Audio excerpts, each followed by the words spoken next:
Personally, I think this is a strengthening education about what all has happened around this, what was just going to be the first photo of a orange-gray hand and a head. The head is still a question mark, even in Earthfile Support's mind. He's very analytical and very critical, and he did a side-by-side comparison in which it is very true that the eye pattern in the, we'll call it the alleged real photo, versus the 3D created head, the eyes do not match. And you can do an examination and make a comparison, and you will see that. But that does not mean that there isn't a real extraterrestrial, sort of orangish-gray being or civilization or species that looks exactly like that photo, and as Buddy pointed out, that's counter-intel.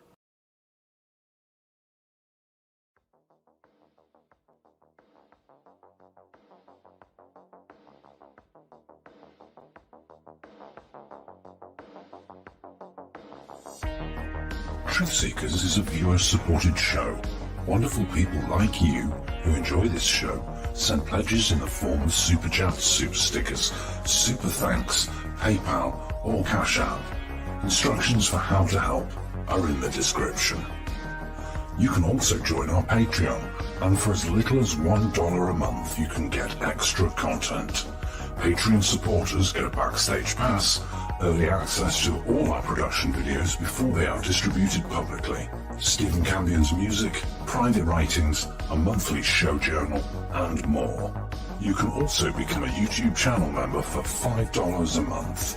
A YouTube membership includes all of the Patreon benefits, plus a special members badge, priority reply to video comments, and the live chat, plus a monthly members-only video. We thank you all, kind and generous benefactors, for supporting Truth Seekers. Thank you for your generosity and support.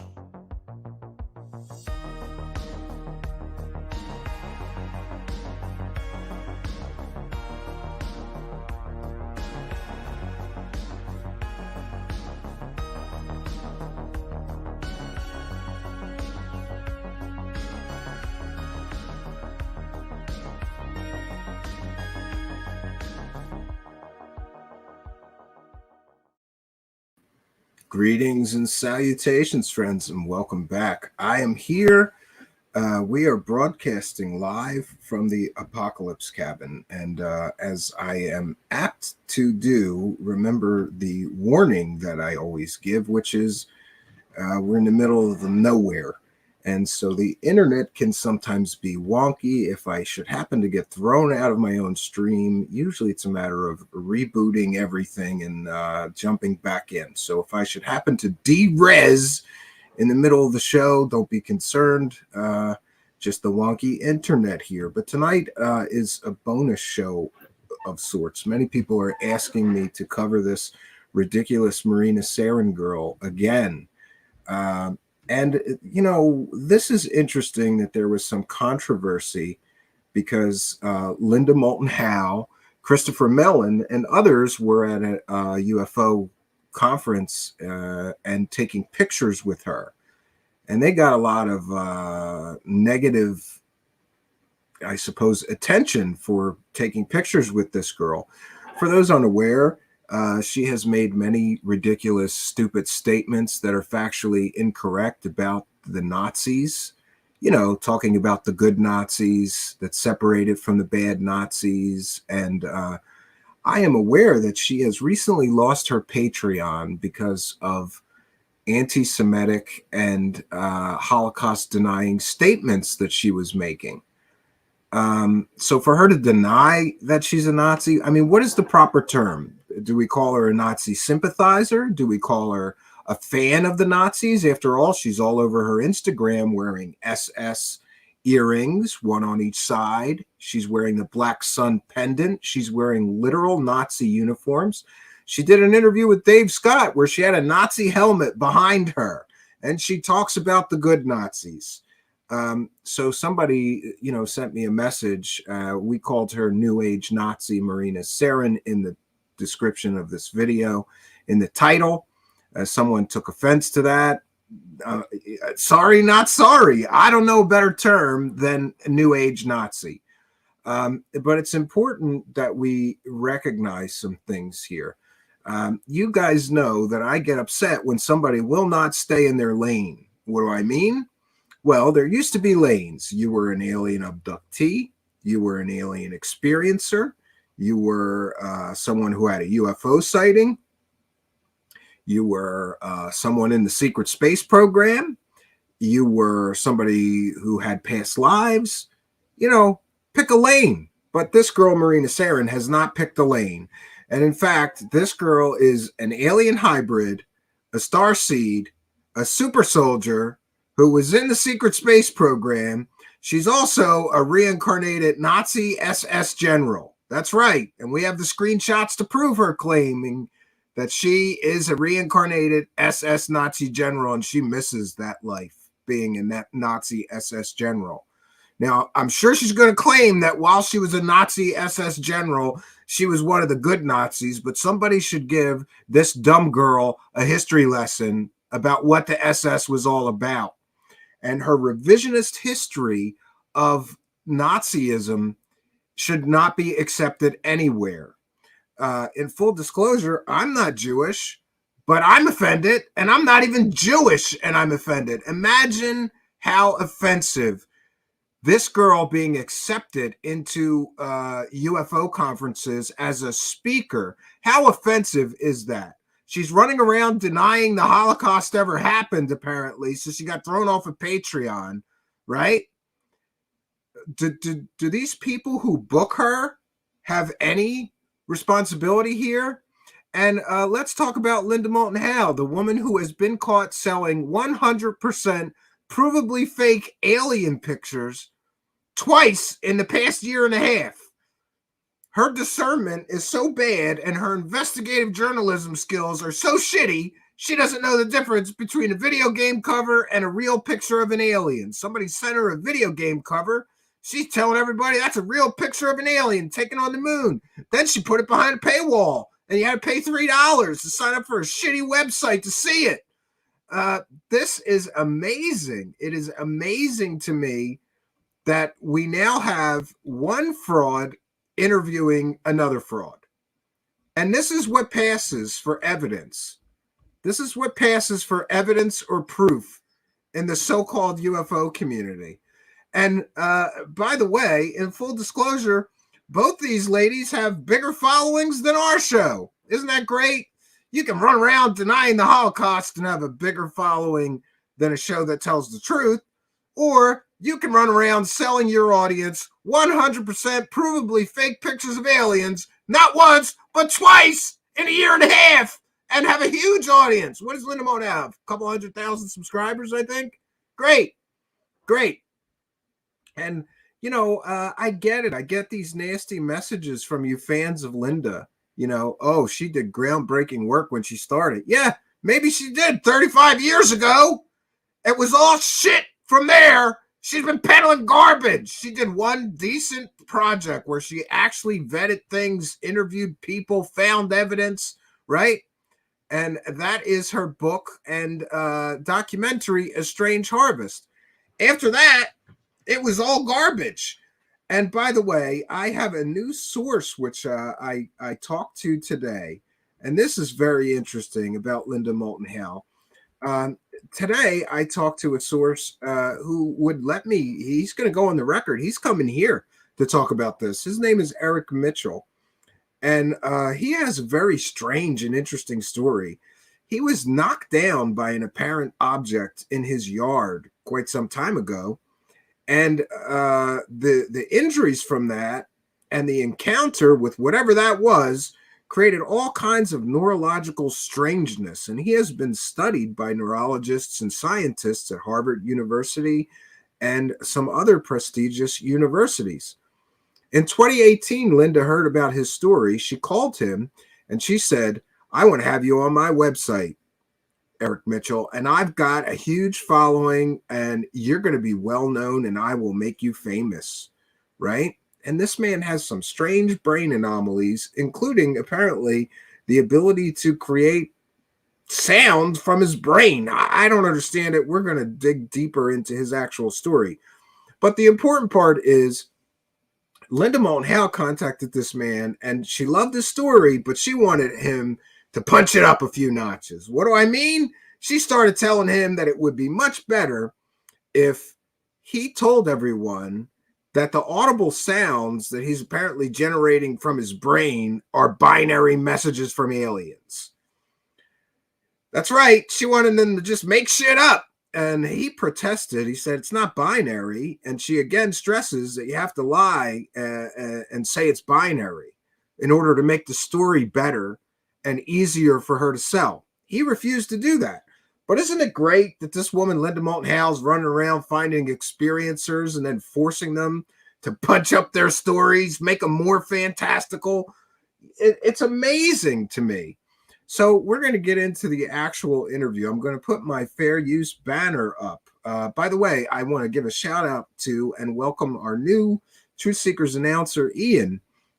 He's got a great voice, and I'm getting sick of doing that pitch.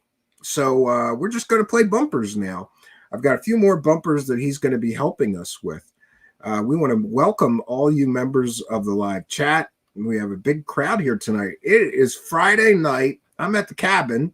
It's kind of freezing here, and I hadn't had a chance yet. I've rushed here to get to this show. Haven't started a fire yet. It's getting a little chilly, but we'll make it through. So I'm going to find my fair use banner because what we're going to be doing tonight is playing this interview, and we're going to be talking about it, laughing about it. We have to remember now that what we have here is a woman who has been caught provably defrauding YouTube and the public out of money for 100% provably fake stories. And her evidence for those provably fake stories was provably fake artist images of aliens that were not real images of aliens, even though she said they were. And then she kept all the YouTube ad money. And she kept all the super chats she collected while she was telling people fairy tales. People wonder why I get upset. I don't like people doing this shit because I can't do it. If I'm not allowed to just use a video game cover, right, and just say, oh, this is a real picture of an alien, send me money, why should anybody else be allowed to do it? And I know she's an old lady, but I'm going to say it here and now for the first time ever. Linda Moulton Howe, if you do not return every penny of the money that you scammed from people with those fake stories, you belong in prison. And we are contacting the authorities where you live. And we're giving them all the evidence. And we're going to want to know why no one is following up on what is a criminal act. What you did is a criminal act. It is called theft by deception. And you can play dumb and pretend you didn't know. See, it's the third phase maneuver. Well, we didn't know, Linda, she's got a research person. She's got a computer guy. Nobody could do a reverse image search and tell her that was a video game cover. Nobody could do a reverse image search. We did it in 10 seconds. We identified what those images were. But that's because we are credible, honest researchers. We don't lie to our audience. We don't generate fake stories to defraud the public. So a real or credible person could tell that those images were fake in 10 seconds. She did not do 10 seconds of research. She ran with the fake alien stories that now she's going to blame somebody else for. That's the Linda Moulton Howe get out of fraud free card. Just blame the source. Oh, the source swore to me that image from that video game cover was taken with a Hasselblad camera on the moon. You can't blame him. You took the money. You took all those super chats. And what about the Brazilian artist photo? That was fraud. It is fraud. I get in trouble sometimes with people. Like, I'm supposed to be nice to people that are committing fraud. I have absolutely no responsibility to be nice to criminals. What she did was a criminal act. It was not a mistake, in my opinion, because anybody could have done 10 seconds of research and found out instantly that those photos were not what her so-called sources told her those were. That makes it theft by deception. It's more than $500, Linda. It's a felony. What you did is a felony. But I'm supposed to be nice about this? I'm supposed to be nice as you're defrauding honest people who believe your fairy tales? I'm supposed to be nice to you while you're stealing money from the UFO community and the YouTube? Why do you still have a YouTube channel? You committed a fraud with those 2 fake stories and probably a lot more. But somehow she's allowed to continue in this dark and dangerous path. And I'm the bad guy for saying that she's defrauding the public. And I believe that saying she defrauded the public in those 2 cases is a 100% provably factual statement. I know she's an old lady. I got old ladies in my family, but they can't run around stealing from people. That's not, you don't get to steal from people and defraud people and commit felonies just because you're an old lady. Is she going to plead she talks about having a photographic memory. So is she going to now say that her memory is failing her, or she's got dementia and that's why she's ripping everybody off with these 100% provably fake stories? There's no excuse for what she did. And she has yet to acknowledge it and apologize for it. And by the way, at least give the money to charity or something that you scammed everybody for, so that we know that you're not a degenerate criminal and did it on purpose. That's what a real moral or ethical person who made a mistake like that. What, by the way, you made that mistake twice? You're so dumb you did it twice? I don't believe that this was a mistake. I believe that this is based on all available evidence and we've investigated this. I believe that it was an intentional defrauding of the public designed to put money in her pocket with 100% provably fake stories.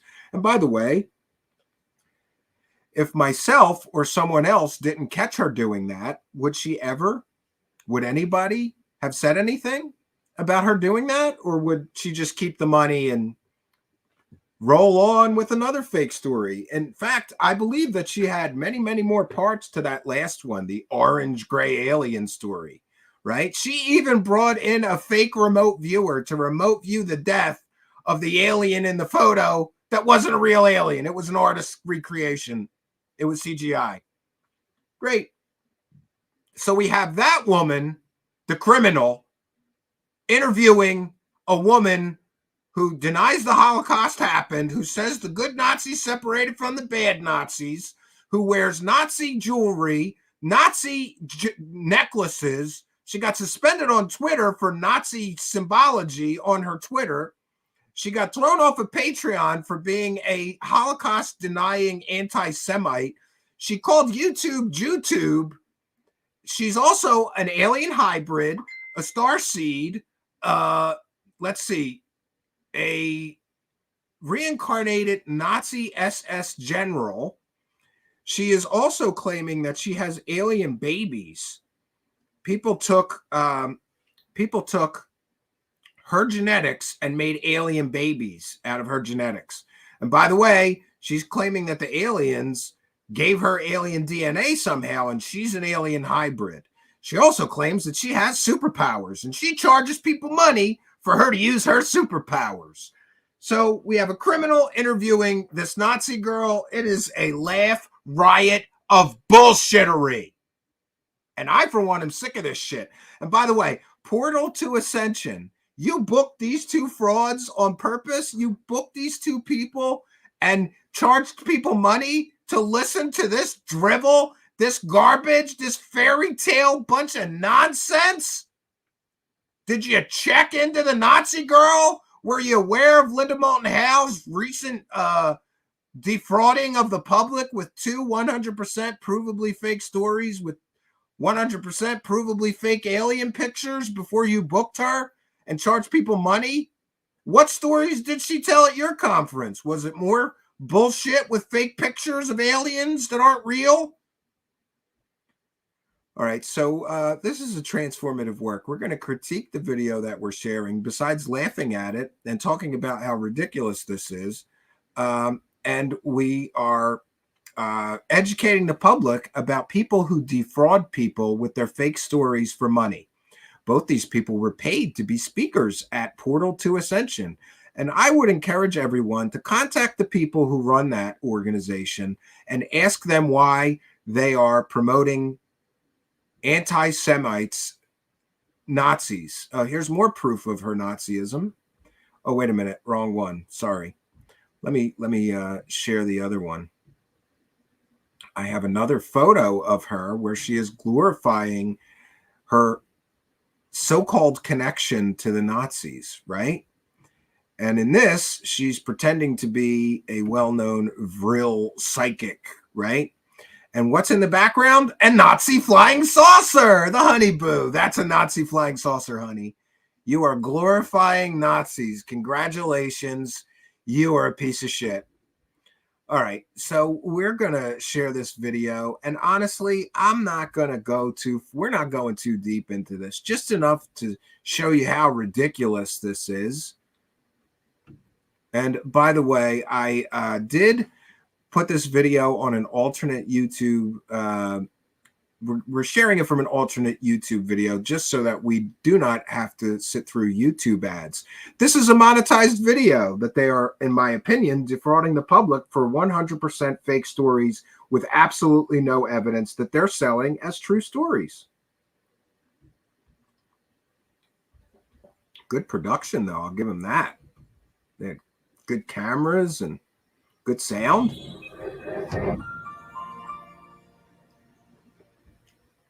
UAMTV is putting this garbage out.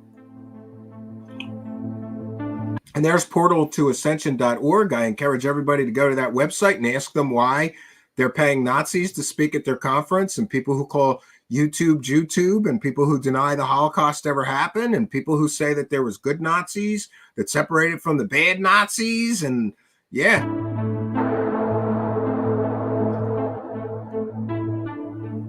And by the way, one last comment on Portal to Ascension.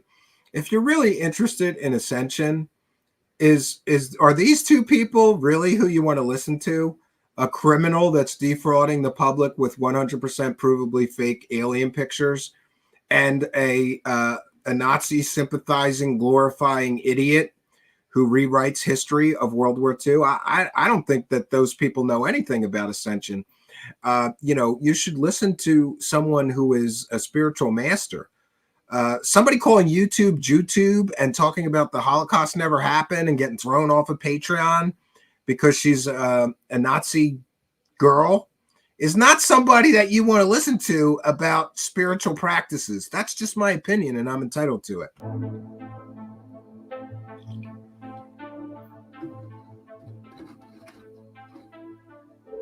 Yeah.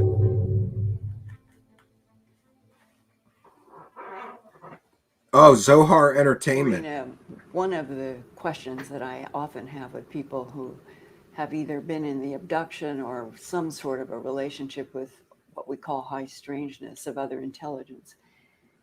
You were born in 2000.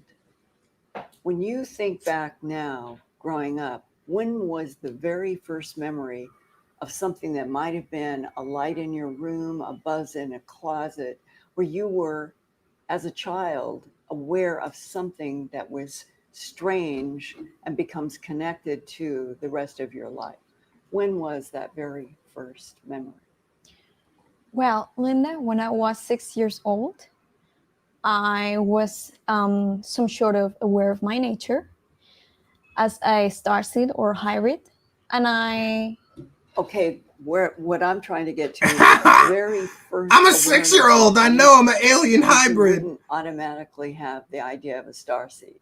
So yes, take us back to the very first memories of what you remember as being strange. when I was 5 years old, I told my parents that I was not from this planet, that I came from another planet, and they will ask me, "Well, how did you get here?" Laughing, Right. And I said, "Too serious. I teleported to the womb of my mom." And at that moment, they become serious too, because how a child will be so convinced about that fact.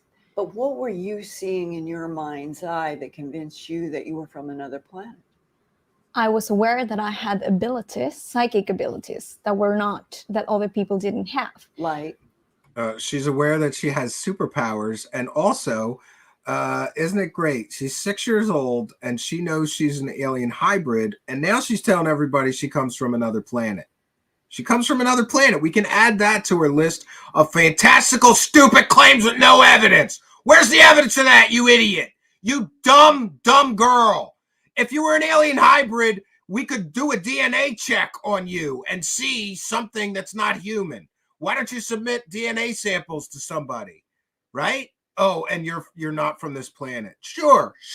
Like, I will use my intuition to find objects. I will manipulate the weather as I want it. Yeah, that's another of these great stories from this girl. By the way, I have previously challenged her to use her psychic powers, right? And I brought it with me. I have previously challenged her to use her psychic powers.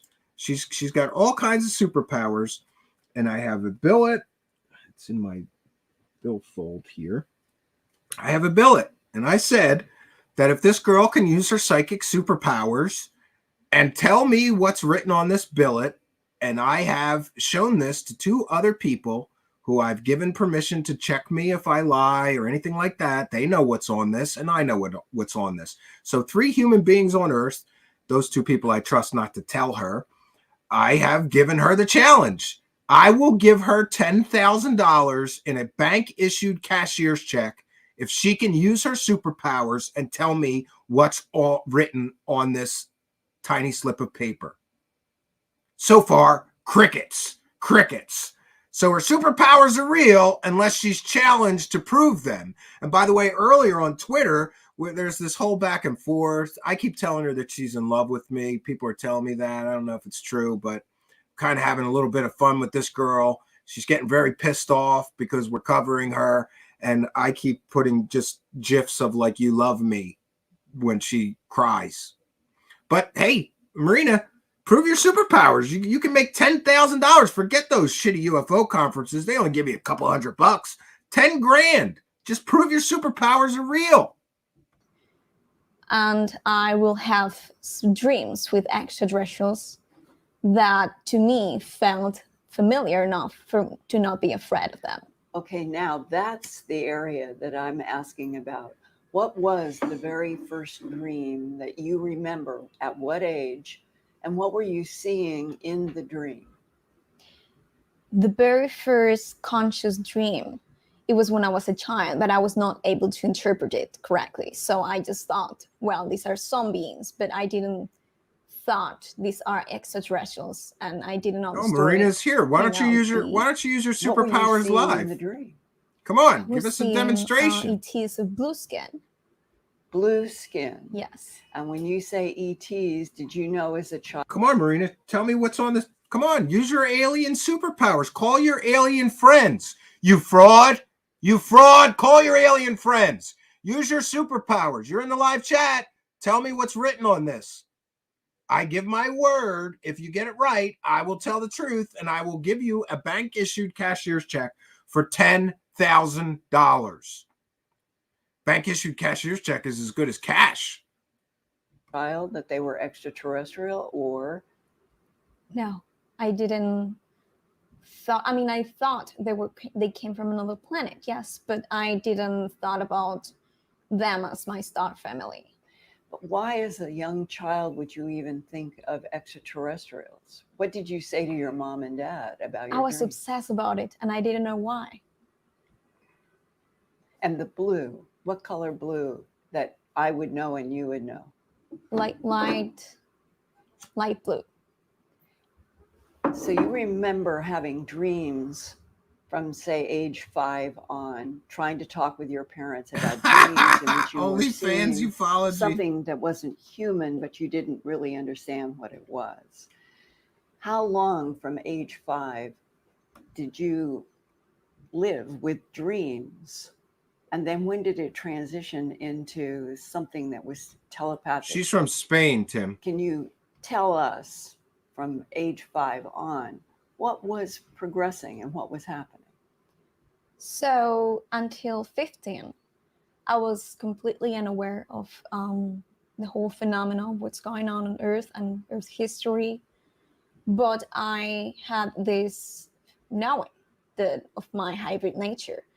But you were just having dreams as a young child about these other beings.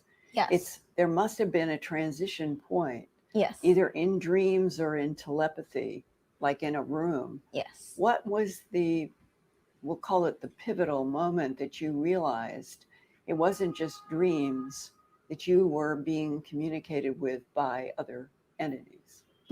So the dreams stopped when I was growing up. I forgot a little bit about this, and I continue my life normally as any other child. Of course. By the way, Marina, I hope you're still here, because today I talked to a man who's also an experiencer, who's worked with hundreds of experiencers. His name is Eric Mitchell. And Eric Mitchell talked to Marina a few years ago, and Marina was making completely different claims. She was not making a claim of being an alien hybrid. She was not making a claim of being a starseed. She was not making a claim of having superpowers. She was making totally different claims just a few years ago. So what happened, Marina? How did you go from, I've had these abduction experiences and I've got marks on my body, to now you're an alien hybrid, you're a starseed, you're a reincarnated SS Nazi general, you were in the secret space program, you're a super soldier. She's got all kinds of superpowers, friends, all kinds of superpowers. And all of these things manifested in the past couple of years. Because a few years ago, and by the way, I found more people besides him that you talked to back then, Marina. You had totally different stories a few years ago, which would seem to indicate that you are handcrafting this bullshit narrative to make some money here, right? Got to get a big tent, bring in the super soldier fans, bring in the Nazi UFO fans, bring in the alien hybrid fans, the starseed fans, right? Bring them all in. Bring in the people that are spiritual and like psychics that have superpowers. Of course, having psychic experiences, but not in communication with these beings. But at age 15, when my first memory came about abductions, and I started to become visited by extra-dimensional beings and have downloads of information. That's the pivotal. Besides the superpowers, she's also getting abducted. She's having experiences with extra-dimensional beings now. She's getting downloads. She is like Chris Bledsoe, a one-stop shop for alien fans. Is that at all a little convenient? I think it is. Stay in a lane, honey. Pick a lane. Point in which everything started to come. And what's important is at age 15, compared to the young 5-year-old having dreams, what happened? Was it a physical interaction with you in your house? How did the first relationship where you knew that you were dealing with something that was from another planet, how did that start? It started with really strong. Who would win a fight, her or Randy Kramer? I put my money on her. Randy Kramer's really the pussy. Complex metaphysics and physics. Give an example.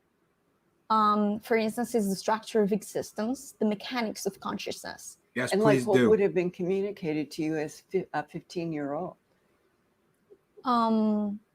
I wanted to be a physicist So I wanted to make a sense of existence. Yeah, and by the So way, by answering that question and Marina questioning, is here in the live chat making excuses. Marina, if you submit a DNA sample to a DNA lab, which I will approve, I will pay for it. I will pay for a DNA analysis of your DNA to see if it's wholly human or something else. And now she's in the live chat making experiences. I'm the one putting the money where my mouth is. You're taking people's money, defrauding them for your fake superpowers, but you won't prove you have superpowers. You're the one taking money from people claiming to be an alien hybrid, but you won't submit a DNA sample to an independent lab and prove that. That's all it takes. Submit your DNA to any DNA lab and they'll see something strange in there, I would imagine, if you're half alien, right? evolution of humanity, if we were But here really come the like excuses. a transition from a hominid, or rather like a hybrid and genetic experiment, that's when the heavy downloads came. And that's when I started to get questions to things that a 15-year-old will never know. Not reading a book, not having read any book. Yeah, call Gary Nolan. Can you give an example so He the likes audience balls. can relate? He What might would do be that. the question that you would ask. He's busy with those And then balls, you would UFO, start getting John a Doe. download in your mind's eye, seeing images, hearing sound. What would be an example of information coming to you? Yeah, give an example so that people would understand what you mean at age 15, that you were getting a download from something. Yeah, Linda Motenhouse didn't even ask. Physics of the universe. Well, I asked about God, about how is that we exist.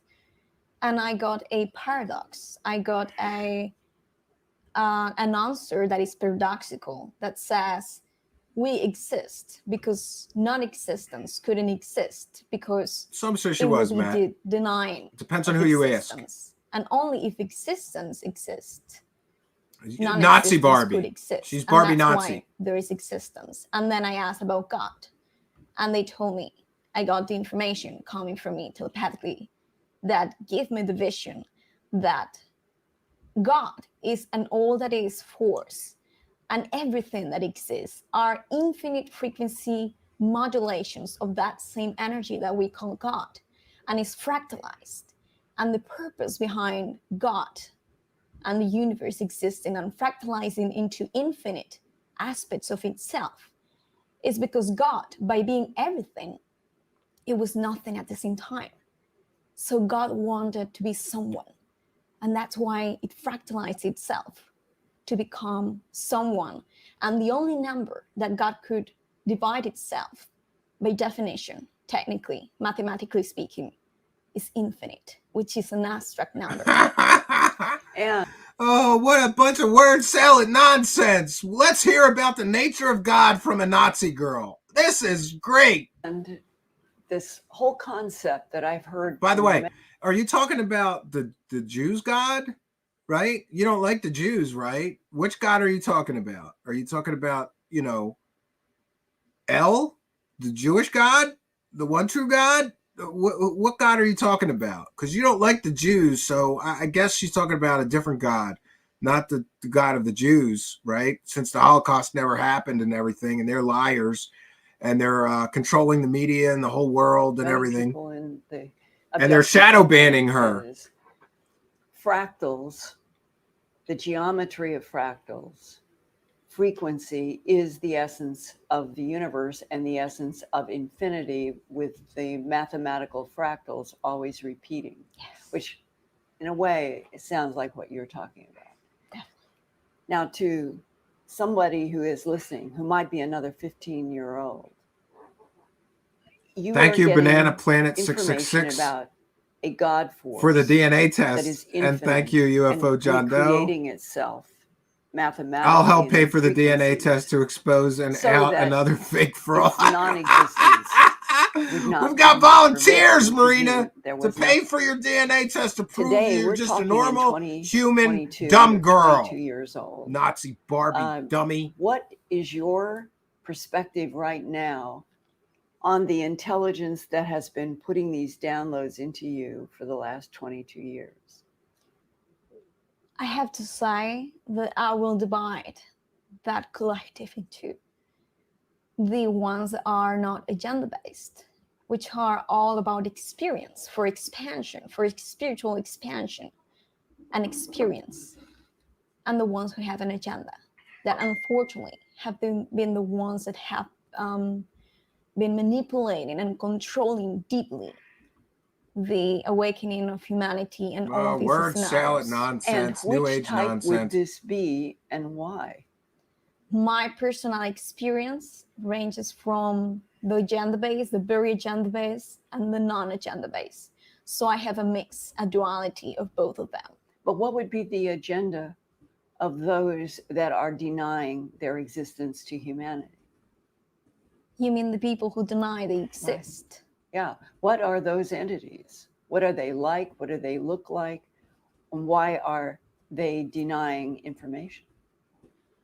Well, what kind of information are you asking?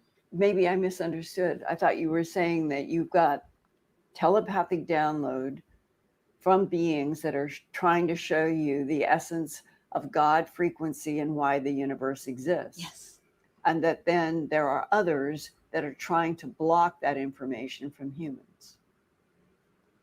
More than blocking that information, they are using it for an agenda. They're controlling how it gets to people. What kind of information gets to people's consciousness and subconscious, which is the most important part, to then apply an agenda to that?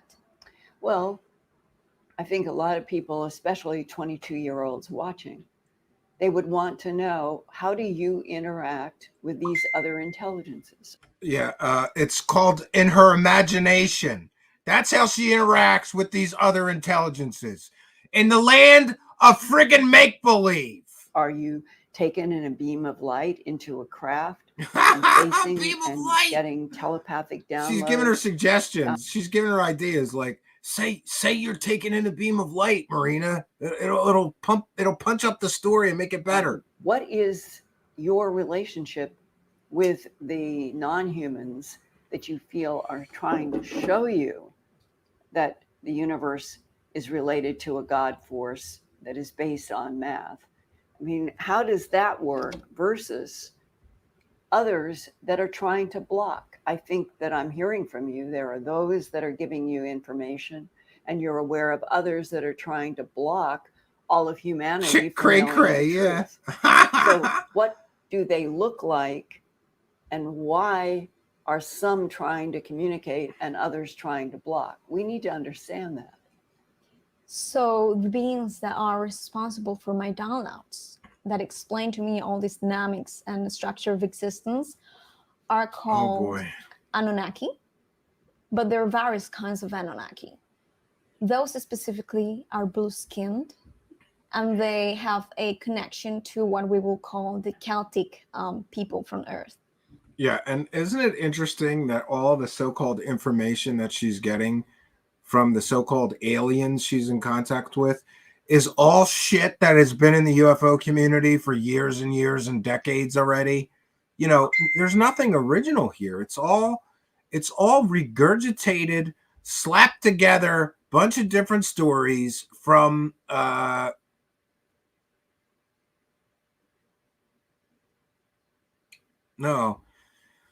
Mario's Takeo is asking me if he was blocked in the live chat. I don't think so. I didn't do it. And by the way, if a mod did it, we have a problem because Mario's Takeo is one of the good people. Say something in the live chat right now, and I will check for you right now.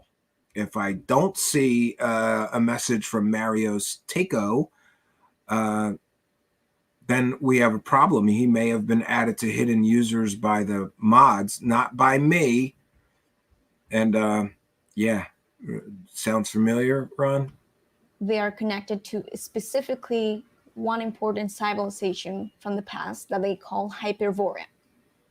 And they taught me history and their background. And The hyper. They taught her history. So they taught her that the Holocaust never happened and there was good Nazis. Maybe she's talking to demons. That's my guess. Deceiver. Trickster spirits, maybe, but she's not talking to aliens with advanced knowledge of history and technology, because why would those people lie to her and tell her things like the Holocaust never happened? right? Hyperborean. Orions. Yes. And their connection, the Anunnaki is a word that the world knows from ancient history. And you are saying that. Yeah, and it's often mistranslated too by Zecharia Sitchin and other proponents of the so-called ancient alien hypothesis. You feel that who is communicating with you is a current living version of the Anunnaki. Yes, but And they're blue skinned. Yes, but what many people don't understand. Uh-oh, somebody call Anjali. This girl's talking to blue-skinned aliens. Oh no, she had purple-skinned aliens. Yeah. And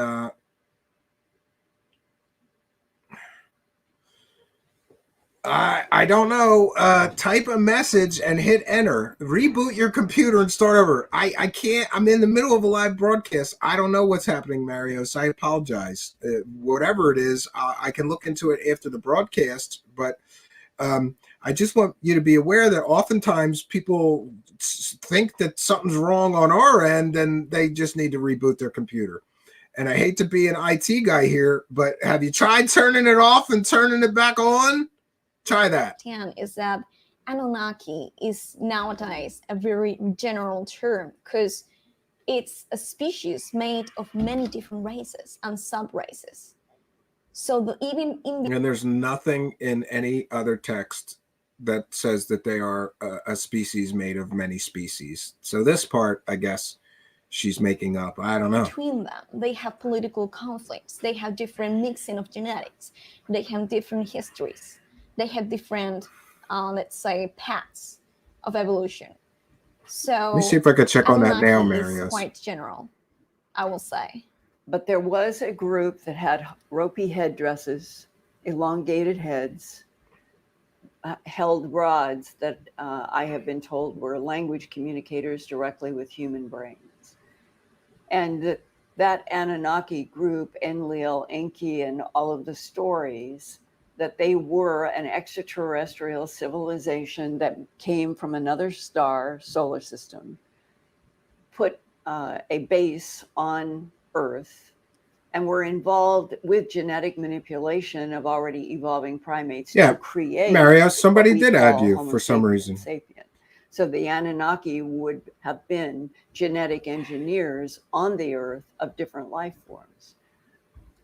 Correct. What would they want today?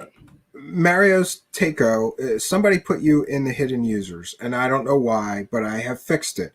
And now I have to have a talk with moderators because no one should have hidden Mario's Takeo. He is a longtime show supporter, and there is no, going forward, any moderator who wants to hide a user has to ask me for permission. This stuff is getting out of hand. Sometimes a moderator will have a disagreement with a user in the live chat and just ban them or hide them. Don't do that, please. That's a question that... But anyway, it's fixed now, Marios. You should be visible in the live chat and be able to type in there now. That can't be really asked because of what I said about the fact that Anunnakis are made of many different sub-races. So there are some races of Anunnaki who want control on Earth. And there are some of... So just an observation. We're 15 minutes and 30 seconds in, and she hasn't provided proof of anything. Just bullshit stories so far. No proof. Linda hasn't asked her for any proof. But hey, keep telling us stories, right? And this is what it is. To the believer crowd, this is music to their ears somehow. Like, oh yeah, those Anunnaki, they're made up of all these different alien races spliced together. And how do you verify any of this is factual? This is what passes for a true story in the land of make-believe aliens and UFOs lately. You know, it used to be that these frauds had to actually manufacture some fake evidence or something. But we reached a point, thanks to Corey Good and David Wilcock and Emery Smith and other frauds, that all you got to do is tell fairy tales and people will pay you. Them who want to live right Earth and leave humans that kind of freedom to evolve naturally without more genetic iterations, without control and manipulation. So that's why we have a lot of conflict in our history to the day of today, because they're behind the scenes. what category do you put yourself in terms of there are human abductees, meaning they are taken in beams of light, they're in craft, sometimes on another planet. There's communication face to face with beings. Welcome back, Mario. It's not his fault. Other cases where it's definitely not his fault. It's dreams and it appears to be communication only. Then there are people who say that they are a product of genetic manipulation ongoing, a creation of hybrids on the earth that even government political don't be sorry. You didn't do anything wrong that I'm aware of. Possibly a threat. I'm sorry that happened, Marios. What category are you in? And if you can describe what you feel that you are right now in this whole huge complex story. Who's a shady fucking? Who's shady? A product of genetic engineering. I was given extraterrestrial genetics. I'm also an experiencer of breeding programs, those that you mentioned. Yeah, so she's saying that she has been given extraterrestrial genetics. Then that could be tested, Marina. You screwed up with your fake stories here because you should have learned from Corey Good. You need to create a story that cannot be disproven. Yours can be disproven incredibly easy with a simple DNA test. Your genetics will show as human. If you really were given extraterrestrial genetics, there would be some signs of it in your DNA profile. This is so stupid. And I saw Marios apologizing. I apologize. I don't know what happened. I don't know why you got hidden. And again, I'm going to stress that to the moderators. Nobody gets hidden or banned from our channel here. We have a free speech zone here unless I approve it. So if you want to ban somebody or hide them, come to me, tell me what's going on, and we will deal with that. Sweet Caroline is here. Welcome, Sweet Caroline. Good to see you. I'm so pissed off because I meant to bring popcorn to the cabin, and I checked just before the broadcast, no popcorn here. And we even had like the old school, like the can of the kernels and oil, and that's gone. My kids ate it over the summer or something, and no microwave popcorn. I got to sit through this with no popcorn. That are a threat. And she's getting extraterrestrial genetics. She's got extraterrestrial genetics, and she's a part of a breeding program. And they're taking her genetics and making alien babies out of her genetics somehow. To humanity, that I kindly agree. And my genetics were taken to create hybrid babies, which I am not okay with. Isn't it great too? Linda's not drilling down on any of this or asking for proof. She's just accepting all of this as factual. And you dummies that messaged me saying that I'm being too hard on her, she's a great researcher. I'm here to tell you, if somebody was sitting in front of me telling me they had alien genetics, the first thing I would do is try to get a DNA sample so that we could prove that or disprove it. Linda's not doing that. Now she's talking about Marina Saren's having alien babies, everybody. So let's add up these claims. She's a reincarnated Nazi SS general. She's also a reincarnated Vril female psychic that was one of the founders of the Vril Nazi Society. How was she a Nazi SS scientist during World War II, or excuse me, Nazi SS general during World War II, and a woman who founded the Vril Society during World War II or pre-World War II at the same time? Who knows? She's got superpowers. She's got alien genetics. She's a starseed. She's a super soldier. And she's got alien babies. Great.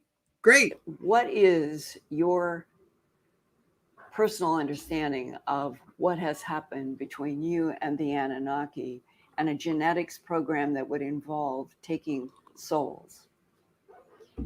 So the beings known as the Greys are the main species that are behind this breeding program. The reason why is because... And by the way, if you're going to be a cosmic con artist, you got to bring in accepted UFO mythology. The Greys, generally, all people who believe in all of this stuff believe there's a species of aliens called Greys, even though there's zero scientific evidence of it.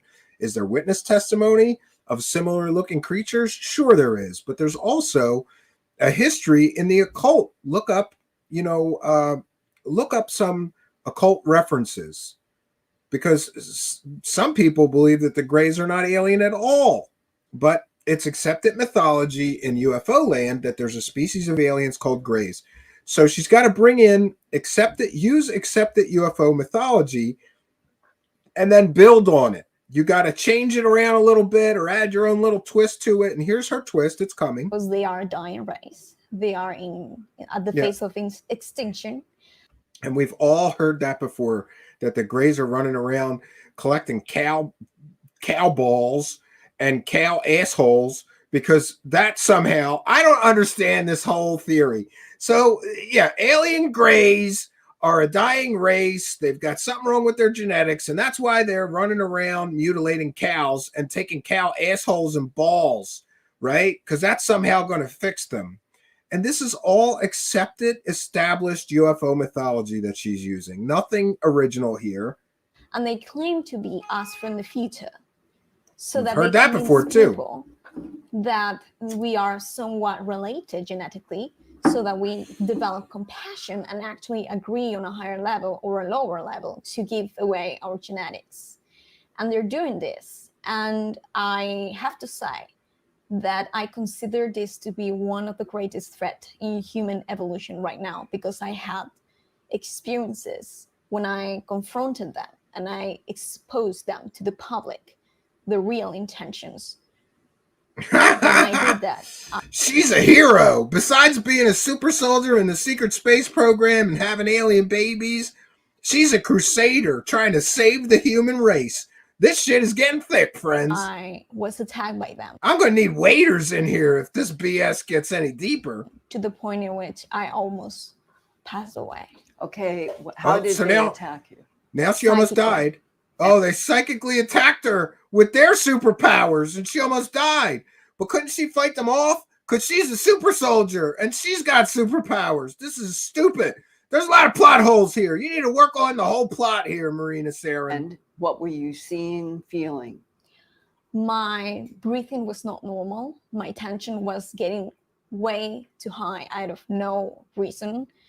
And the explanation that I got from my contact, extraterrestrial, contacts, is that there is an inner technology inside the human soul that is called the Merkaba. It's basically, in physics understanding, it's two vortices of energy spinning in different orientations. That is word salad what nonsense. Creates a stable human vessel that is, available for the soul. That is great, let's say, attunement for the soul to be able to manifest itself in material form. When it spins into different directions, when it is manipulated and it's not balanced, illness, sickness, and even death can occur. And are you seeing in your mind's eye, or are you seeing in front of you in actual 3D space, Greys that are overseeing a process that you associate with taking your soul? Where are they doing this interview? In a parking lot? What's all the horn noises? Come on. To apply to them. It was astral experiences. All of this happened in the astral. All of this happened on the astral plane. In other words, in her goddamn imagination. None of this shit is real, Marina. You imagined this. What people will call out-of-body experiences. Oh, out-of-body. Now she's having out-of-body experiences. In addition to all of her other stuff, she's also having out-of-body experiences. Go to sleep as if she's astral traveling. That must be one of her superpowers. It was a normal day, and my soul will get pushed out of my vessel, and I will find myself on a craft, and I will see the Greys and the babies, and I will see them experiment on me. Like a dream, you mean? Like maybe this is all a dream you had? None of this happened in the real physical world. None of her experiences apparently happened in the real physical world then. It's all in the the land of make-believe, also called the astral plane. Sure. And which gray are you seeing? There's some that have pointed chins. There are some that are like an upside down pear shaped like a U. Which type of gray are you seeing? They are about this tall. They are About 4 light-skinned. feet. Yes, and they have pointed chin. And Oh, I never heard this really description big, before. large eyes. Which is Good completely stuff. different than the Eben, the Acronym extraterrestrial biological entity. I need to shift my astral 9D pear-shaped galactic heads. lawn mowing. Have Yes. you dealt with pear-shaped Ebens, or only with the pointed chins? With the pointed chins. And the pointed chin has been identified on Earth as being a species that many people in the abduction syndrome associate with negative. Oh no, the hamster. Why are the pointed chins focused on Homo sapien? Because they want to impose their genetics on this planet so that they can be introduced energetically, because everything is about frequency and vibration, but mostly DNA, which is a program. It's basically frequency patterns. It's physics. So if someone is able to control the frequency patterns, Yes, she's thinking of programmed lies. within the It's very DNA clear she's thinking of structure of lies. one species, that collective blueprint, they can insert themselves. They can manipulate the I agree, evolutionary Matt. course of that species. Now, I'm assuming then that you have information about what our government of the United Must States be an is alien. doing to block the frequency manipulation by the pointed chin grays. I have had abductions, military abductions, in which the beings that were inside the craft, which are government people, also helped me save my life and helped me get away from these scenarios and attacks from the grays. Yeah, great. So you can name those people, right, Marina Sarin, to verify that you're telling the truth here? You can name those people that work for the government that helped you stop getting attacked from those aliens. And by the way, she's also making a lot of ridiculous claims on Twitter. For those unaware, she threatened that she was calling the police on people like Heathcliff from Astral Citizens.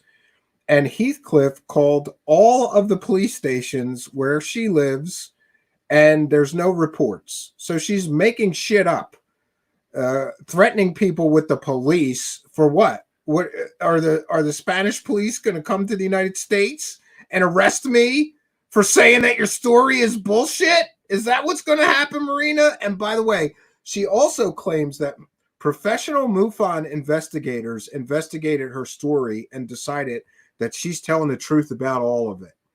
So we'll be reaching out to MUFON. I can't wait to read all those reports, Marina. Or don't they exist because you make things up? And isn't it convenient that she's making things up here? Like there's government workers that are helping her escape this persecution from the gray aliens. What did you do? Did you go to the government and say, excuse me, I'm a reincarnated Nazi SS general, and I'm also a reincarnated Nazi psychic girl that founded the Vril Society before World War II. And I'm also an alien hybrid, and I'm also an alien starseed, and I've got alien babies, and I'm in the super soldier program and a secret space program, and I've got superpowers, and these alien grays are attacking me in the astral plane, also known as my imagination, and I need your help. And they all went, yeah, we got to help this girl with, yeah, because that sounds plausible, doesn't it? At least think through your story and don't throw out there things that could be easily disproven. Now comes the excuses. Well, I can't divulge the people in the government. They're the men in black. It's a secret organization, right? Prove it. Prove this bullshit, Marina. Give us the name of the government agency. What government? What people? Let me interview the people that are helping you stop this vast conspiracy to take over the human race. Or is this nonsense that you made up to defraud the public with fake stories? Did you feel like you were talking to a normal human in military dress? Yes. And they also communicate to me through an etheric implant that was placed in my head. And here we go. Now she's got an alien implant. Great. Do you want to get an MRI so we can all see the implant that was implanted in your brain by apparent extraterrestrial beings? Here's another plot hole where we can easily prove that your story is bullshit. You could get a CAT scan or an MRI. And if there was anything that was not natural in your brain, inside your head, it would show up on a CAT scan or an MRI. So you'd be willing to do that to prove you really have an alien implant, right, Marina? And that this story is not made up gobbledygook, new age Nazi garbage, right? You can prove all this. And see, here's where the excuses will start. Because we're 22 minutes in, and there's specifically at least 3 or 4 data points where she could prove that she's telling the truth here about these things, about the government workers, about an alien implant, about her alien genetics, right? But why won't she do that? It's not hard to get an MRI. It's not hard to get a CAT scan. It's not hard to get a few $100 genetic test, but she's not going to do that. And it's not hard to release the names of these government people that were helping you fight these evil gray aliens.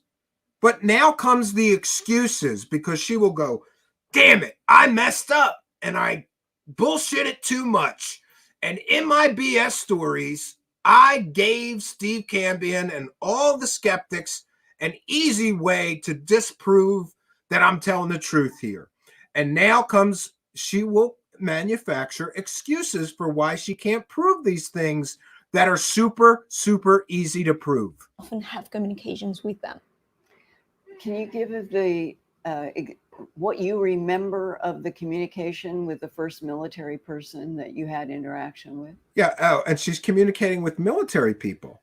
So she can release the information of the military people she communicated with, which agency, which government, which military, who, what are their names, so that we can interview them and verify your story is true.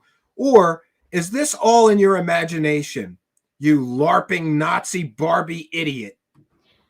The first interaction, conscious interaction with this military group was when I recovered my memories about my let's say, experience in what people call the secret space program. Or the Here we go. She's in the secret space program. You think she banged Corey Good while she was in there? I don't know. Which is the Nazis and the German space programs. He is partial to blondes, I hear. Corey Good, by the way.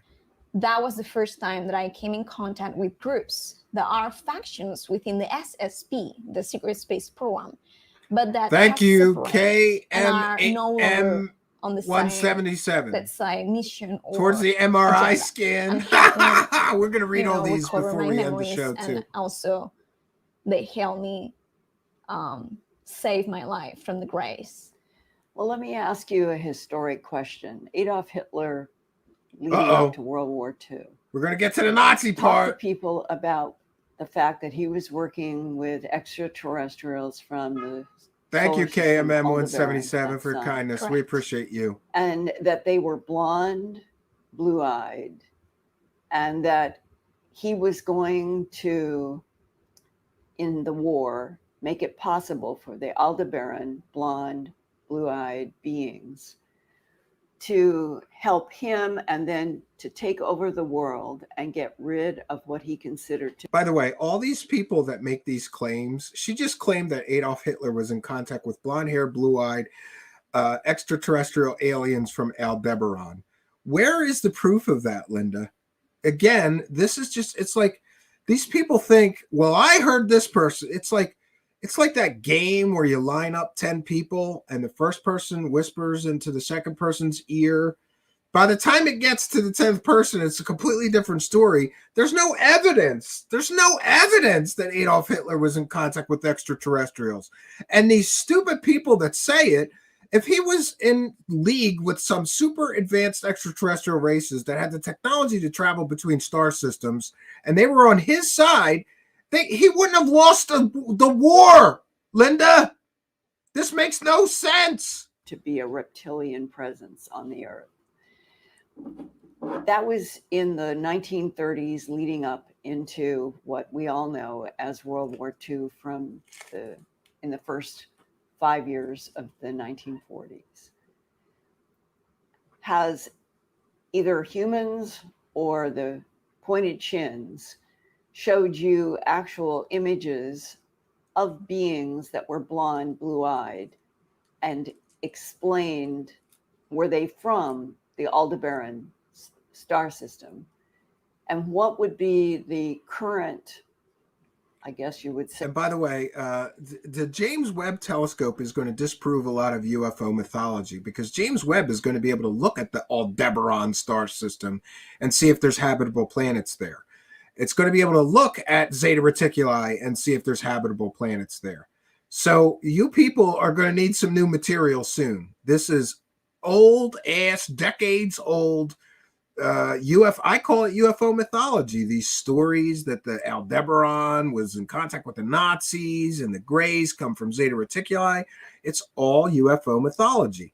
Never been proven, but everybody repeats it as if it's fact, right? And as if there is evidence of it. It's just accepted as true. Say status lay of the land of those blonde, blue-eyed extraterrestrials who communicated with Hitler, and we know what happened in World War II. Are they still she's moving in on Corey's patch now. Entity trying to take over the planet Earth today? Yes, that's correct. I got contact from the beings from Aldebaran. They told me telepathically in a astralic telepathically. Space. They took me also out of my body. They said, you have connections to us, because in 1 or 2 or 3 incarnations, I don't remember how many I had, they said in general, you were one of us. You were a being from Aldebaran. Oh, now she's a reincarnated alien. In one of her previous lives, she was an Aldebaran, blonde hair, blue-eyed, those Nordic hot chick aliens. That's who she's trying to emulate now. Great.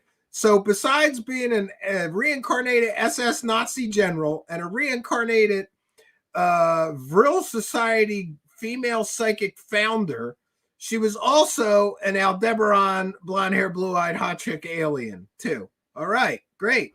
Parallel incarnations as one of our species.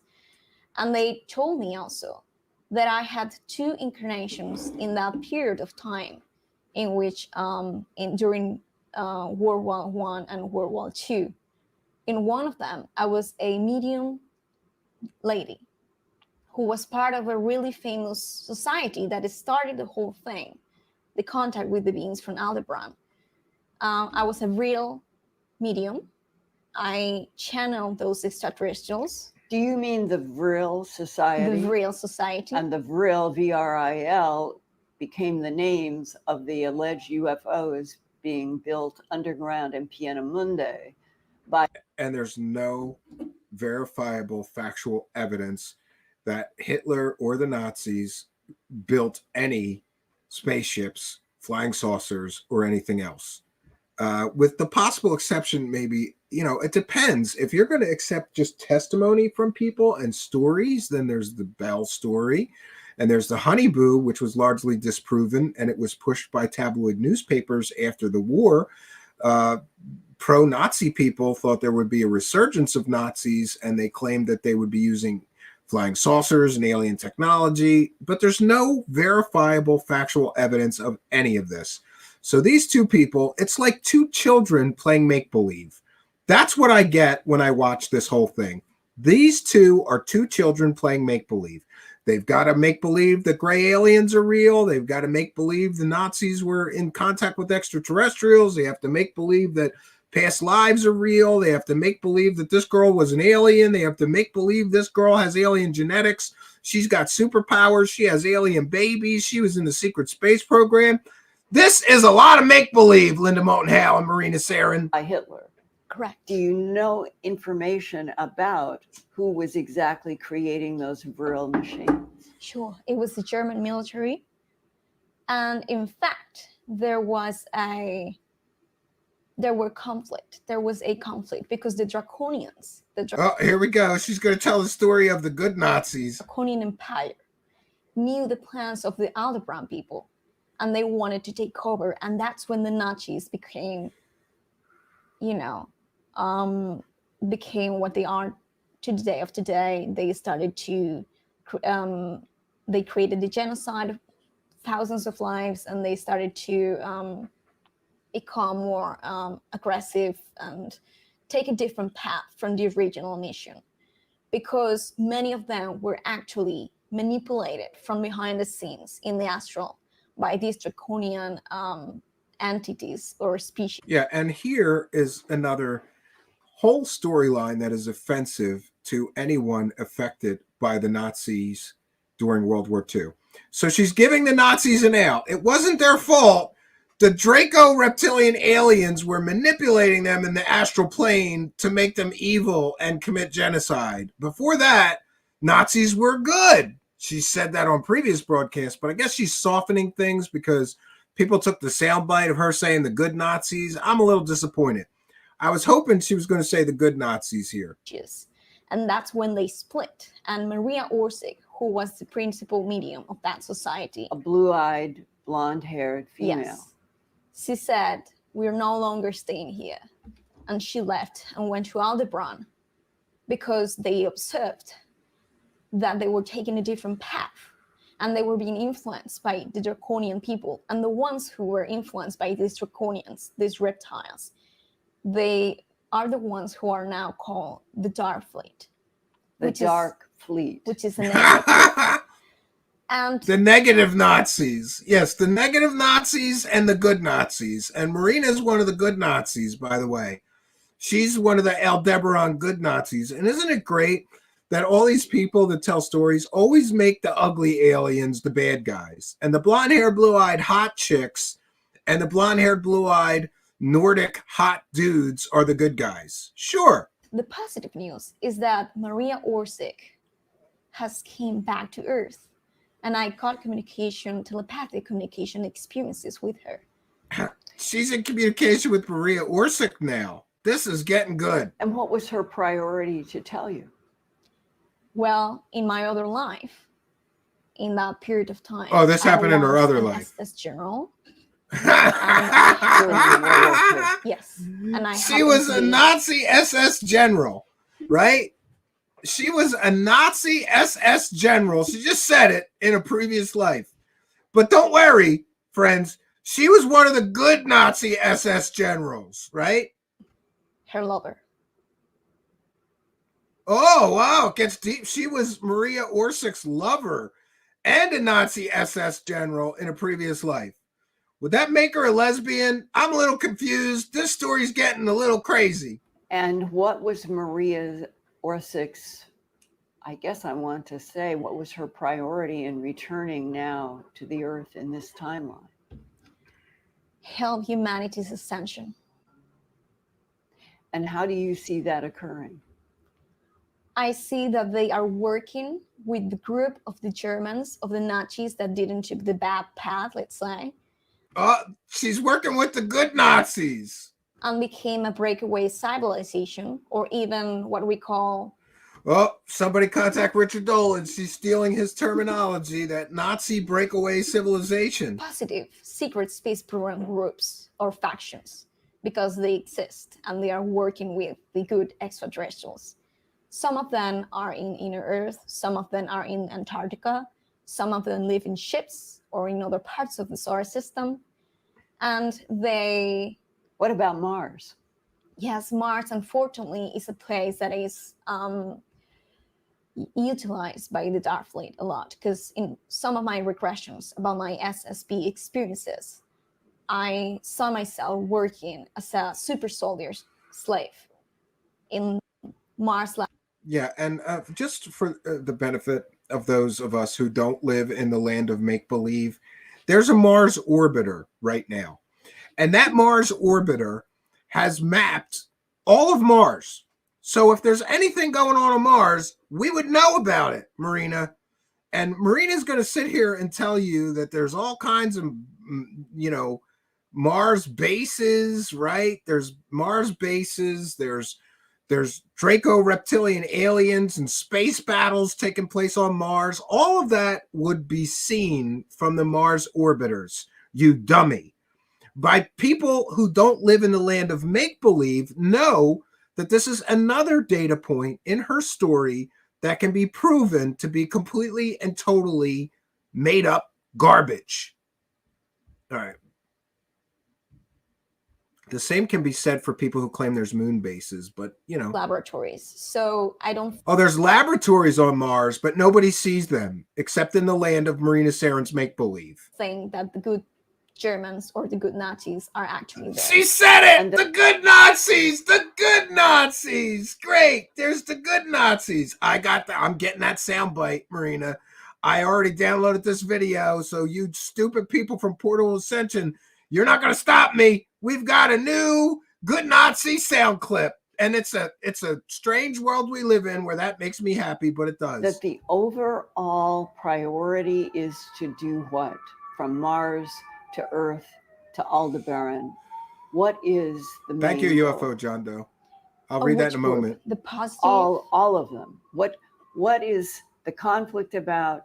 What are the current Aldebarans, Anunnaki? What is it that they want?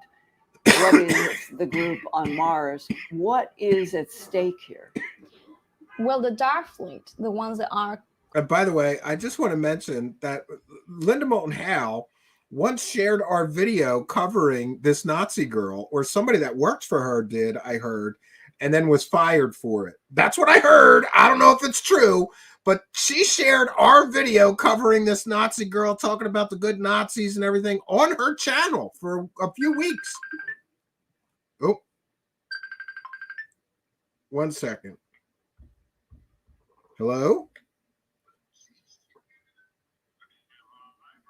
Yeah.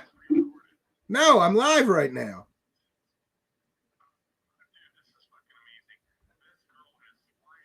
Hold on. Wait a second.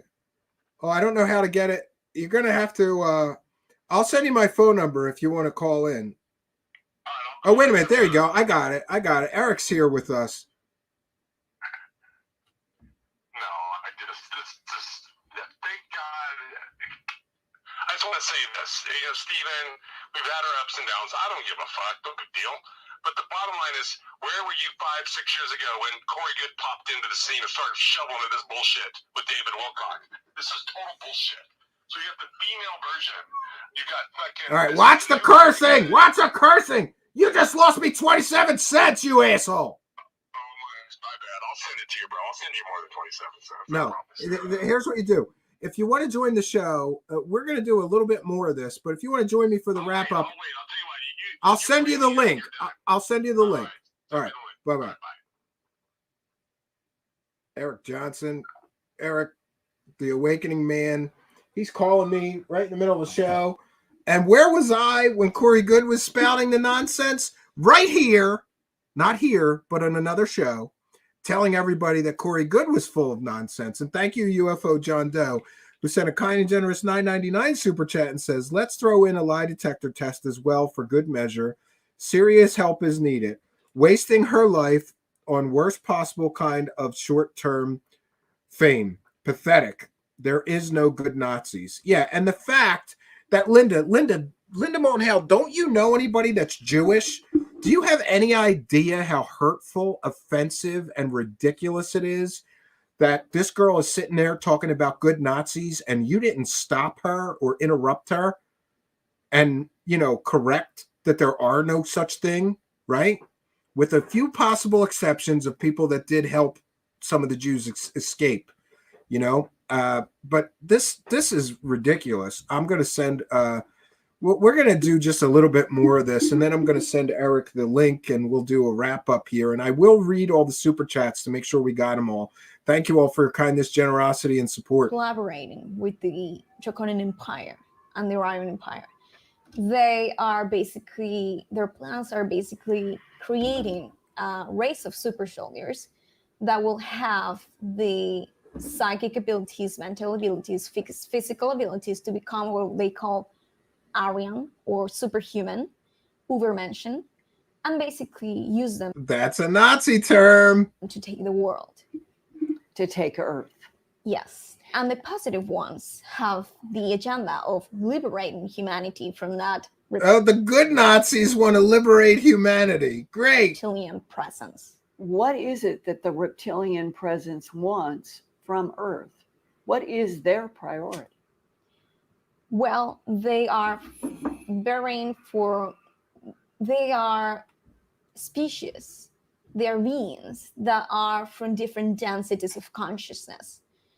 Density of consciousness, a higher density of consciousness, means that they have more reintegration with their higher mind. Are you talking about me, Gigi? And I apologize if I missed some message meant for me, but I'm having a hard time keeping up here. You know, I'm my own producer, show host, tech guy.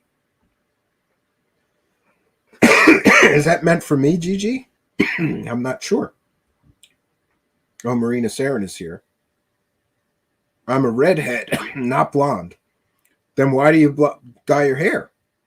And by the way, Marina, you're from Spain, right? That means that the Nazis would have murdered you and your whole family for being an inferior race. Do you realize that?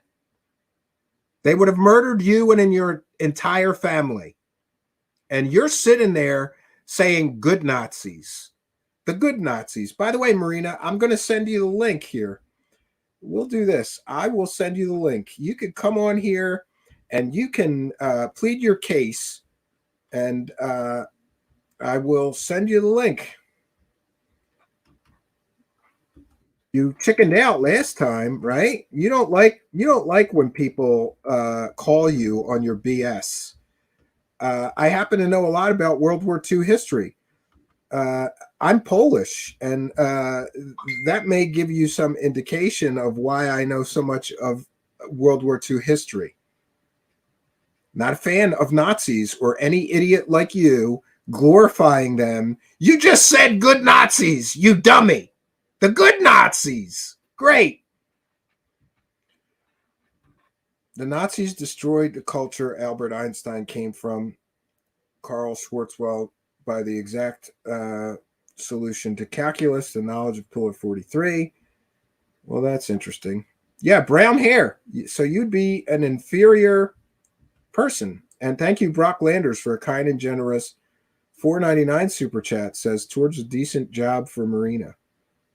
Yeah, well, I'm going to send. We're not going to do too much more of this. Maybe we'll do the rest another time. We've still got an hour of this garbage to go. And so far, listen to these fantastical claims that she has made. She's a reincarnated super soldier that was the lover of Marina Orsic, or reincarnated Nazi general. She's got alien genetics. She's got alien babies. She's got superpowers. She's got out-of-body experiences. The government is helping her fight a vast conspiracy with gray aliens. And she's got intimate knowledge of history that every historian somehow missed, but she knows the truth about World War II. And she's got superpowers. And we're 30 minutes into all these fantastical stories and not a single shred of actual proof or evidence yet. Dimensional depth as to the structure of existence. But it does not mean, though, that they have a more positive state of being necessarily. That has more to do with the soul development, with the heart space. So they're more intelligent, they're more advanced. And in the food chain, if we will compare it or use that example, they are over us. So she's an Avenger. Yes, she has superpowers. And animals, because they are lower density than us. They have less energy. So instead of feeding from their energy, they feed for us, humans. But it seems like that there are two main arenas. Girlfriend thinks she's got it all going on. There are physical extraterrestrial beings in different solar systems, and that some of them want to claim the territory of Earth as theirs so that they could run operations here. But then there seems to be a whole other perspective that gets into why the hybridization, why the tanks on UFOs with babies, that there is some goal by some form of the Greys to have interaction with souls. So you've got soul activity and generation of bodies by Greys. But you have also this issue of claiming Earth as territory. And it's not really clear what is the reason that any of them are fighting each other over claiming Earth as their territory. Because they have genetic connections to us. It's a repeating cycle from, I will say, millions of years in Earth's history, in humanity's history. So they all have some small tie or connection, or even higher connection to us genetically, because they became took a break from playing golf. Genetic massive experiment of creating the human race. And so they see that as an open door, an opportunity of imposing their genetics by, frequency manipulation, consciousness control. And by doing so, they can take over the planet itself and control the course of evolution. But I haven't heard you talk about the tall whites in the Nordics. Me too. Yes. Which military people and aerospace people tell me. Yeah, people tell you a lot of stuff. I guess help would be the word from tall whites and Nordics. And you haven't mentioned them. Have you had any experience with these 7 to 8 foot tall, color of chalk whites? Yes. And the Nordics that are blonde, also blonde and blue-eyed, making the whole complex who is who so difficult? I just want to take a moment to interject here that the whole myth of the tall white aliens was created by a man named Charles Hall, who is a complete and total fraud. All those stories about tall white aliens that everybody repeats came from a complete and total stolen valor fraud. He claimed he was in the Air Force. He wasn't. He claimed he went to meteorological school, weather observer school. He didn't. We checked. We checked the class. He's not in the class picture for the class he claimed he attended in the Air Force. We checked with the National Personnel Record Center. He was never in the Air Force. And so all of these people are repeating fake stories from another fake guy. That's important to note. Why would you repeat stories from a man who has been proven to be completely and totally a fraud? The tall white aliens are a fairy tale from a fake stolen valor Air Force fraud who every time he gets up at a UFO conference and tells his stupid stories is committing a felony, a violation of the Stolen Valor Act, because he's profiting, claiming he was in the Air Force when he never was. Those are the ones that I identify as Aldebaran beings. The blonde, blue-eyed. So the ones who contacted me and tell me that I had incarnations as one of them. Those were tall. Matt's our resident reptilian alien expert. Okay, their Nordics can be 6 to 7 feet tall with blonde hair and blue eyes. The tall whites are a completely different order. They usually are at least 8 feet tall by the time they interact with humans. They have the color of chalk. This is all from Charles Hall. The hair is white. He's a fraud, Linda. He's fake. And so are his stories. And their eyes can be a pale blue, but they are a distinct order. But it doesn't sound like you've had any interaction with them at all. And it's hard to understand the geopolitical complexities of what is happening in Earth historically and currently if we actually do. Anjali was just on Gaia TV, and everybody knows my rule, except for Walter Bosley. If you're on Gaia TV, You're full of shit. And while she was on Gaia TV, Richard Doty told her that I'm a CIA government agent or something like that. That the two journalists who interviewed her last year were government agents. So Richard Doty just accused me of being a government agent on Gaia TV. I'm gonna get the clip. This made my month. Richard Doty is telling people on Gaia TV that I'm a CIA agent or something like that, a disinformation agent. And I discredited her because her story is true. And I'm part of the cover-up. It's great. All right, let's do just a little bit more of this. And then I'm going to timestamp where we stop. We might do the other hour another time. Do have help from Nordics and tall whites working directly with our aerospace and military versus... And she's quoting Charles Hall stories right here. And Charles Hall, again, lied about his military background, lied about his education, lied about everything. Most likely, including all his stories about tall white aliens that don't exist. Pointed chin grays or Ebens or Aldebarans, it would seem that there is some kind of discrepancy between saying we're getting help from tall whites and Nordics, but you're describing a whole mixed group that they want territory and they want souls that is not ascribed to these others. It's that complexity of agendas that don't make any sense. The Aldebarans are actually the blonde, blue-eyed entities that you are describing. Jesus, man. Sound like they're in a traffic jam. Okay, we can start. They are not related Let's to start at both sides. the Aldebarans. Oh, somebody forgot an edit. What are you doing? Stop calling me. Hold on one second, friends. Eric, stop calling me. I just blasted it in my ears. Use the StreamYard link if you want to come on. Otherwise, stop calling me on Messenger. I forgot to put my phone on Do Not Disturb. I'm doing that right now. That blasts through my headphones super loud, bro.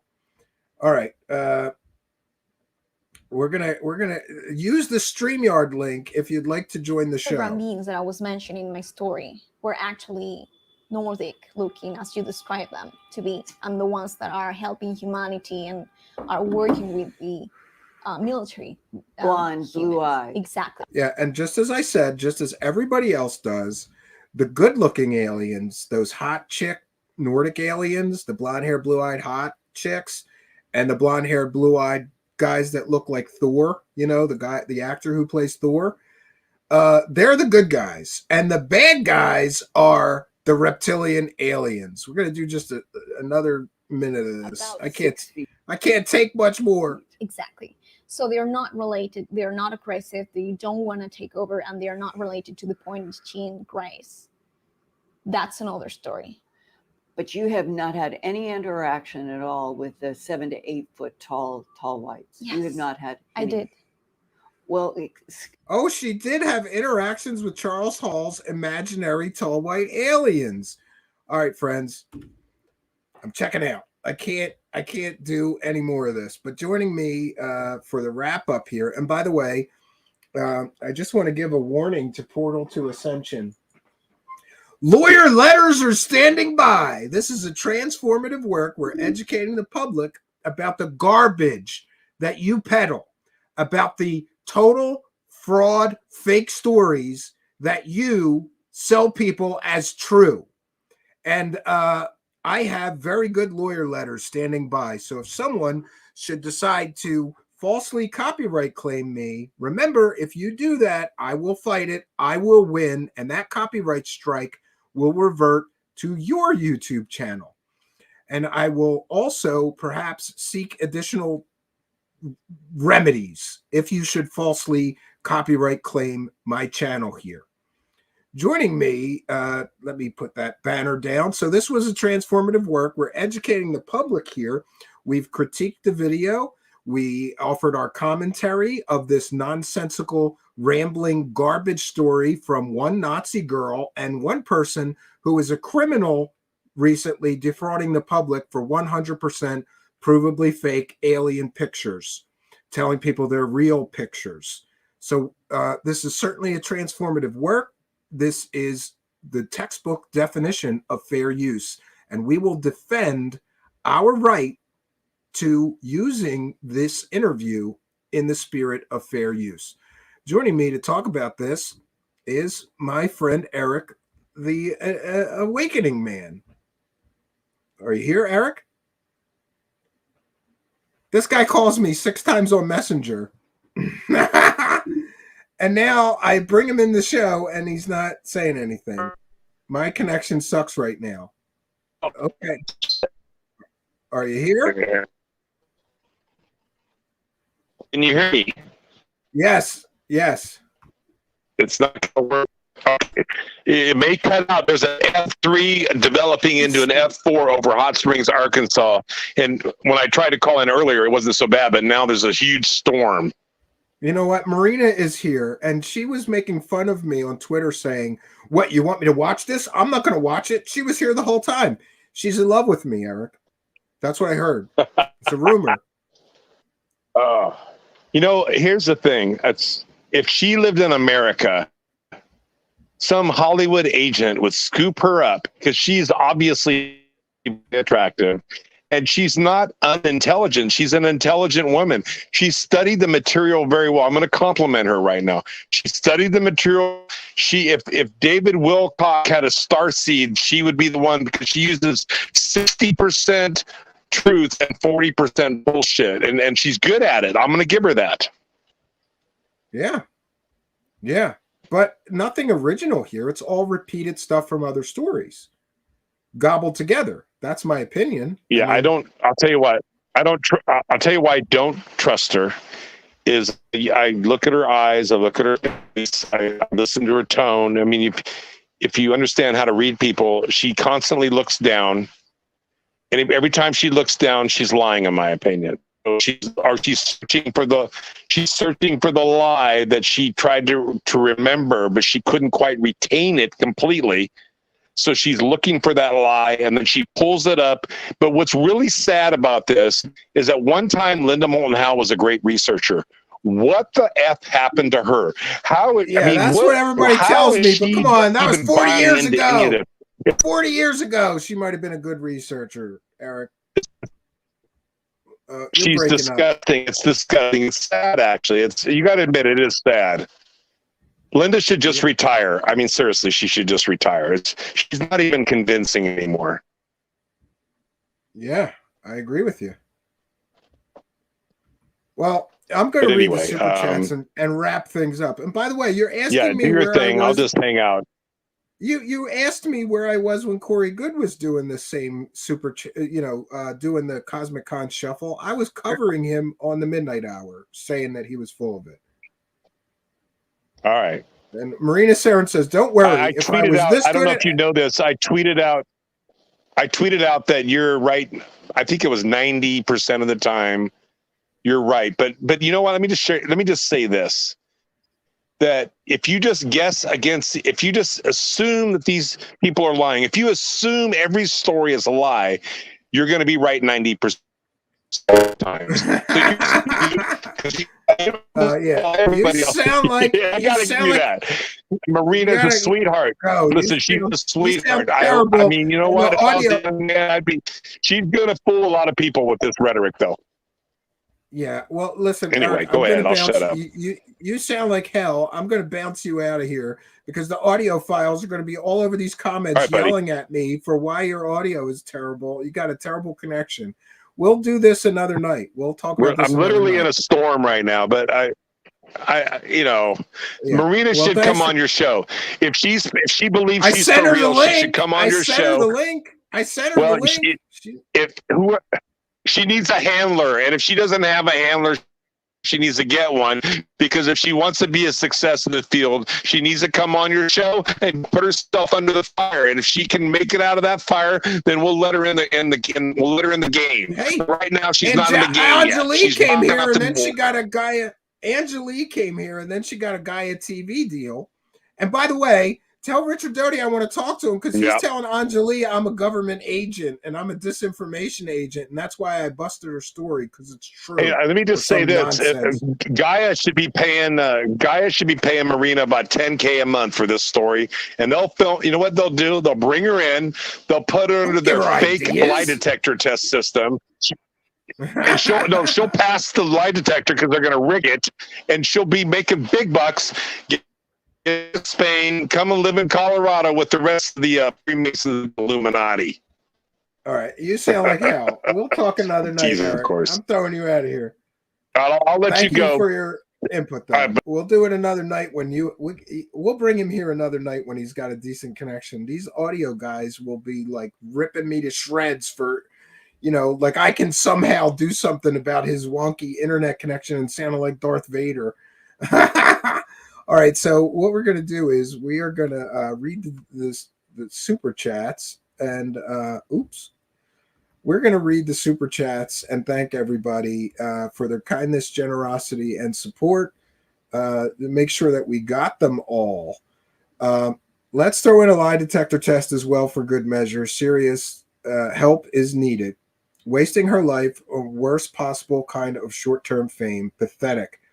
There is no good Nazi. That's UFO John Doe, kind and generous $9.99, and Brock Landers towards a decent die job for Marina, $4.99. KMM177, kind and generous $10, says towards the MRI scan. UFO John Doe, kind and generous $9.99. I'll help pay for the DNA test to expose and out another fake fraud. Yeah. Banana Planet 666 says for the DNA test, kind and generous $5. Lord Ludicrous. Oh, that's from yesterday, but Lord Ludicrous, thank you very much. From yesterday, says Third Phase of Moon says it was all entertainment on Alien Addict. Yeah, and by the way, we've got another great story coming up about Third Phase of Moon. Oh, it's great because now people are starting to send me private messages which prove that Rich and Third Phase of Moon knew that a video was 100% fake, and they hyped it up and put it out as a real UFO anyway, and we're going to bring that to you, right? Oh, here, Marina's still in our live chat because she's in love with me. Marina, I could teach you to do the Cosmic Con the right way, I could teach you how to plug all those holes in your story. You can't give people like me all those data points to prove that you're lying, and you did. The DNA test would prove that you don't have alien hybrid DNA. Let's see. You said that the government and the military is in contact with you. Great. Let us talk to them and prove that you're not a liar, right? And there were some others in there. It just doesn't work out. You've given everyone too much information. You should have been trained by somebody like Corey Good or David Wilcock to do the Cosmic Con Shuffle better. Not that they do it much better than you. Those guys are so full of shit they waddle when they walk. But the challenge remains. I have a billet here. That's what we call this in magic. You write something on it. So there's a secret message here, and if Marina can discern with her superpowers and her alien friends what's written on this slip of paper, I will give her $10,000. And if she will submit a DNA sample to an independent DNA laboratory, we'll check her DNA to see if it's human or more than human. And if she's not willing to do that, I'm willing to pay for it, and we will pay for a retired FBI polygraph examiner I know to give her a polygraph exam, a lie detector test.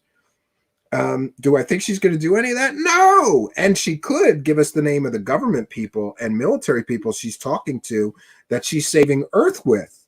But here come the excuses, friends. She is going to come up with excuses for what I challenged her on Twitter. Show us your superpowers, Marina. Show us your superpowers or are you a fraud? And she made excuses for why she couldn't show us her superpowers.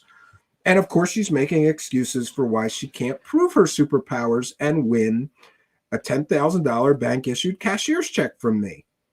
I've offered her $10,000. I will send her proof that I have that money sitting in an account waiting for her to meet our challenge, tell us what's on the sheet of paper, and prove her superpowers and alien friends, her alien super friends, are real.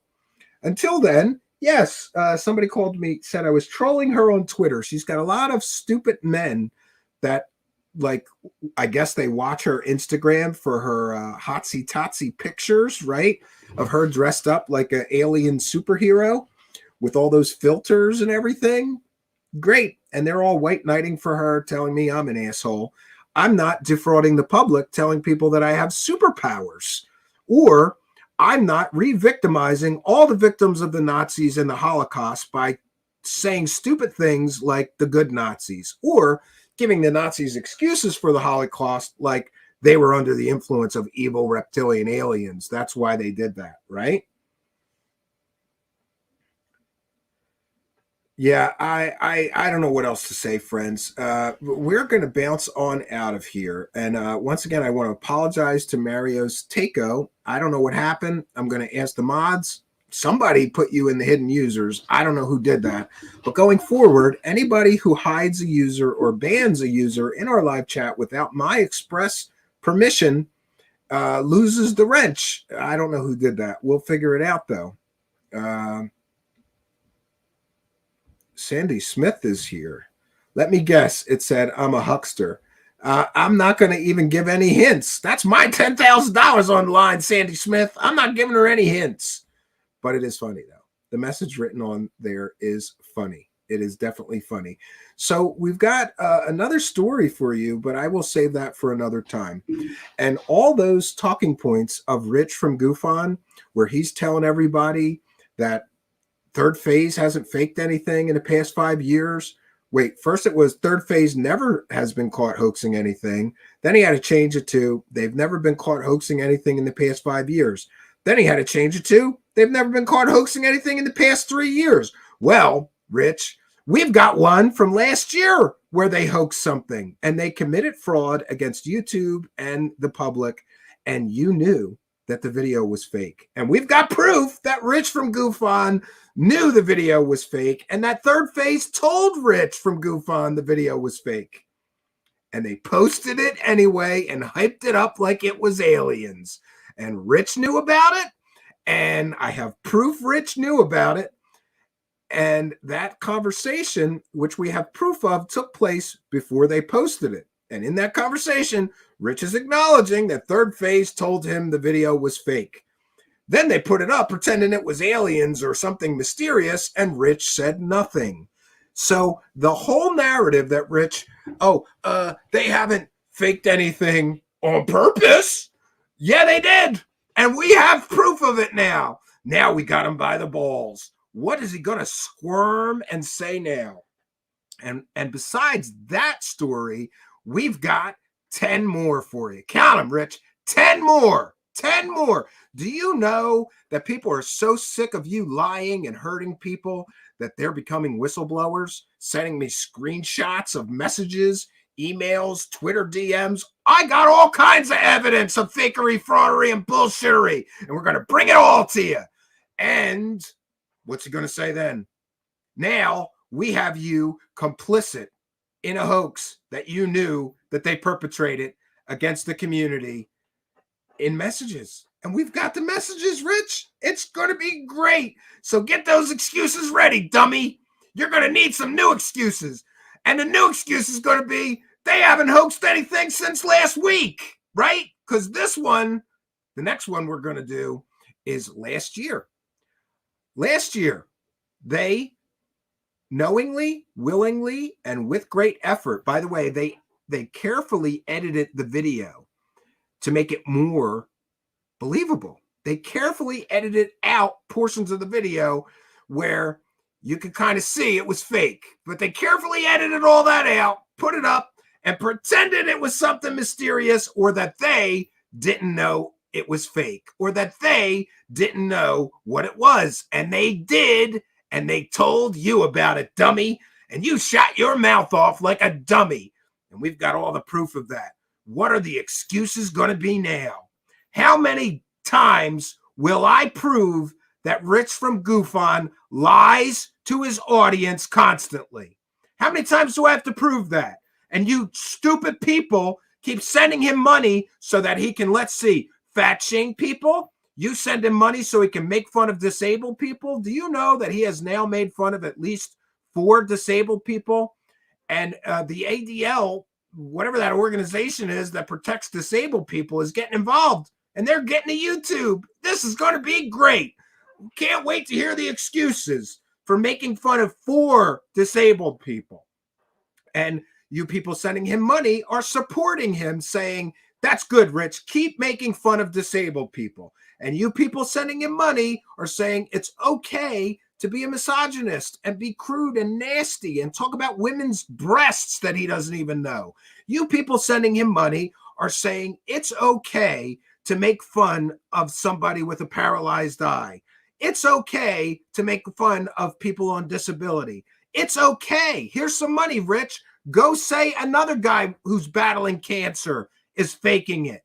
You people sending him money are directly supporting these things. You are signing off on it. You're saying, that's good, Rich. Here's some money. Keep doing that on your show. You are saying it is okay to do these things. And by sending him money, you are saying, I approve of you lying to your audience. I approve of you knowing that Third Phase of Moon is faking things and not standing up and doing the right thing. I approve of you lying to your audience, saying they never hoaxed anything. Calling people pedos. Here's some money, Rich. Call some more people pedos with no evidence or no proof. But that's where we're at, and that's where we find ourselves. And, I have learned through my newfound sobriety that some things I can't change. And I can't change the fact that some people are enabling him to continue in this dark and dangerous path he's been on for this time now.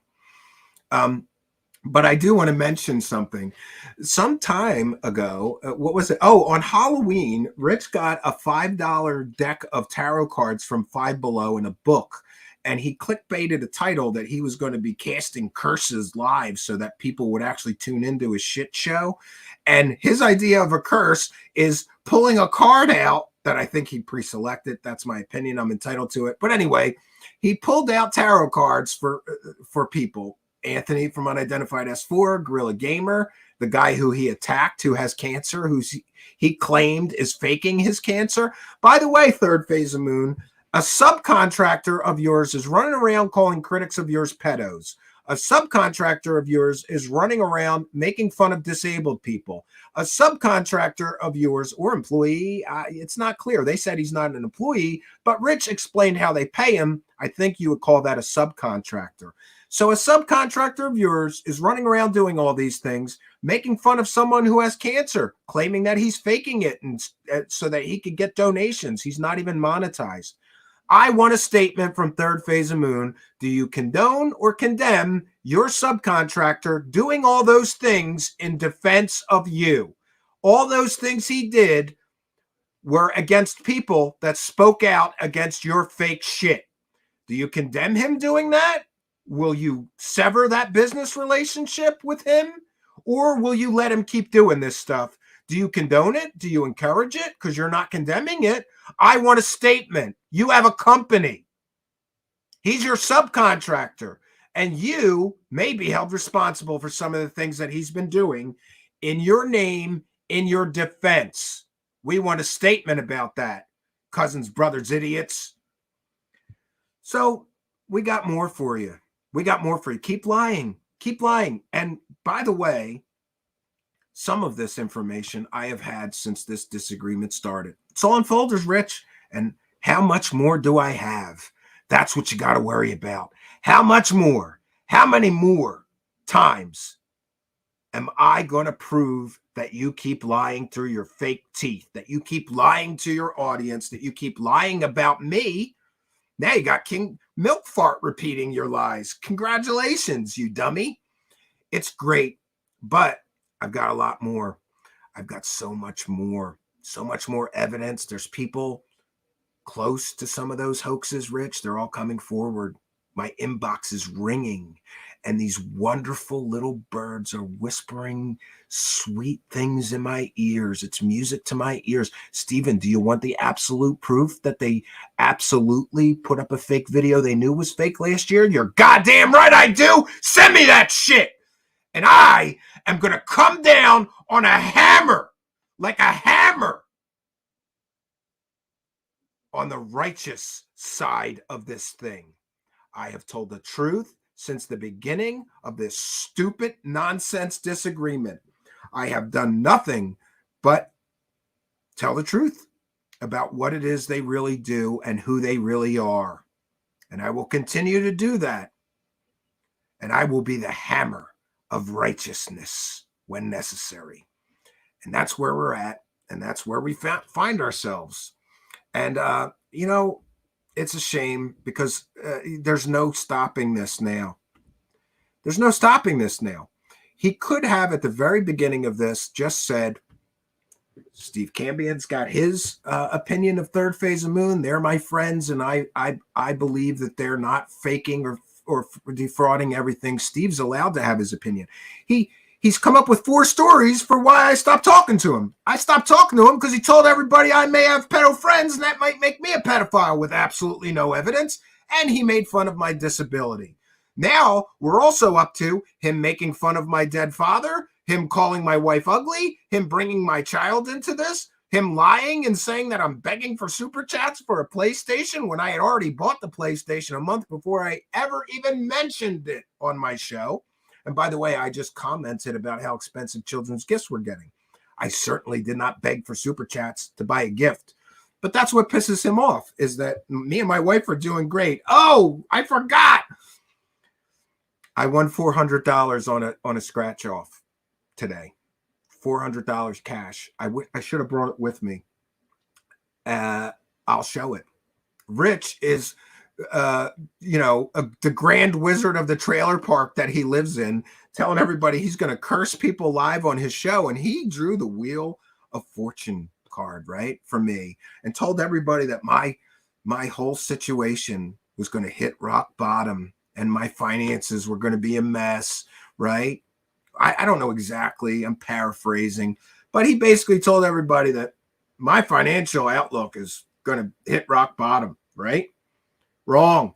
I won $400 in a scratch off. And by the way, today my wife got some amazing news, Rich, and she got a huge raise at work. A huge raise. I think it's like 10%. And she already does incredibly well. I'm not going to tell you what it is, but that should prove that your bullshit curse just bounced right off of me, you dummy. It bounced right off of me. It's coming back at you. You cannot use black magic without the threefold law in effect. Everything you put out there comes back to you 3 times, Rich. And now it's all bouncing right off of me. I just won $400 in a scratch off today, and my wife found out she's getting a huge raise. 10%. She already does incredibly well. So I guess your superpowers aren't real, Dr. Strange Goof. And you should be very careful who you choose to so-called curse. You're cursing me? I don't think so. No, I don't think so, Rich. So I'm going to bounce on out of here. I got to start a fire. It's cold. It's freezing in here. It's probably like 30 outside, and it's not much warmer in. It's 40 or 45, 50 maybe in here, max. I'm going to start a fire. I'm going to make a delicious dinner. I got some lovely cuts of meat here and some other stuff. And I am going to clean up. By the way, Anthony from Unidentified S4 and Ron from Cosmic Neighbors is coming here on the weekend of the 19th and the 20th. And we're going to do a live skywatch outside with all of their crazy cameras. And I don't know how the hell we're piping it into the live stream, but we're going to figure it out. and bring it to you live. I've been telling you guys for a while now, there's amazing things in the skies here. And in full disclosure, some of those amazing things might be Starlink satellites, but we're going to be able to see it and film it and share it with you. Some of those things might be the International Space Station. Some of it might be unidentified craft. Who knows? We're in a high elevation. It's super dark here. There's no light pollution of the city. You can see amazing things here in the sky. And I'm so excited that those guys that actually know what they're doing with cameras, every time I try to film something, it just looks like a little light blob in the sky. And you can't, that has no value. But those guys got great cameras and FLIR cameras and night vision and all kinds of shit. I don't know what we're going to do, but we're going to bring it to you live in a couple of weeks. So I'm going to bounce on out of here. I want to thank each and every one of you for joining us. I want to thank our announcer, Ian, for his kindness and help with the show. I want to thank all of our kind and generous benefactors, Patreon supporters, channel members, PayPalers. Oh, I didn't check that. We'll check that real quick. And Cash Appers as well. And we want to thank our wonderful audience. I want to thank Marina Sarin for allowing me to educate her about the true history of the Nazis that she is so misinformed about, and educate her that every time she says these stupid things, she re-victimizes victims of the Nazis of World War II. Every time she says these stupid things, she re-victimizes those people. And I wish that she would learn that what she is doing is dangerous and stupid, and she should not say things like the good Nazis. Imagine if your whole family was killed, Marina, by the Nazis during World War II. Would you want to hear somebody talking about aliens and the good Nazis on the internet, or taking pictures with Nazi jewelry? I don't think you would. I don't think you would. And by the way, the good Nazis, Carolyn, Sweet Caroline was the last PayPal donator. So thank Sweet Caroline. So instructions for how to help us is in the description of the video, but now we've got a bumper for it, so I don't have to do that pitch ever again. I'm so happy about that. I'm making it a point that I am going to do things that I've been procrastinating. I've been saying I'm going to do playlists for a year straight. I'm really going to do it. And I've been saying that we would have a bumper to do the pitches and a bumper to say like, subscribe, share, so I don't have to keep doing the dumb dance anymore. I'm getting that done. We've got one bumper done, and Ian, as kindly, he's going to be helping me with a few more. So thanks to him as well. Thanks to the mods in the chat. And again, I'm sorry to Mario's Takeo. I'm going to look into what happened with that, right? And hello to Unidentified Celebrity Review. I'm glad to see you. I hope you're getting a lot of golf in. And I invited Lou. He's on the West Coast, but I invited him to come camping with me at the new corporate headquarters. I don't know if he's going to make it, but I'll pick him up at the airport if he wants to. Yeah. And I wish him the best. I hope he's getting a lot of rest away from this shit show conspiracy land. There was a funny picture of him and Stephen Greenstreet. He put on his Twitter, and so did Greenstreet. And I'm jealous because I want to be there, hanging out with Greenstreet. I got a lot of love for Greenstreet. I can't wait to see his new what happens next. He left us with this huge cliffhanger on the basement office. And we don't know what happens at the Skinwalker Ranch visit, but I want to know, right? So I'm going to bounce on out of here. I want to thank each and every one of you for joining us. It really means a lot to me that so many people were here to support me.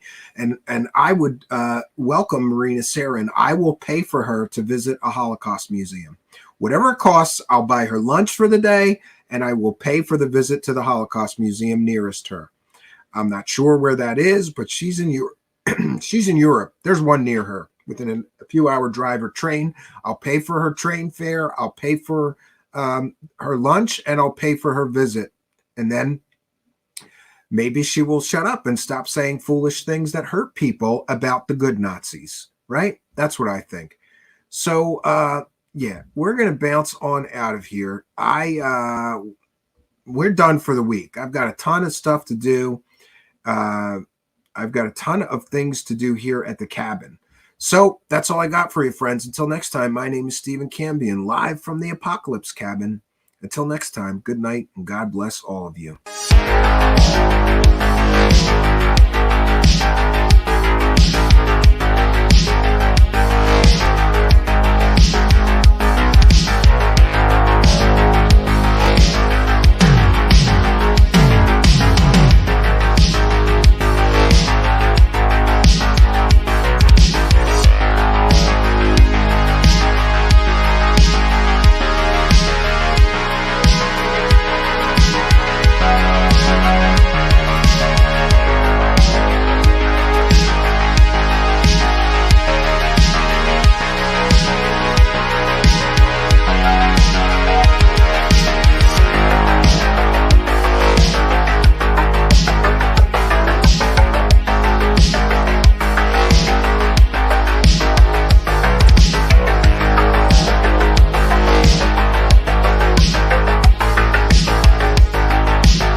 Truth Seekers is a viewer-supported show. Wonderful people like you who enjoy this show send pledges in the form of super chats, super stickers, super thanks, PayPal, or Cash App. Instructions for how to help are in the description. You can also join our Patreon, and for as little as $1 a month you can get extra content. Patreon supporters get a backstage pass, early access to all our production videos before they are distributed publicly, Stephen Cambion's music, private writings, a monthly show journal, and more. You can also become a YouTube channel member for $5 a month. A YouTube membership includes all of the Patreon benefits, plus a special members badge, priority reply to video comments, and the live chat, plus a monthly members-only video. We thank you all, kind and generous benefactors, for supporting Truth Seekers. Thank you for your generosity and support.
Greetings and salutations, friends, and welcome back.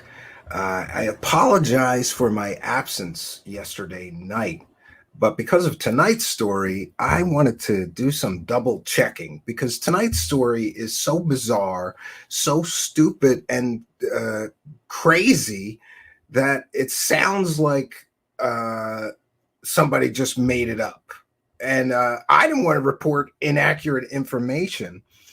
For those unaware, we have previously covered this Nazi girl, Marina Sarin, and to some, that was very good coverage. But to other people, especially her male simps who don't care that she's rewriting Nazi history or talking about things like the good Nazis or saying that she is a reincarnated Nazi SS general, but one of the good ones, besides the other things she says she is, like an alien hybrid, let's see, a super soldier with superpowers, a super secret psychic with superpowers, an alien abductee, the mother of alien gray hybrid babies, and more.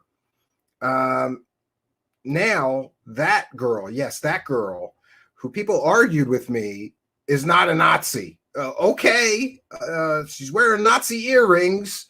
She's wearing Nazi uniform. She's got a Nazi helmet behind her.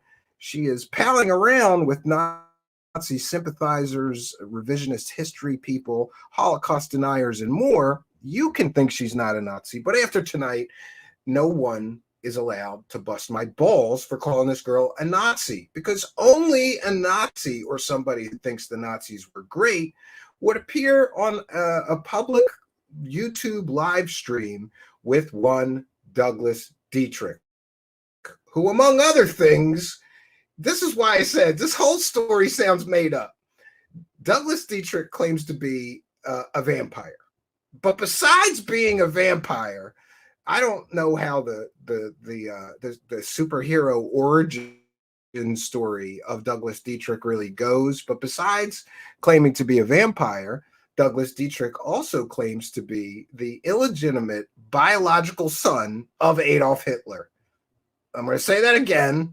Douglas Dietrich claims to be the biological son of Adolf Hitler. And he is, like Marina Sarin, a revisionist of history. Among his other ridiculous claims, Douglas Dietrich claims that the Axis powers, or at least the Japanese, won World War II, and we were all lied to, and that the United States surrendered to Japan. It's a whole thing. But most troubling to me is his claims of being Adolf Hitler's son, as if he's very, very proud of being Adolf Hitler's son. And as I said, I had to take a night off and look more into this story because I don't want to give you inaccurate information. So what we have here is a former, let's recap. It's very important, and we see who the players are in tonight's story. We have an Instagram hotsy totsy model who does cosplay as Alice in Wonderland, besides doing cosplay as a Nazi super soldier or Vril Society psychic or alien hybrid. She's got filters, make her eyes bigger, make her look a little more alien-like. I think this is like let's pretend time. And in fact, in researching this story, when I had to listen to these two, it felt like I was listening to my 6-year-old son play pretend with one of his friends. Like, okay, I'll be Superman and you could be Batman. It's so ridiculous. But now let's get back to the players. We've got Marina Sarin, who claims to be a Nazi general, SS general, reincarnated, as well as be one of the founding members of the Vril Society, the Psychic Nazi Society. I don't know how she was both those things at once. I don't make this stuff up. They do. I just talk about it. And she's also an alien hybrid, alien abductee. They kidnap her. She was inducted into the secret space program. She fought alongside the goodies in the Nazi space wars. And she also had alien babies that were somehow genetic hybrids between her and gray aliens. And she's half an alien. She's an alien hybrid, and she's got all kinds of superpowers from both being a super soldier and being a psychic. I don't know. I don't write this. And the other player tonight is a man named Douglas Dietrich, whose books are filled with, I could just call them historical fairy tales. It appears to be that Douglas Dietrich's thing is to pretend to be some kind of information insider and truther. And he has all of these vast conspiracies. Of course, the Japanese really won World War II and all of these other conspiracies. And he claims to be the son of Adolf Hitler. Now, I thought that this whole thing sounded like the plot of a very bad Iron Sky movie sequel, right? Like Nazi super soldier, blonde chick, and Hitler get together. You can't make this shit up. This sounds like a bad Iron Sky sequel. But this is the conspiracy land, UFO land circus that we live in, and this really happened. This Nazi super soldier psychic girl with superpowers, and she's an alien or something. I don't know. She's hanging out with Adolf Hitler's son, and they're starting their very own online love affair on Douglas Dietrich's show. And by the way, I'm going to show you some things from his show. I don't know how he's still on YouTube. It's like every other thumbnail is a Nazi thing. And there, of course, are strands of anti-Semitism all throughout both Marina Sarin and this Douglas Dietrich stories, right? But remember, they're talking about the good Nazis and talk about revisionist history. So I was, a little cautious. Like, I don't want to go on a public live stream and say Douglas Dietrich claims that he is the son of Adolf Hitler, right? I didn't want to say that, and then I got to have the site or the source for where he said that. It's on his public website. He's telling people he's Adolf Hitler's son, and he knows the real truth about Adolf Hitler. And then he talks about what a great guy Adolf Hitler was. You can't make this up. You can't make this up. So Douglas Dietrich, son of Adolf Hitler, but he's fighting against white male supremacist terrorism. And here's something. This is probably a 5 or 10-year-old picture of one Douglas Dietrich. And Douglas Dietrich does some strange things with Photoshop and sort of pretends to be somebody he is clearly not. And I'm not sure if he's using very old pictures of himself or he's just Photoshopping. It appears to me that some of his imagery that he's claiming is him is like Japanese anime pictures that somebody took of someone with vaguely similar features to him and then Photoshopped. So his only proof of being Adolf Hitler's son is a photo of Adolf Hitler wearing a kimono from Diana Dietrich's personal photo collection. And that would be his mother. So basically, this guy, Douglas Dietrich, claims that his mom was bumping uglies with Adolf Hitler himself. And then she got knocked up by Adolf Hitler, and then Douglas Dietrich was born. I don't know. I don't think he looks anything like Hitler. Not that that is always an indication, but. And then here's some of his imagery. This is him supposedly dressed up as a Nazi soldier. But is that really him, or is that just some photoshopped model? That doesn't look like him to me. So it would appear, just like Marina Sarin with her ridiculous amount of photo editing, processing, and filtering, Douglas Dietrich likes to play Nazi dress up too, just like Marina Sarin. And here's look at this imagery. Like, this is supposed to be him. I don't think this is him. This is literally, he's using fake pictures of people that aren't him in his materials.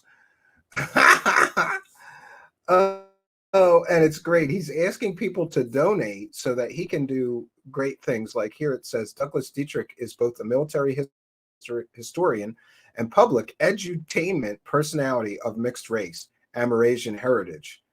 Well, wouldn't he be German Asian if he's really Adolf Hitler's son, right? His mom would be Asian. He's calling himself Amerasian.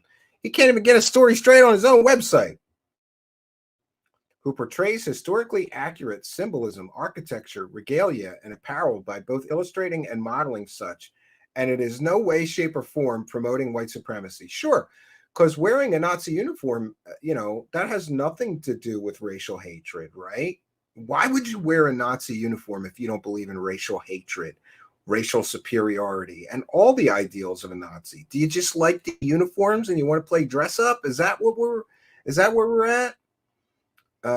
And I think this is him and his vampire self, right? Besides being Adolf Hitler's son, and this is the imagery that he uses that he's claiming or pretending is him somehow. It's bizarre. And this is supposed to be his daddy, which I don't know where he got that picture from, but it doesn't look old enough to be a picture of this man's father.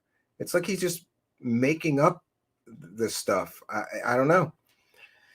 And of course, the United Nations was against Hitlerism. Nazi conspiracies deconstructed. Yeah, he deconstructs Nazi conspiracy theories like the Holocaust. Great job. Great job this guy does. This is ridiculous. And the fact that this guy is on YouTube is kind of nauseating to me. It's absolutely nauseating to me that this guy is on YouTube. And we're going to share with you. And by the way, for the purposes of human review, should I get one, or the AI algorithm overlords, we are certainly not condoning this man's ridiculous history revisionist theories and rewriting of actual and real history.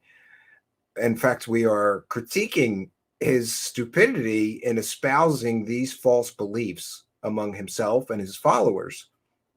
And by the way, in the description of the video is a blog, an entire blog of this man's lies. This man is a pathological liar, absolutely pathological liar. He has been caught lying over and over and over and over again. He is essentially David Wilcock, but also a Nazi. Because he tells tall tales, people look into the tall tales, and whenever you can fact check Douglas Dietrich, you find out that he's highly embellishing, exaggerating, or just straight making stuff up. In other words, he'll take something like a relative of his, like an uncle who was in the military. He turned him into a Green Beret, a special forces officer, an intelligence guy, all these stories he told about his uncle, the Green Beret. And by the way, I'm paraphrasing. There is a mountain of this guy's fake stories picked apart in the blog, right in the description of the video. And that blog is by one-time guest here, Richard Cole. Does a great job digging into this guy and his various lies. I am going to, of course, now I can't find that. A few select bits of his recent lies exposed. I think we can still do that. Just bear with me here, friends. It's a live show and we roll with the punches. Yes, I have found the blog. Let's see here. And it's rkcolejr.blogspot.com if you're following along in audio podcast land. Otherwise, in the description of the video or the podcast is the link to this blog, which exposes a great deal of Douglas Dietrich's lies, fabrications, and fairy tales over the years. The blog is called Exposing Douglas Dietrich. Here's a perfect example. Photos of George Dietrich gravesite proves Douglas Dietrich is lying about his father's rank. So his father was in the military, but Douglas Dietrich exaggerates and lies about his rank. The records show Miguel Mike Velez served 1 year in the U.S. Army and is not a Green Beret. And this is another story. He claimed his cousin Miguel or Mike was in the Vietnam War and that he was a Green Beret, Special Forces, intelligence officer. All that turns out to be false. And all the proof of this man's lies have been carefully detailed here in this very detailed blog.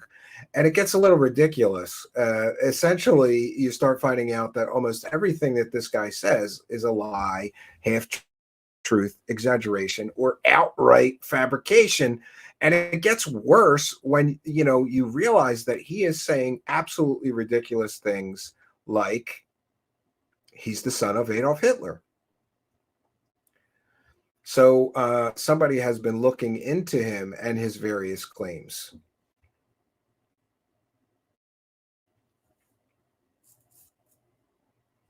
Yeah, he also claimed to have some connection to the Night Stalker. He claimed his father killed John C. Woods. That's also false. I mean, there's some big whoppers here coming out of Douglas Dietrich, right? And it just goes on and on and on with this guy. There is an army of proof that this guy is a fabricating liar. So when we get into some really ridiculous claim, for example, like I'm the son of Adolf Hitler, well, that would be very easy to prove with a DNA swab and a genealogy test. Or, there are, to the best of my knowledge, Adolf Hitler did not have any direct known descendants. In other words, a son. However, he does have other family, his cousins, aunts, uncles who did have children and are still alive today.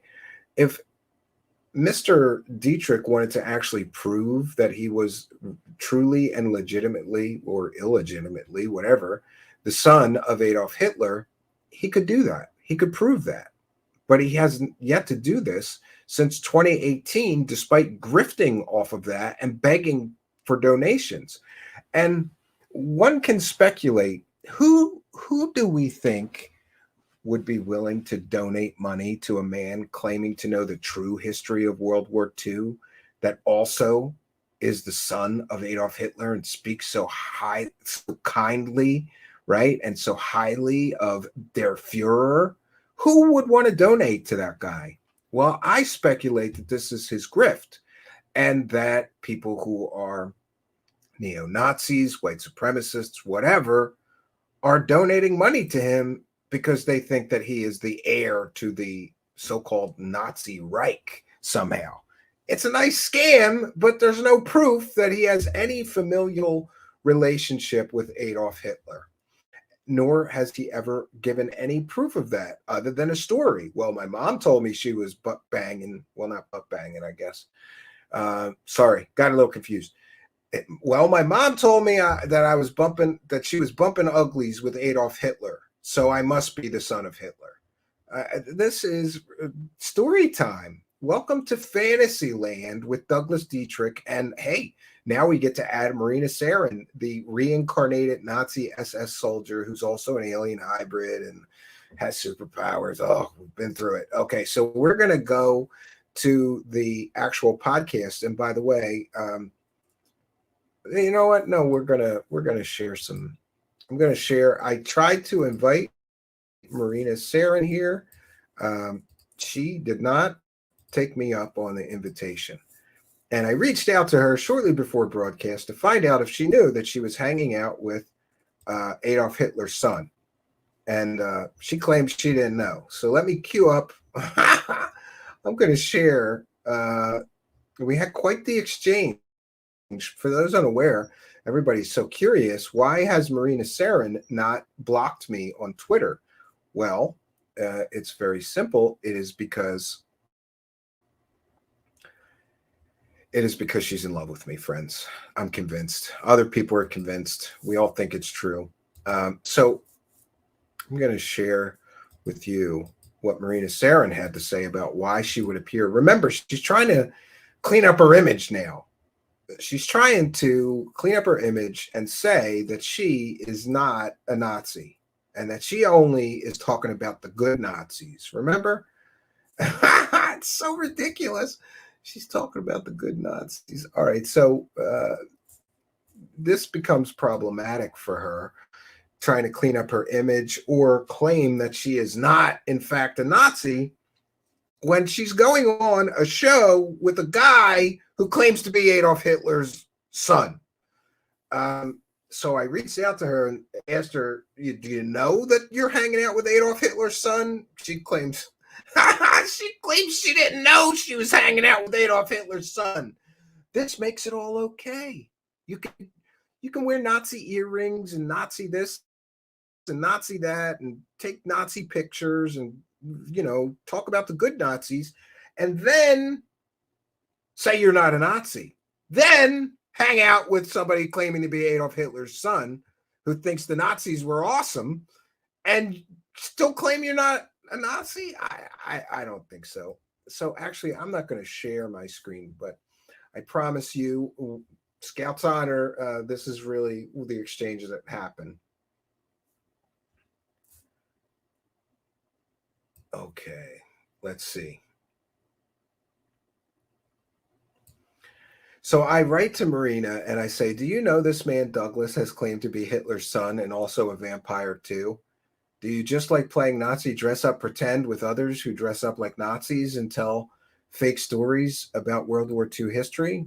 And is it true that you are going to be his guest every week on his show full of fake history and Nazi propaganda? Marina chimes back, I had no idea about his claims, but what if he was Hitler's son? It's not like he was Hitler. Oh man, I am going to share this. I want to make sure that people know she said this. This is ridiculous. So her defense is, it's okay for me to hang out with Hitler's son. It's not like he was Hitler. And I ask, how could you not know? It's common knowledge and all over his website. You keep saying you're not a Nazi and you do things like this by accident. He's a huge Nazi supporter and history rewriter. And Marina says, it's not all known. I haven't been here around as long as you. I haven't been around as long as you. I say, as well as a con artist, he's never proven his claims about being Hitler's son, so that is consumer fraud. She says, I just met him recently. I say, he's also a vampire. Next time you do his show, bring your clown outfit. She says, I don't care what he claims. I respect, I guess she meant his beliefs. She said her beliefs. I'm tired of the skeptic mentality. These things are just too hard to prove. That's it. Because they aren't material. They aren't his material. I say he could take a DNA test and prove his claims. He won't because he made all that up, just like your stories.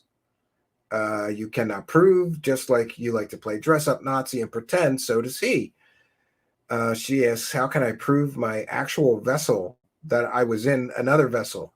Your thinking is so wrong.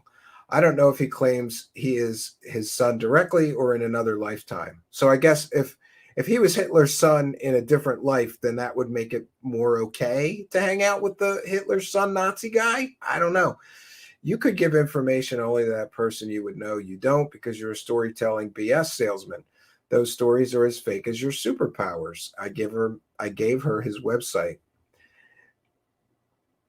You're like a silly clown again for playing with a Nazi liar vampire.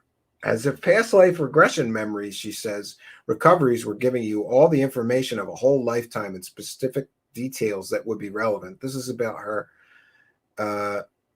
not wanting to provide proof of her reincarnation. I tell her to use her superpower. Oh, she calls me an a-hole. I'm an a-hole. I am. I tell her to use her superpowers, and she says it's called abilities. I said, you could come on my show tonight and show everyone your superpowers. Then I'll apologize for saying you're a fake fraud BSer. She says, and they are tools, not a crystal ball. It's the same as any learned ability.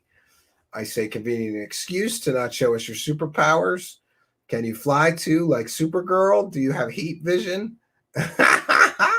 She says, takes time learning, and there is always a limit. You aren't going to know how to play all the instruments. Then she tells me to F off. I say, show us some aliens then, or is that all BS too? Does your family know you pretend to be a superpowered Nazi girl on the internet? And that's the father in me. I wonder about her parents and what they think of her pretending to be a superpowered Nazi girl on the internet. And she says, how can I force independent beings to be shown for your approval? They are too intelligent and wise not to do that. I said, I guess no alien images without Photoshop then. I still call BS on your fairy tale stories and your fake superpowers you refuse to demonstrate. Should have stuck to Marvel or anime cosplay. She says, how can I pretend I take a smartphone in literal ultra secret military bases or ET ships? Are you dumb? Yeah, I'm the dumb one. This girl's running around telling everybody she's taking spaceship trips and she can't take her phone because it's an ultra secret military base or extraterrestrial spaceships, and I'm the dumb one. Okay, so all you have is stories, zero evidence. Got it. So show us your super soldier superpowers then. Or is that all fake too? Or submit to a medical exam. A doctor would know if you've given birth before. Let me guess, excuses for that too. She says, if there's any scientist in the field that knows how to test people and check for evidence in accurate techniques, I'll go forward with it. I say any doctor could tell if you've given birth or test your superpowers or DNA. She refuses. I say, what are you waiting for?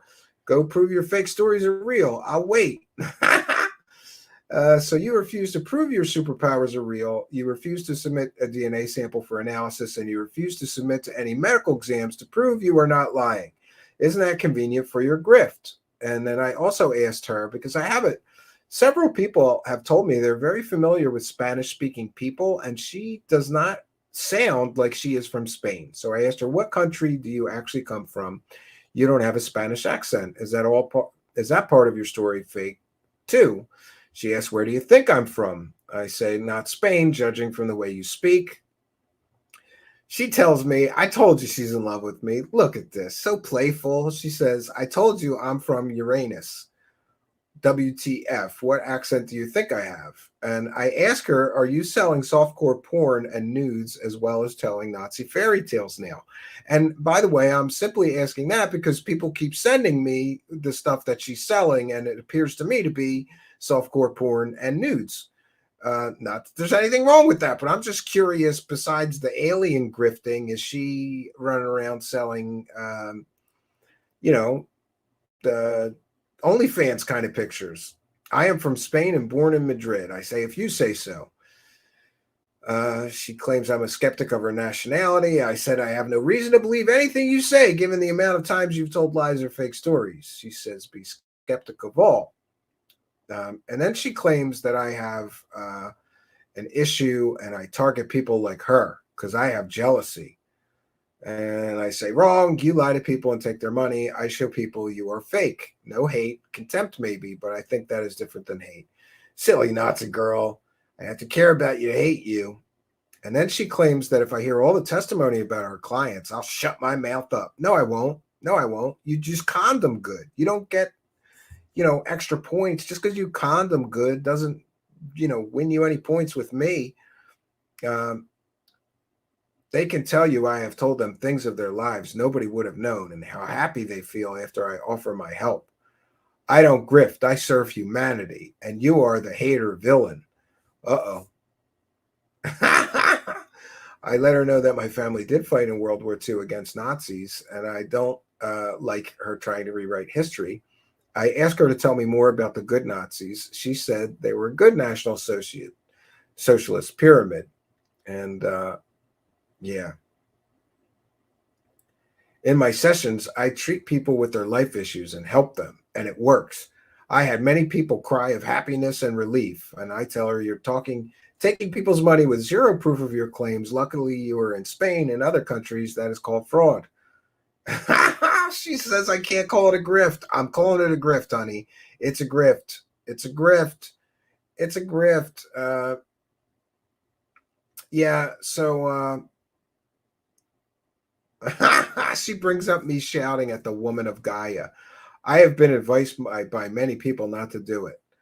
I offered to let her come on my show tonight and show everyone her superpowers or proof of her claims. Then I'd apologize. Otherwise, I'll just say you were invited and refused. She's been warned not to do it. Yeah. I'm not going to yell at you. I would be respectful if you came here.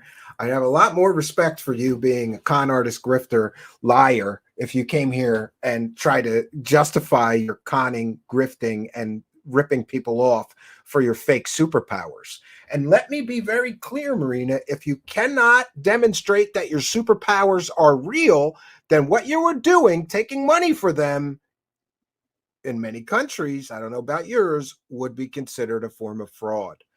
You're the one running around telling people you have superpowers and renting your superpowers to people. Show us your goddamn superpowers, or are you a con artist, grifter, liar, huckster? I tell her she could shut me up good with a demonstration of her super soldier powers or super psychic powers. The fact that you can or won't proves I am correct in my analysis. And then she tells me that she needs to sleep. Then it gets into some other stuff. And I sent her a song because I think sometimes a song really says what you have to say better. There's a song by The Dreaming called Beautiful and Ugly. And the point of that song is a woman who's beautiful on the outside, but ugly on the inside. I sent her that, and she says, I don't care. I get to bang who loves me as I am. I get to bang who loves me as I am. So I guess she's got dudes banging her that like her as she is. I don't know. They don't consider me ugly on the inside. Then she claims she has friends from all races and even trans friends. So I can't be ugly inside. And I'm nice to people and she condemns the bad Nazis. So it's pointless. I told her I would send her the show invitation, and there's my proof. I did send her the show invitation, and that's where we're at. We're going to take a listen to some of this ridiculous appearance of her with Hitler's son. Why? Because we can. And I'm going to cite fair use. We'll put our fair use banner up. This is a transformative work. We're educating the public about the alleged son of Adolf Hitler and a Nazi girl who wears Nazi earrings and has alien experiences and has superpowers and fights space battles with the good Nazis in the good Nazi, bad Nazi space battles, I guess. I don't know. Look, it's been a long time since I watched Buck Rogers. I can't keep any of these plot lines straight. This needs better writing. This whole thing. Now we got a Nazi girl hanging out with Adolf Hitler's son, and why am I here? Right? I must not have. This is ridiculous. But it is funny to me anyway. So we're going to share some of Marina Sarin's appearance. By the way, I was told by several people that, because I didn't listen to this entire thing. By the way, you people that complain when I go long on a live stream, Douglas Dietrich does 11-hour live streams, apparently, a lot. So no, I didn't listen to the whole thing. I think Marina Sarin is only there for the first few hours of this. Luckily, because I'm not listening to 11 hours of this fake Nazi girl talking to the fake son of Adolf Hitler, but we'll check in on a little bit of it because it's interesting, the conversation they have. And of course, look at this imagery. This girl who claims to not be a Nazi is going on a podcast, whatever, YouTube live stream with glorified pictures of, the Nazi flag. For those in audio podcast land, I'll just describe it. The imagery that they used for this broadcast is Nazi flags, and it looks like a big, grand eagle and a Nazi swastika symbol in the sun. It's essentially, and Nazis are great. It's like a Nazi propaganda painting.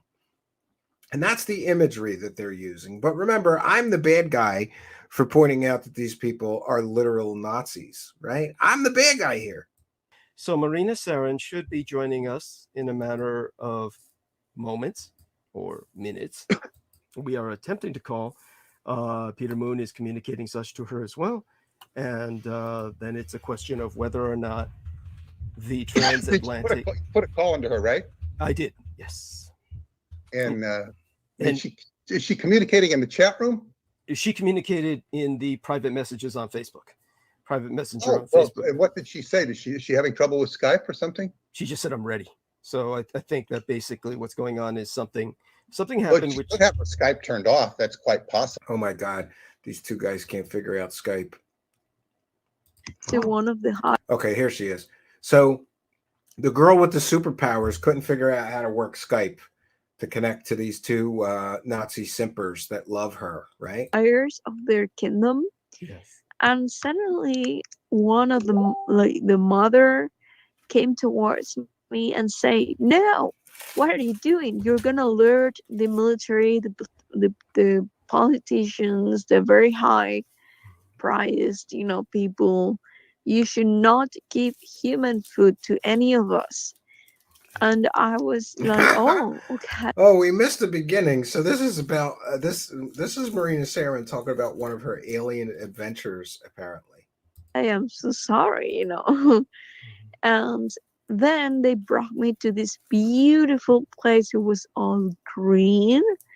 It had very beautiful vegetation.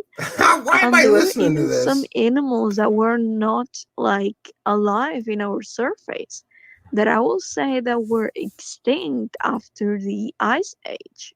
right. Do you remember what these animals might have looked like, or like anything in It's particular? like mammals. Okay, like woolly mammoths and mastodons. Yes. Okay, thank you. And so when just to reiterate, so we make certain that our listeners understand, when it comes to the experience, it was fun. You offered some chocolates to the higher ups, which were kind of like officers, or was this more like royalty or nobility or both? No, it was a child. It was like a higher, but it was like the son of one of the higher ups. Okay, a hybrid, right? Yeah, like a higher. Okay. So and by the way, how's your health been? You had that COVID for a while. Are you feeling better? Yes, I'm definitely feeling better. I recovered in 1 week. No vaccines needed. Okay. Well, that's interesting. Doesn't she have super soldier superpowers? I thought she would be immune to sickness or be able to have some kind of hyper advanced healing factor. Or am I thinking of Wolverine? Yeah, I'm thinking of that X-Men Wolverine. He can heal from it. Yeah. Wonderful. I'm so proud of you. And so when it comes to, again, this kind of trip, it was definitely on a craft. You found yourself on a craft, and it was you were brought into Agartha. And could you tell me a bit about what the difference is between Agartha and Shambhala for our listeners, as you understand it? Well, I don't know the exact difference, but what I remember is that in this She's going to Shambhala with aliens, friends. Look up Shambhala and geez. recent experience, I was brought again to inner earth to. Oh, she's hanging out in the inner earth with the honeycomb earth people. I wonder if she met Corey Good's girlfriend there. You know, the hot blonde chick. A part of a. The other hot blonde chick, the inner earth alien hot blonde chick, Anchar babe, not this one. I'm getting confused. There's too many blonde hair, blue eyed, wannabe Nazi hot chicks around. Garfield. Yes. But it was very different from the other kind of experience I had. Okay. Because this time it was not like green vegetable. It was more like a dessert kind of, like dessert, kind of like place. And the humanoids were not completely Nordic. They were humanoids like the blue giants that are in contact with me. Yes. Wonderful. And thank you for clarifying that. She's in touch with blue giants now, in addition to multiple alien races. This is getting. Maybe she got a better writer.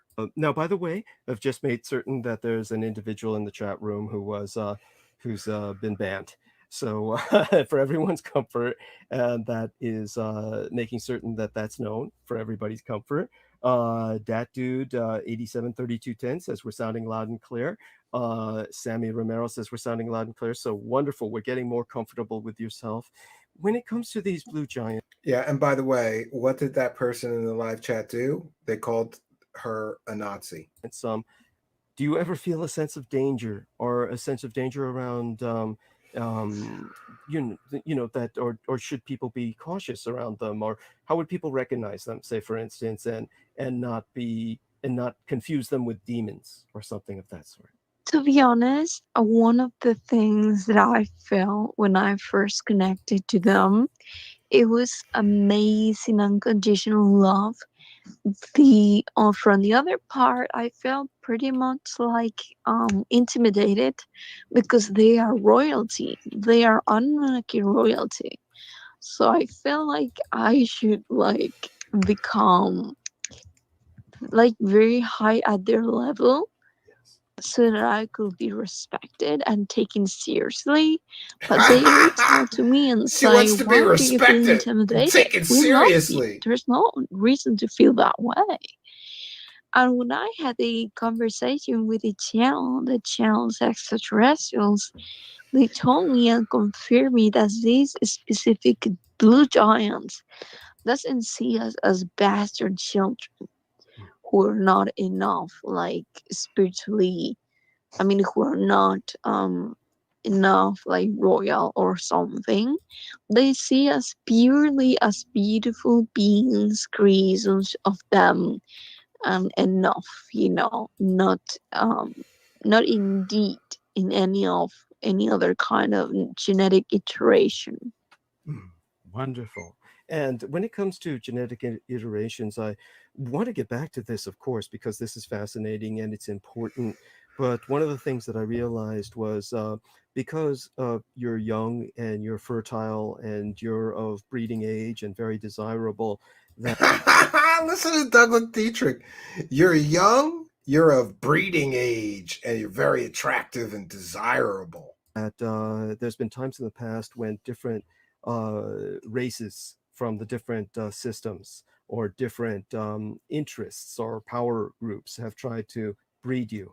And I do believe that you felt much more comfortable with the Nordics doing this, or Nordic types, because this, of course, if they are involved at all with the breakaway civilization of the Third Reich, then these are definitely this is part of what was known as Project Lebensborn, or Fountains of Life, as was. Yes, and here he's talking about the revisionist Nazi history, that some of the Germans went to space, or they were originally from space, and they were blonde-haired, blue-eyed, perfect Nordic-looking Aryan people. This is false history, but welcome to Fantasyland. The German term, meaning that this was a breeding program towards the basically a higher state of evolutionary being, and certainly you would be a prime candidate for that kind of process. Does this resonate with you? What I'm observing. Gunnar is Yeah, the person whose surely. blog Many is in the people know description. about my breeding yes. experience with these dystenic kind of programs with the Greys. But I have had plenty of other hybrid programs. One of them was with humanoids who were not Greys, but I have not been revealed yet what You're right, kind Brandy. of a specific species they are from. And the other ones are the Nordics from the positive secret space programs. And I have real memories of me having sexual intercourses with one of them. Okay. Wonderful. By the way, we are told the sound is better from you. And I do want people to understand that, of course, our dear Marina, even when the quality of sound is better, and her English is excellent. Your English is wonderful. Comparatively speaking, believe me. It's impeccable. It's impeccable. Yeah. But I want to address both of you, if I may. Of Here course. comes Peter I just Moon, wanted to clarify UFO one thing first. grifter. What Marina was just talking about now was that she Yes, exactly to that. Go was ahead. the Greys. Yes. And so that some people I don't know. I mistook don't what think she so. said for Christ, which she was speaking of Greys. Greys were attempting to breed her. And so that being clarified, then the Nordics, of course, Could also be. attempted to breed her, and she was much more comfortable with that. With the Greys, Maybe he it was wants more to of a try to breed her. violation. So we've gone a bit into that in the past. And why are we We'll talking go a about bit into that breeding some again, perhaps 20-year-old tonight. young girl? But what was your question, These dear Peter? Well, it's like 60-year-old when she mentioned the sexual intercourse, it's like what's going on here is, yeah, as you said, she's fertile.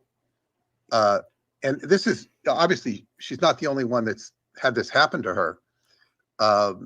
There are Nordics doing this. There are different entities, perhaps for lack of a better word, trying to procreate that I agree with through Mike. your, feminine system. And all women are basically vulnerable in this respect. I mean, even the normal walkabout woman is vulnerable to giving birth. And of course, giving birth, and I'm being a little more existential here, but giving birth is like a heavy duty process. If you're just having. All right. I'm going to fast forward because I don't want to listen to 60-plus-year-old men talk about breeding some 20-year-old girl that they think is hot. It's cringeworthy. Trying to tell me the story and get my perspective.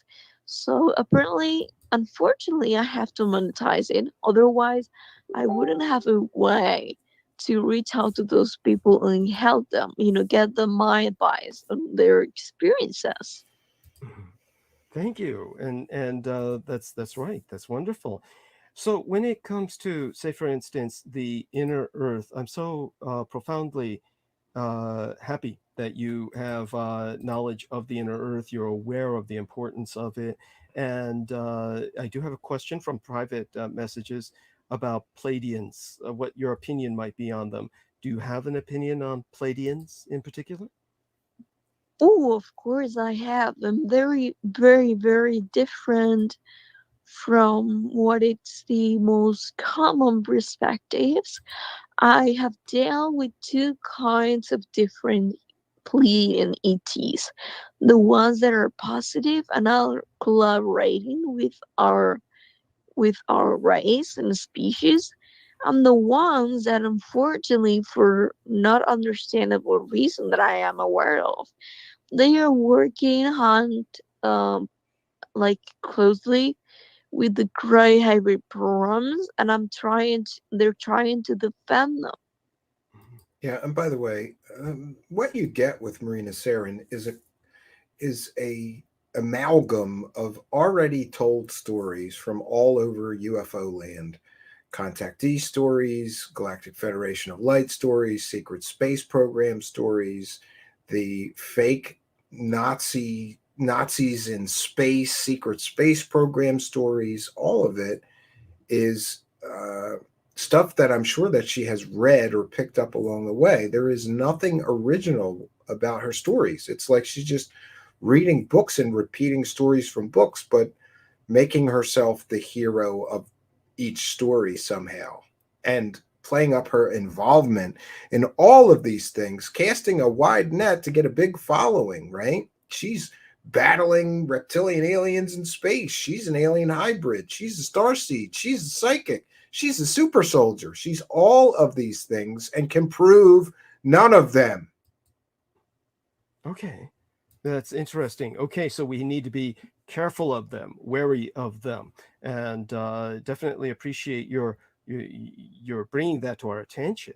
And as well, when it comes to the hidden history of some of these races and their coexistence with humanity, which of these races would you say have been coexisting with humanity the longest? I think the Anunnaki, but the positive ones. Okay. Yes.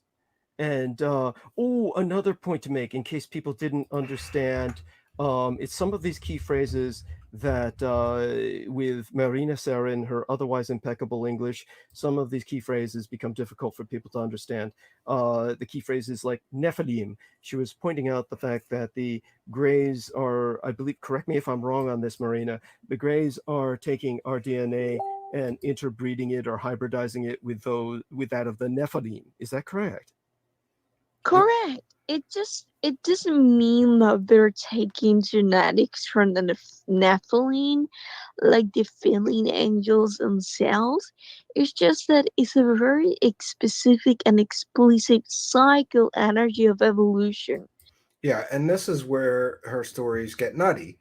Because in addition to all of her other fairy tales, now we're all supposed to believe that alien beings are interbreeding with hybrid fallen angel human hybrids. You see how this gets like ridiculous, fantastical? Are we talking about the Nephilim of the Bible, which are reported to be the sons of God, the fallen angels, interbred with the daughters of men? And that created a hybrid angelic, half earth human race called the Nephilim. And now she claims that there's some sort of breeding program where the aliens are coming to Earth and interbreeding with those Nephilim. But most biblical scholars would tell you that the Nephilim were wiped out in Noah's flood. And some did survive, however. There are biblical passages that seem to indicate that. But how fantastical are we going to get here? Now we got aliens interbreeding with half demon, half human hybrids on Earth. It's getting a little deep in here. I need waders. So we obviously are made of many different angels or archangels DNA genetics from different groups. Seraphim, Nephilim. And just a note to say that there is no genetics for angels or demons. They are not physical beings. They are spiritual beings. And therefore, I don't believe that her even line of thinking is correct here. They're not physical beings, Marina. They're spiritual beings.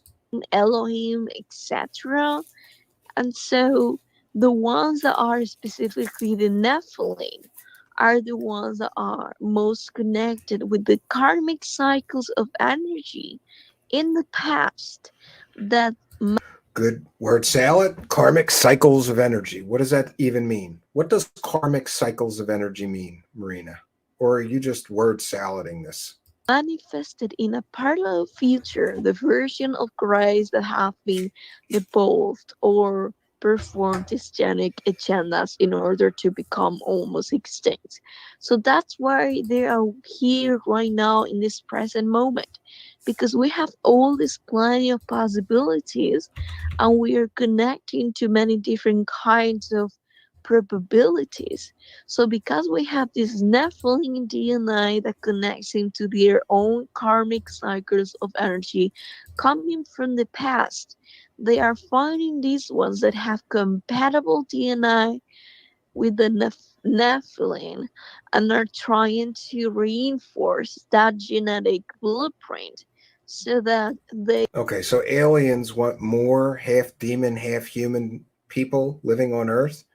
Why would aliens from other star systems want more half demon, half human people on a planet called Earth?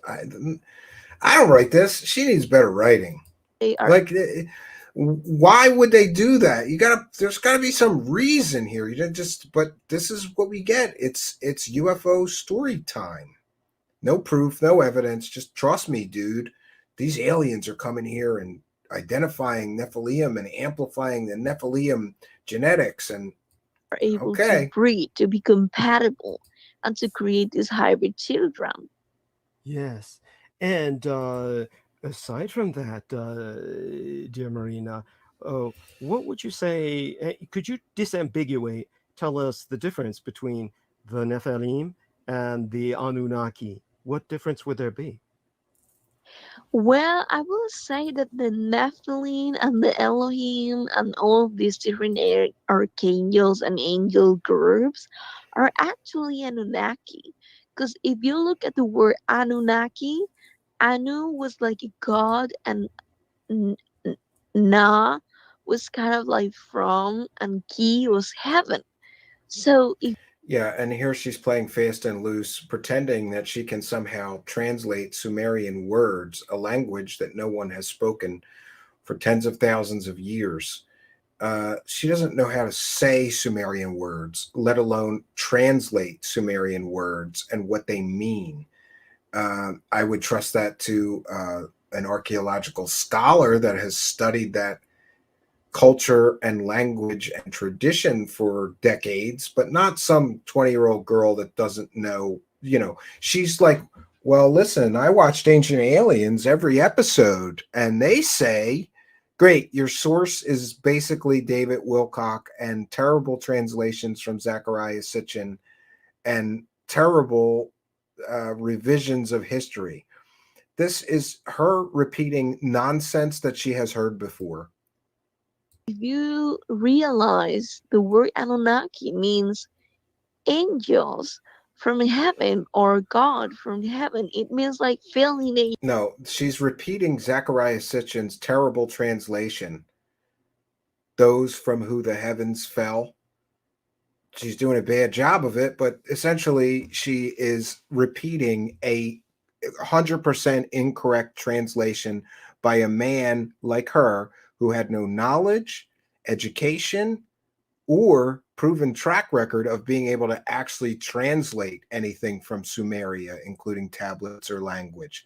So repeating an already false translation doesn't get you any points. If she was truly knowledgeable about these subjects, she wouldn't be repeating 100% provably bad false translations of those tablets, but she is.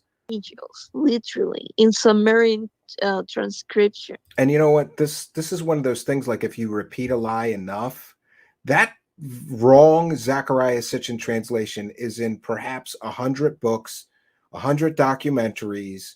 It's like they just keep repeating it like it's true, but it has been proven that Zechariah Sitchin got that translation wrong. But she's going to repeat it here because the stupid people that can't critically think, that cannot do their own research, just believe it because they heard it on an episode of Ancient Aliens, don't you know? Okay. And so when it comes to the Bible, for instance, which parts of the Bible do you find valuable, if any?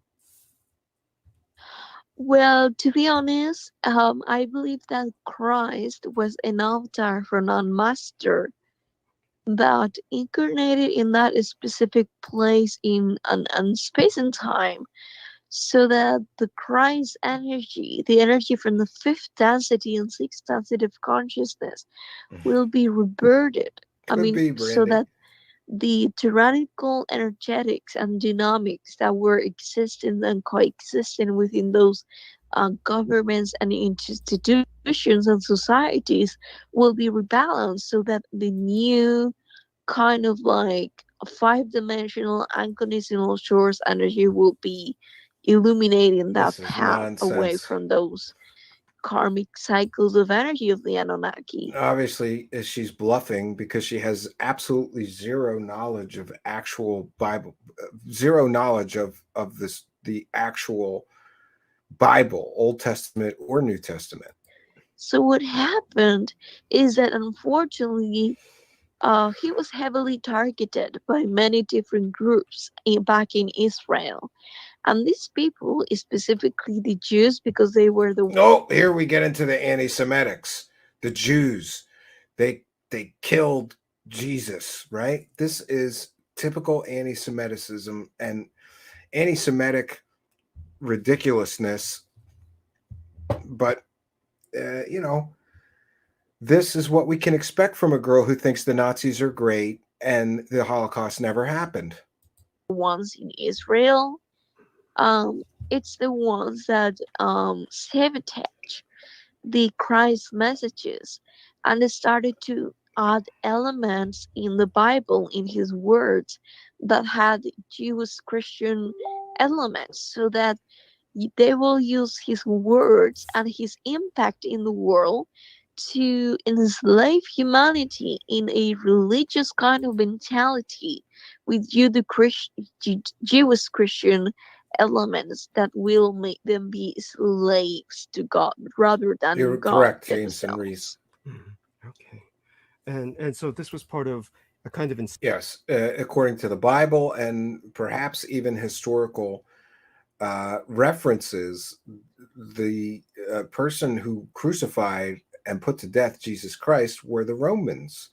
But if you listen to these neo-Nazi sort of revisionist history people, they always blame the Jews. After all, the Jews killed Jesus. It's very, very common that they do that. And I don't really want to get into a debate of that, but it's enough to display as an example of her anti-Semitic attitude. And remember, this is the same girl who called YouTube JewTube and claimed that there was a Jewish conspiracy to silence her somehow. Enslavement process, this kind of paradigm that was, or go on from there, whatever else you feel should be important to emphasize. I think that yeah, and of course this Bible contains it's one of the earlier many, ones, if as I not recall, all of the symbols that are embedded within our code, our genetic code or genetic blueprint, collective blueprint. But the only difference is that it has been, let's say, manipulated or transgressed when it comes to meaning and message, so that it will have a programming effect in our subconscious.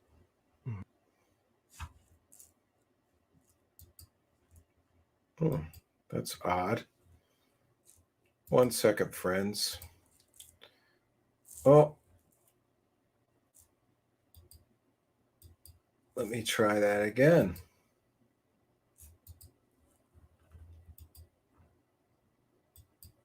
Video not playing for some reason. We may have been cut off. Let me check in here. 1 moment, friends. Okay, I got it back. I had to advance it somewhat, but we're not missing much. And now people say, well, okay, these people are very smart. Why hasn't he been killed? Why hasn't he been killed? And of course, this is what the next book will go into. Why he hasn't been killed. Oh, he's got to hawk his book. Why he hasn't been killed has a lot to do with occult reasons, occult magic. And the only reason I know anything about magic is because all of my discipline in Scientology could be, yeah. It gave me a lot of know-how on how to deal with things. But then when I left Scientology and discovered L. Ron Hubbard's connection to the occult and how deep it was, I knew he was connected to it, but I didn't know how deep it was. I began to read what he read. And what did he know? This guy's also a Scientologist. He just loves BS. And that opened up a whole new corridor. So having studied his work and having the tutelage of his magic wand, and then going back and reading the source material, it not only answered questions, it brought phenomena into my life. If you study Aleister Crowley, he'll say that the whole purpose of magic is to create phenomena. Phenomena. One moment, friends. Well, I think in a corny sense, it would be being able to, manifest fire at a distance or something, which would be called a parlor trick. But I don't like that word parlor trick, because if you're creating fire and you're genuinely doing it without trick, it's not a trick. It is a trick, but it's not something people do in parlors. Right. It's a magic tricks convince them. Miracle. Yes. Of course. So you're moving into a different realm. And that's with all of this stuff that I've moved into, is a realm. And sometimes the grammar will suffer Although Paul Hell's I agree, Gunnar. writing Yeah. is far clearer than most stuff that's out there. Why these Yeah. guys? They're always claiming, these guys that, you know, they're always claiming that they're so important that people are trying to kill them and all this stuff. He's got all kinds of stories about, you know, how the secret, you know, the New World Order or somebody or the Jews or somebody's trying to silence him and kill him because he's got the truth, right? Yes. My writing far more clear. And that has to do with a dedicated study of the English language, particularly the word meanings, more than the rules of grammar. But anyway, so why hasn't Douglas been killed? But as I say, he's lived a life that's far outside the norm of reasonable probability. But what I have realized, and as I begin to write this article, and it's even deeper than I first realized, is how Douglas comes into my life and in conjunction with what he came into my life. And this goes with from about, Right. like say, this guy's boring. When I say the zeros, I mean the 2000. We skipped. See them subtitled in. I think we skipped past where she left. You know, he was being a John. Let me see. I'm beingness, because I've seen a lot of people work and act, and I know that is still a very important facet of the spiritual work to do here. But beingness has had much more power than anything else, because it's the primal expression of. She does sound reasonably inebriated here in this interview. Everything else.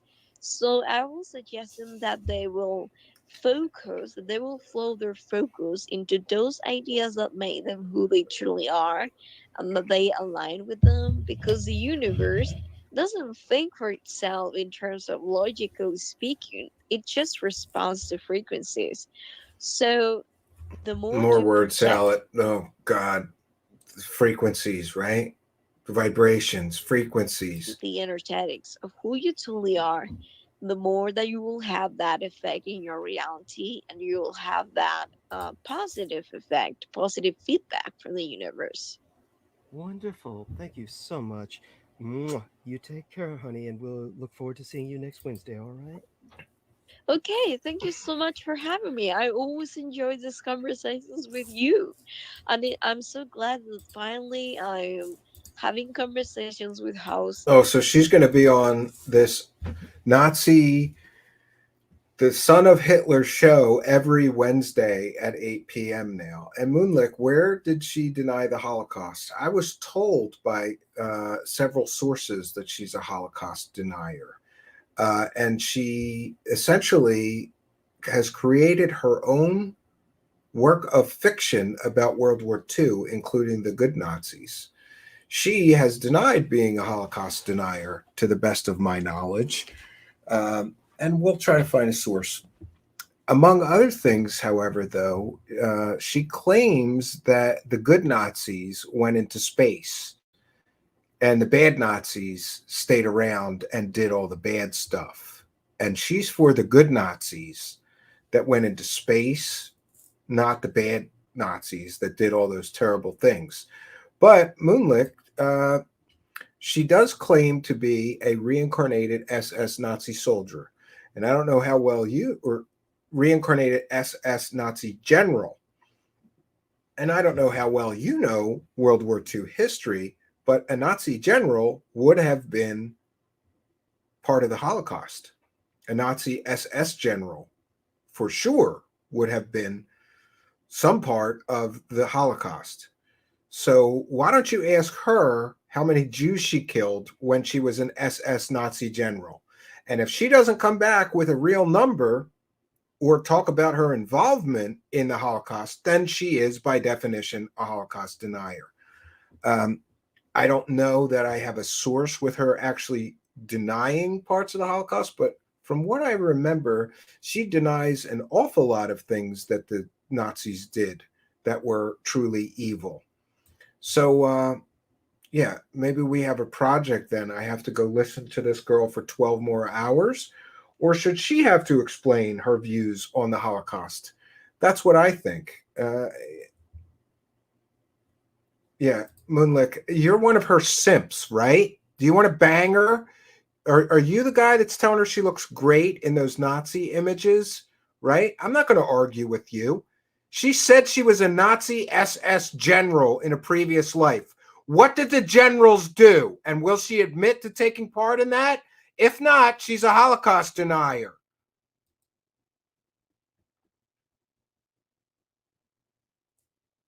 So we did miss a section. Sorry about the queuing when we lost here, right?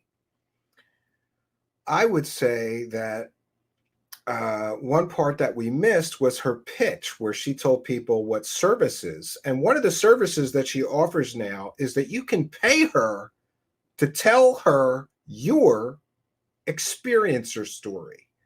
She says there's so many people from all around the world, thousands of people that want to tell me about their own experience and then get my opinion on it, that I'll take money.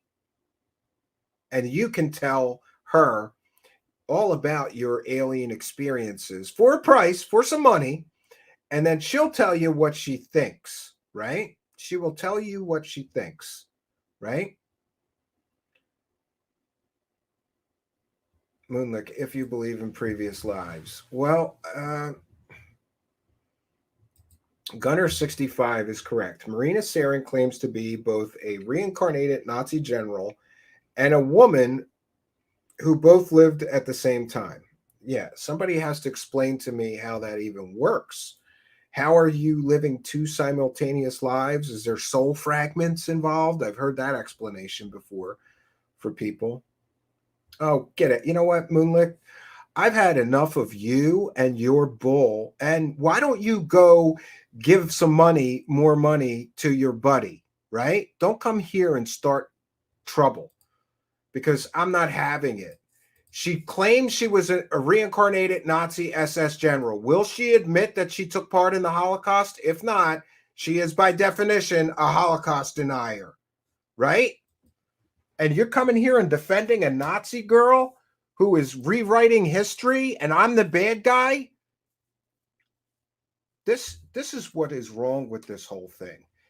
Idiots. People are idiots, right?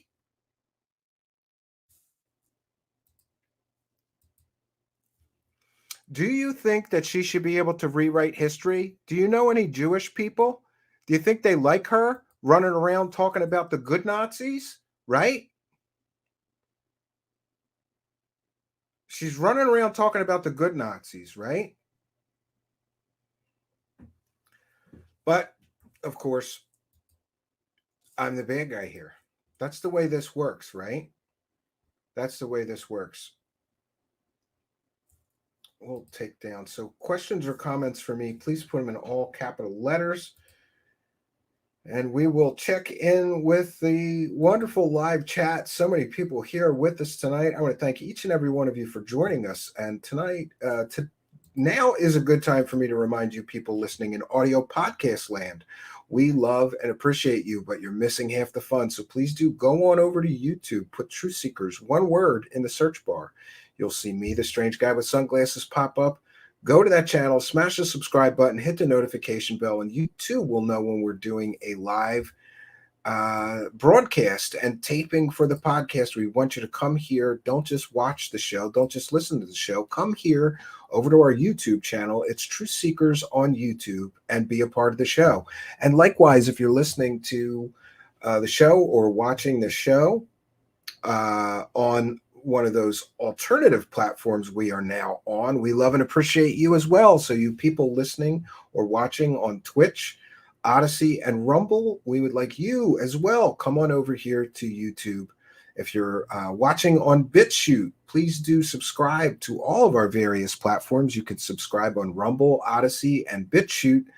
But please, if you haven't already, go on over to YouTube, Truth Seekers in the search bar, one word, and find our channel on YouTube. It is the main hub of our show here. And we'd like you to smash the subscribe button, hit the notification bell, and come here and be a part of the live tapings, right?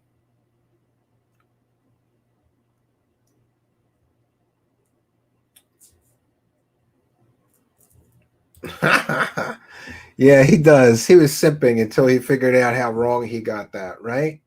How wrong he got that, right?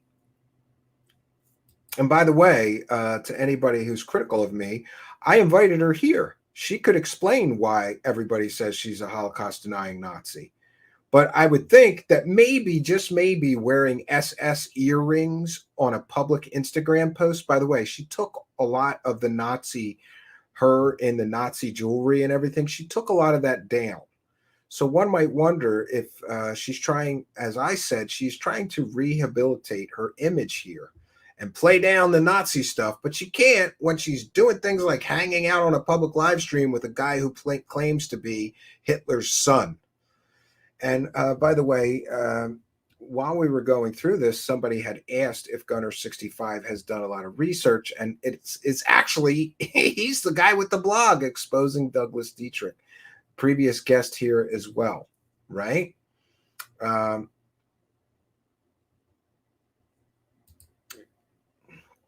Dietrich is a lying sack of pee. Yeah.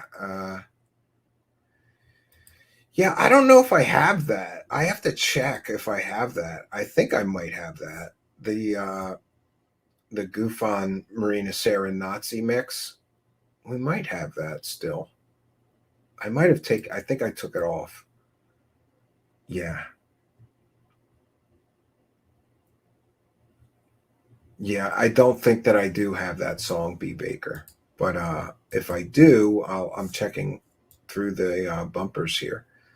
And it gets hard when there's so many of them. We've got way too many bumpers. I've got to go through and clean up our backstage area here.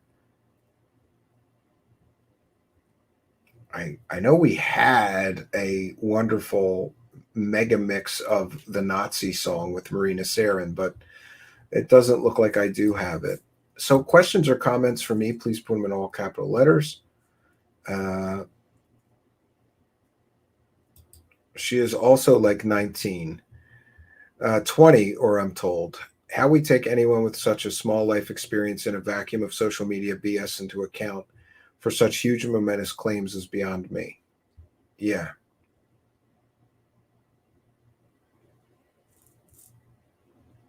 Yeah, I think it's a little interesting that we literally are giving this girl, like, people are literally just believing some 20-year-old girl when she's talking about such what would be, if any of her stories were true, they would be paradigm shifting, life altering truths. But she has no proof of anything that she talks about. Literally, she is the female Corey Good, but tack on some Nazi stuff too. She has literally no proof for any of her claims, any of her stories. And one of the things that's very, look, if somebody claims they were abducted by aliens and that's their story, that's one thing. But when you get into somebody like her, let's see, she's a reincarnated Nazi SS general. She's also a reincarnated Vril psychic from World War II. She's also an alien hybrid. She's also been abducted by aliens. She's also was recruited for and genetically modified somehow and given superpowers to be a super soldier in the secret space program. She's also apparently has psychic superpowers, and she somehow or another is just playing this oracle of truth and knowledge about all of these conspiracies and what the truth about the aliens is and what this alien race is doing here and what that alien race is doing here. Like, she has some insider knowledge about all this. And quite frankly, I find all of this absolutely ridiculous. When you add up these claims, it's so stupid. Like, pick a lane and maybe I would believe her. But she's all these things? Really? She's a super-powered alien hybrid who has alien babies and, let's see, saved Earth with the Nazi super soldier good guys. I can't believe I have to say that, but that's one of her claims. She's often space fights, space battles with the good Nazis in her secret space uniform that looks like a Nazi uniform. And she's an alien hybrid. She's got alien genetics and alien superpowers. I don't know if she got the superpowers. She needs a retcon. Like somebody from a comic book has to write down her whole origin story. Did she get the superpowers from the aliens or from being an alien hybrid? Did she get the superpowers from some kind of Nazi secret experiment? She's got to write this shit out. None of this makes sense. She is all things to all people who are interested in aliens and conspiracies. That's your first tip-off that she's not being truthful or helping anybody or, really feels compelled to tell people the truth. This is all her building a huge social media following so that she can get rich grifting off of stupid people. That's my opinion, and I am entitled to it. So comments or questions for me, please put them in all capital letters. And somebody's saying good night to Gigi. Good night, Gigi. Yeah. Do we know the lengths they will go in their lies? Yeah, it's getting, come on, man. All those things, like if she had come out and said she was one of those things, I might at least give her the benefit of the doubt. But the fact that she's all of these things at once, it's pretty ridiculous. And I have a feeling there's a retcon in her future. What do I mean? I think that she is taking notes from people like me. Yeah, Steve Gambion's right. I picked too many things. She should have rolled these all out slowly. No, she rolled them all out at once. I'm a super soldier, alien hybrid, star seed, having alien babies. I got superpowers and psychic powers. I saved Earth with the good Nazis and fought in the secret space program. Come on. It's too much. This is ridiculous. So I think there's a retcon in her future where she will pull back some of this stuff, try to tweak things, but she's making really bad mistakes, like hanging out with a guy who claims to be Hitler's son while still trying to claim that she's not a Nazi. Who that's not a Nazi would go, yeah, I'll go hang out with a guy who claims that he's Hitler's son. And I'll do every week. She's doing every week on the Son of Hitler's podcast, apparently. This is where we find ourselves, and this is where we're at. This girl who claims she's not a Nazi is going to be a guest speaker, I suppose, on the Son of Hitler's podcast every Wednesday night at 8 p.m. I can't wait. I got to tell my wife, you got to make sure we got plenty of popcorn, because every Wednesday night at 8 o'clock, we're going to go live and listen to this nonsense and laugh at it. Jeremy Corbell is here and says, weaponize your Marinus Aaron. Yeah, absolutely. No, that's not the real Corbell. He wouldn't come here. He hates me too much to give me even one view, No, Gunnar, why don't you share with us your wisdom? Gunnar says, do you want to know why Dietrich is not the son of Adolf Hitler? Sure. Have you looked into that claim and proven that he is telling tall tales? I would appreciate you letting us know, right? Or if you have a blog post about that, you can send it to me on Facebook and I will share it here.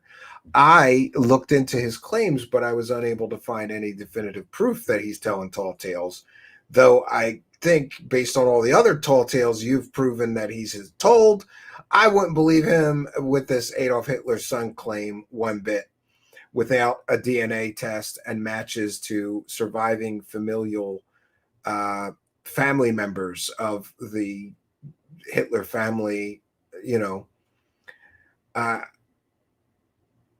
his birth records. Yeah, well, he's going to come up with some story why Adolf Hitler's not on his birth certificate, right?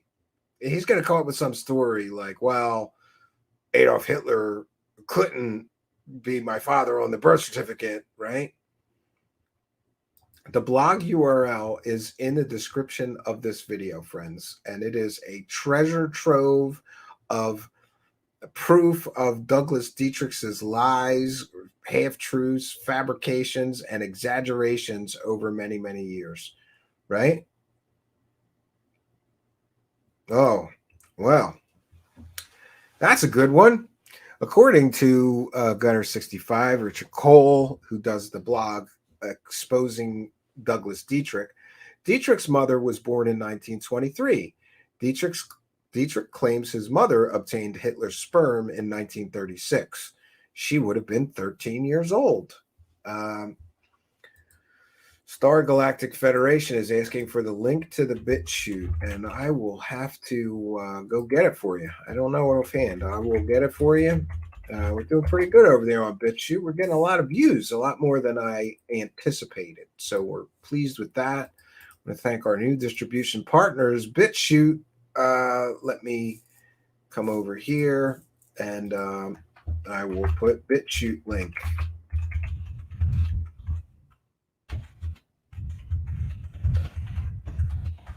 All right, here we go. All right, I've put the BitChute link in the chat. Yeah, and there's just some cockamamie story. She took his sperm and then preserved it until 1965 for insemination. Oh, come on, man. Really? Is that how he explains why he's way too young to be the son of Hitler? That is so hokey. Or Gunner 65, maybe it's because he's also a vampire, and that's how he's still Hitler's son, right? You gotta love sci-fi, pulp fiction sensibilities of all this. Total trash literature, but fun reads. If you say so, if it's fiction and I'm told it's fiction going in, I can appreciate this stuff, but not people pretending it's real. Like these people, it's like, welcome to the land of make-believe.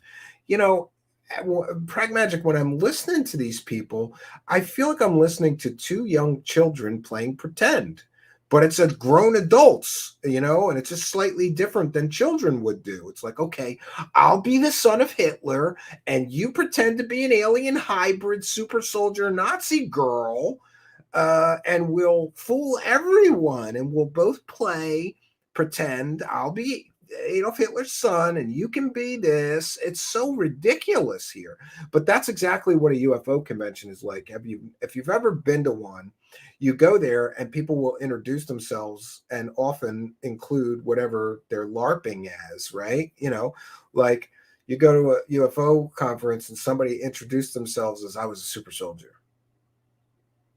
And you just go, okay. Or somebody will come up to me and go, nice to meet you. I'm an alien abductee. And you go, oh, okay. You know, it's like, thanks, but I didn't ask if you were abducted by aliens. But it's like everybody is role playing, like the term LARPer applies, live action role playing. Everyone is LARPing as something. You know, you got the fake government insider, the fake government scientist that worked on the flying saucers. This guy was a alien abductee. This person's a star seed, and they were placed here in their mother's womb by aliens. And this person's an alien hybrid. This person was abducted by aliens. It's like everybody's got their LARPing role-playing role to play. It's let's pretend and play make-believe. And I'm sorry, but I live in the real world where you need evidence. You don't just run around saying that you're things you would prefer to be to your boring ass normal life, right? And Mr. Ian reminding everybody to like and subscribe. Everyone helps. Yeah, well, yes, he does. Gunner 65 chiming in, letting us know that Douglas Dietrich's mother also, he claims his mother was a vampire. So he's not a full-bred vampire, he said, Gunner 65. Douglas Dietrich is a vampire hybrid. He's half and half. You know, like Blade from the Marvel comic book. You know, I wonder where he got that idea from, Gunner 65. Do you know there's a Marvel comic book called Blade where a guy is half and half? He's half vampire and half human, so he can walk around during the day, but he still has vampire powers. Great comic book. I guess Douglas Dietrich is a fan.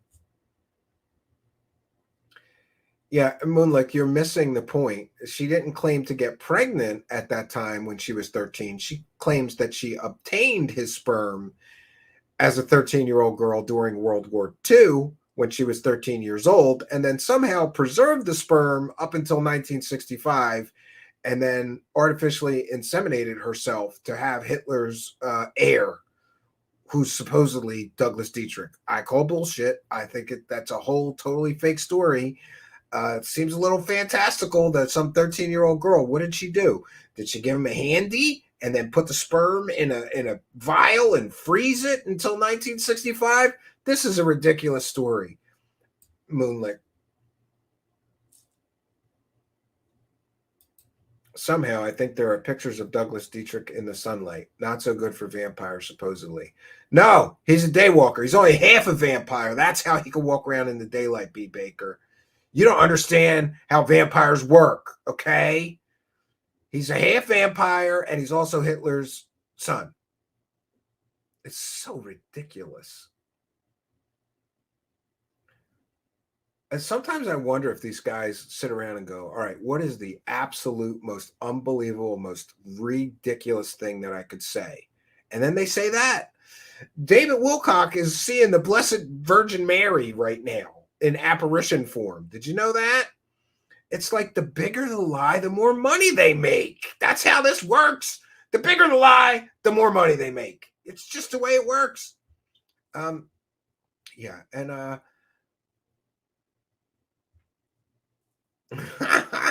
no, Elizabeth Donatella says, yes, but there are ways for vampires to be totally legit and chill in San Juan Sun. I don't know.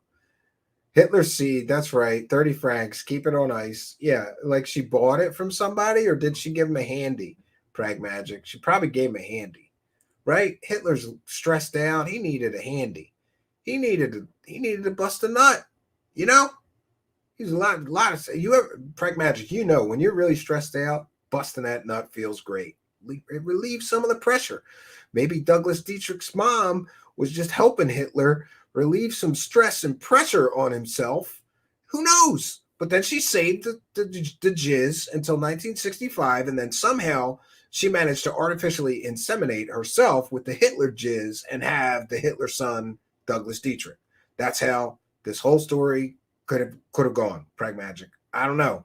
I'm filling in the blanks. I don't have enough data here. And do we need data about how his mom got Hitler's sperm? I don't really want to know. This is gross.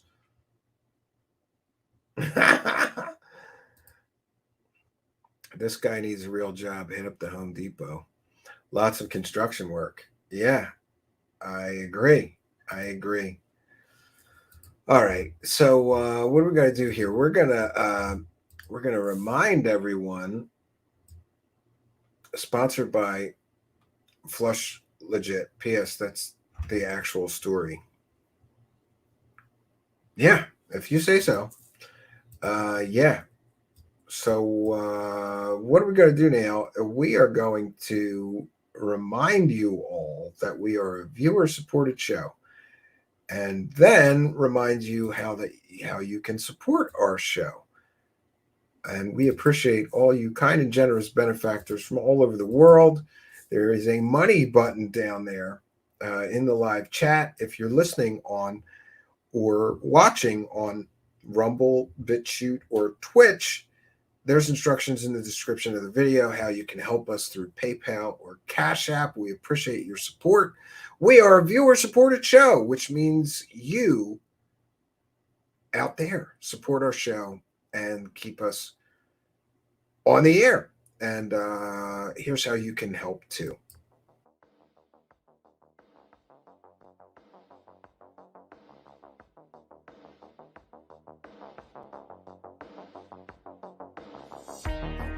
Truth Seekers is a viewer-supported show.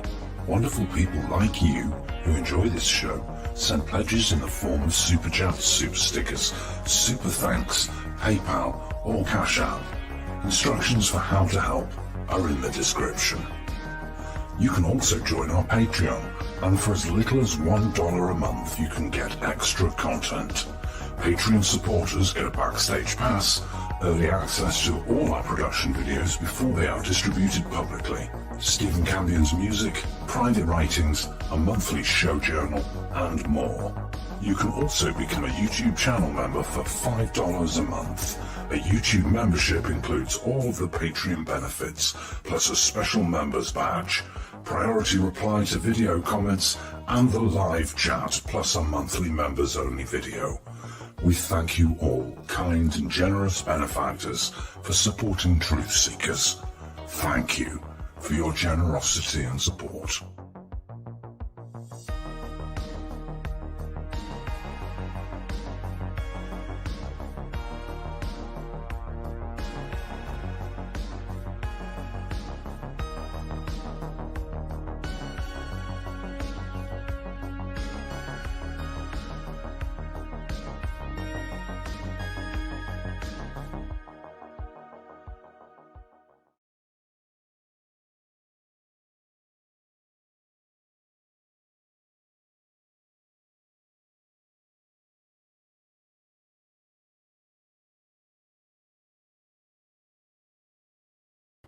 Okay, and we are back. Sorry about the bareback mountain third phase boys. But that shit is funny. Yeah, Peter Moon was involved with Montauk. That would be all the evidence we need that Peter Moon is full of it. Everything that I've ever looked into as far as Montauk came back as basically a bunch of creepy gay dudes that like to watch each other spank off in easy chairs. Yeah, that Stuart Swerdlow dude and all those guys, they used to make people masturbate in front of them in chairs to prove that they were part of the Montauk Project. And stupid people like Jimmy Church and others run with that like it's factually correct, and that's a real story. You're right. You are correct. You are correct. Yeah, maybe we'll cover that. I don't know that we have ever done a specific show about Montauk and the all the masturbation. I think I've shown that Stuart Swerdlow piece where he was like basically I don't know, he was some kind of sex creeper. Patty, the twins are probably reeling over this. I don't know about that, but I do have some fun stuff coming your way. I'm working on a third phase of Moon setup so that they can be third phase of Fake can be guest hosts here, right?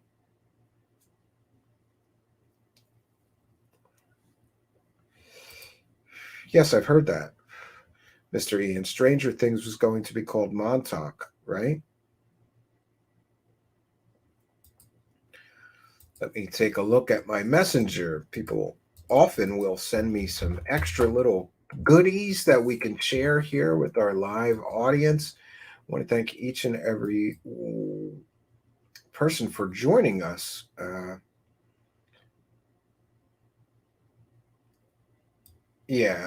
Somebody's sending me some public information.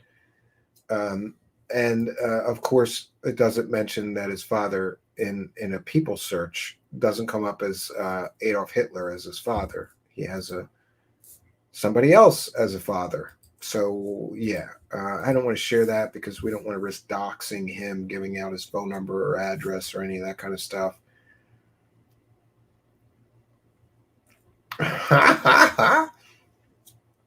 Elizabeth Donatella says, before he died, Preston invited me to be deprogrammed on his mattress. Yeah, that's what was going on, Elizabeth. As I recall, they would deprogram people that claimed that they were part of Montauk and traumatized from their experience being a Montauk test victim or something, and they would deprogram them through some kind of sex creeper stuff. So the whole thing was a method to get people to do creepy sex stuff with them, which I find highly problematic. And the fact that so many people run with that Montauk story and leave out all the sex creeper stuff tells you everything you need to know about conspiracy land. Yeah, absolutely. Martin Wright says, send me some money. Do it for me and the weirdos. Yeah, that's the funny thing, and I'm going to check in with a few things here.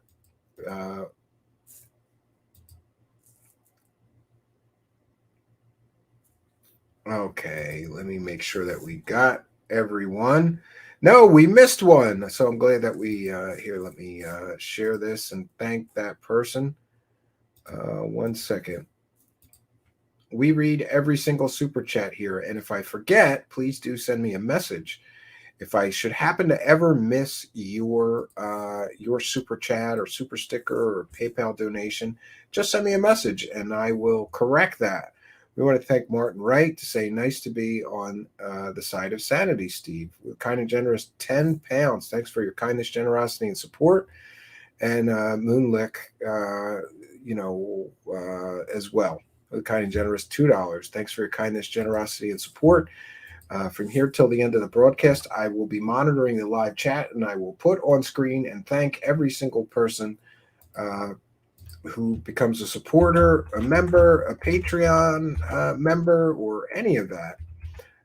And I will now check in with our other revenue streams here. We thank each and every single person that becomes a supporter of the show. Important to me that we do that. After all, you guys keep the keep things going. November 29th, we have Sweet Caroline with a kind and generous $25 PayPal pledge. Thank you for your kindness, generosity, and support. Sweet Caroline says, great show tonight, Stephen. I can listen to you crap on these so-called good Nazis every day. This crap is too funny. Well, thank you for your generosity and support, sweet, sweet Caroline, who always makes me think of the song.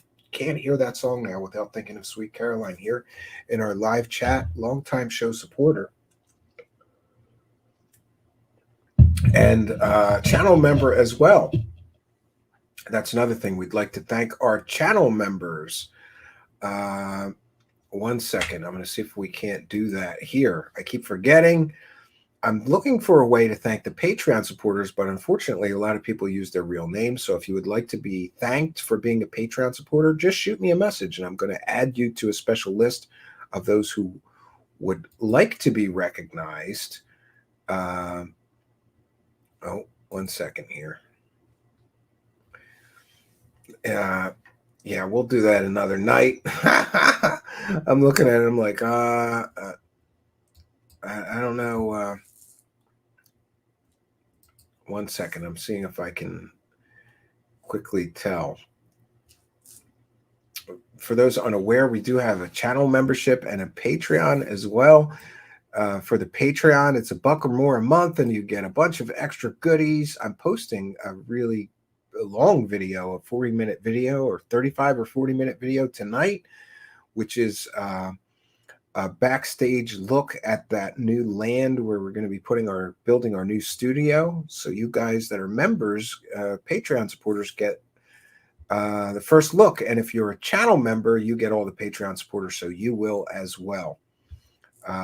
We want to thank each and every one of you channel members and Patreon supporters. Much, much appreciated. Al Warrior says, I'll pledge more when I get paid. Well, thank you for your kindness, generosity, and support, Al Warrior. And I hear you, brother. Can you spare $1? And thank you for sparing not one, but two. We appreciate your kindness, generosity, and support. Longtime show supporter. We appreciate you. Thank you. Okay. And here we have Doe Ray says, Robert Seffer would be a good interview, but I don't think he does interviews. He began going deep into Nazi UFO content a few years ago. Yeah, I think we're going to have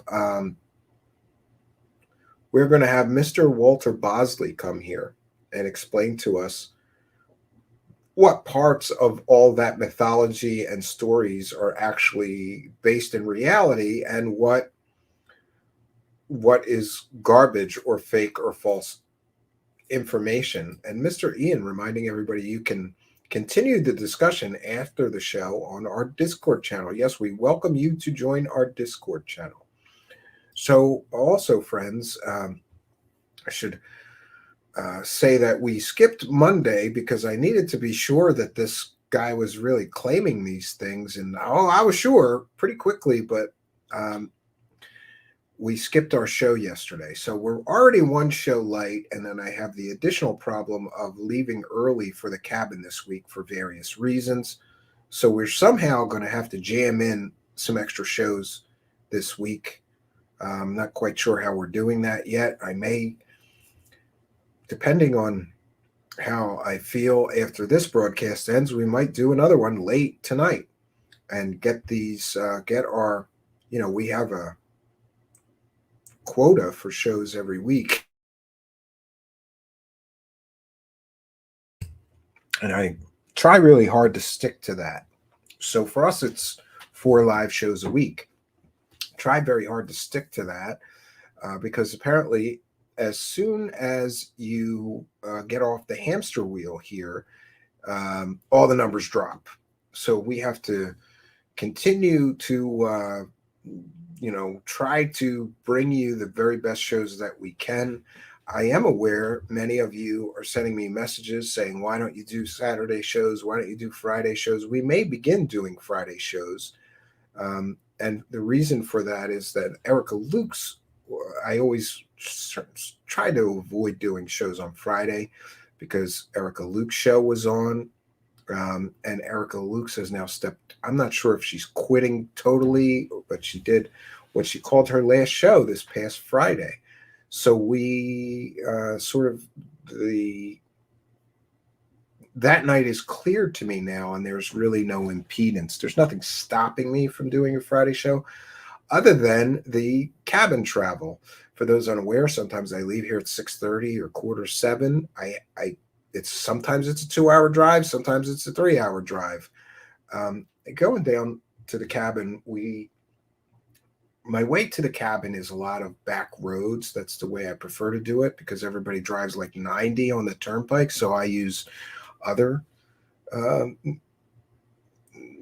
surface roads, highways, but they're small 2-lane highways. So what happens is if there's an accident on any of the roads, you're an extra half hour. It backs up to one lane and it takes like an hour to get past an accident or something. So I can't do shows on Friday at 9 p.m. Sometimes I may be able to make it there by like 20:09, but it takes a little time to get into the cabin, get settled, get the heat going.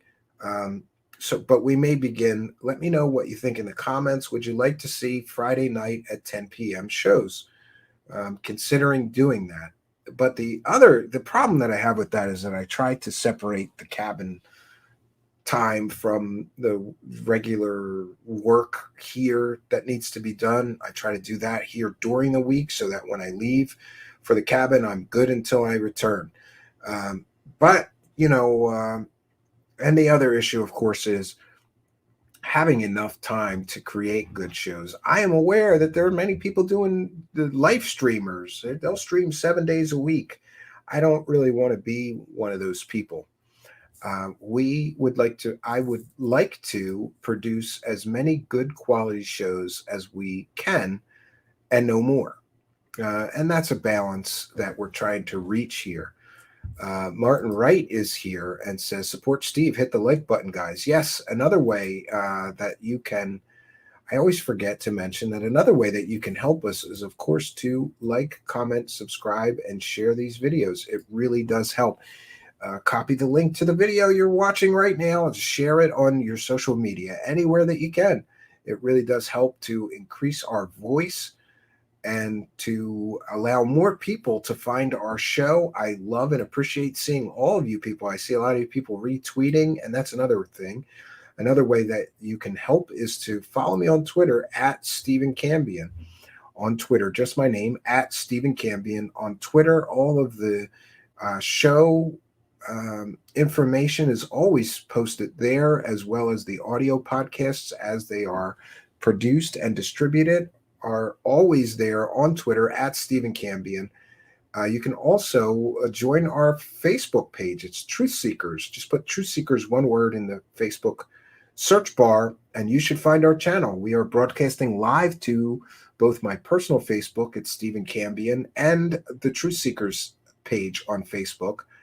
And all of the audio podcasts are posted to the Truth Seekers Facebook page. So if you're looking for a particular show, or if you just want to know, did the audio podcast go up yet? You can check either on my Twitter at Stephen Cambion or on my Facebook, but the Truth Seekers Facebook page for the audio podcast. I don't post the audio podcast on my personal page, but we do have the YouTube links. But everything is available on the Truth Seekers Facebook page. Check us out there, and be sure to like, comment, and subscribe. Al Warrior is saying Stephen Cambion Truth Seekers Vision show on Friday and Saturday night. Yeah. Mr. Ian still working on our VR lounge, where you'll soon be able to go and watch Truth Seekers 24 hours a day, 7 days a week. That's right. Mr. Ian is working out this wonderful thing where if you're familiar or you with VR and you have a VR setup, or you just enjoy VR, and that interactive experience, Mr. Ian is building a VR lounge for us. And how that's going to work is you go there in VR, and there's a virtual environment like a movie theater or a nightclub or a creepy castle. There's a bunch of them he's working on. And you can interact with other Truth Seekers fans and audience members and watch Truth Seekers shows. We were going to just do it while we were broadcasting live, but I think it would be better if it's just playing 24/7 with a rotation of what I feel and many people have told me are the best Truth Seeker shows. We'll put like 12 of them on loop and then maybe change the playlist every once in a while. But soon you'll be able to go to a virtual environment and interact with other Truth Seekers fans from all over the world and experience the show with friends. And Patty is saying no VR, but that's okay, because there is going to be a laptop mode with this VR setup for Truth Seekers show. So in other words, if you don't have a VR goggle set and the whole deal, you could still go there on your laptop, and it like curves it and makes it a little more 3D than you would see, normally on a flat screen. It's a good way to experience this VR setup that we're doing for Truth Seekers without actually having to buy a VR setup just to try it, And who knows, if you like it a lot on the laptop and you have a good time going there and interacting with other audience members, maybe you'll think, okay, I'll get the VR setup and do that. You'll be able to pick your own avatars and design your own avatar and interact in this virtual space with other Truth Seekers fans and friends and audience members from all over the world. Not sure when we're rolling that out. I have to talk to Mr. Ian, but I think it's looking pretty good.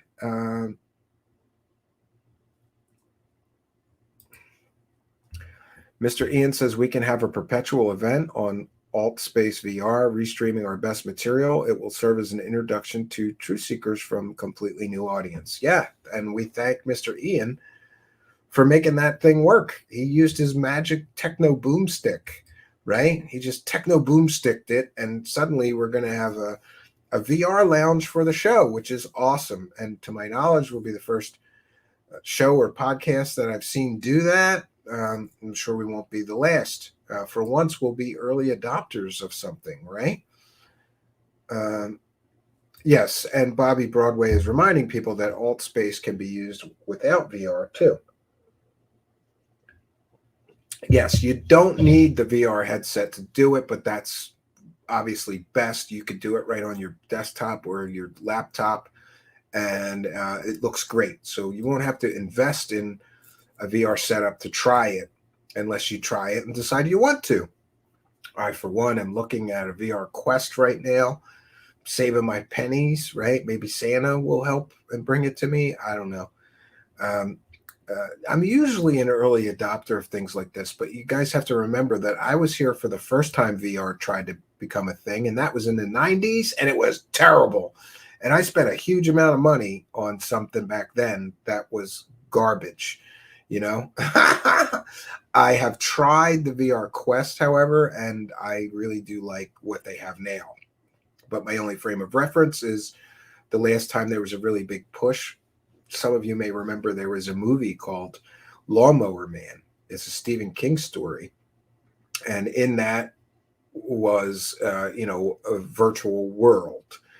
And because of this movie, everybody was thinking VR and virtual environments and games are right around the corner. So a lot of people put out some very expensive VR equipment, none of which worked well. It was terrible, but I'm glad that they have it now. And Do Ray is mentioning Virtual Boy. I think I had one of those as well, and that was absolutely horrifically terrible.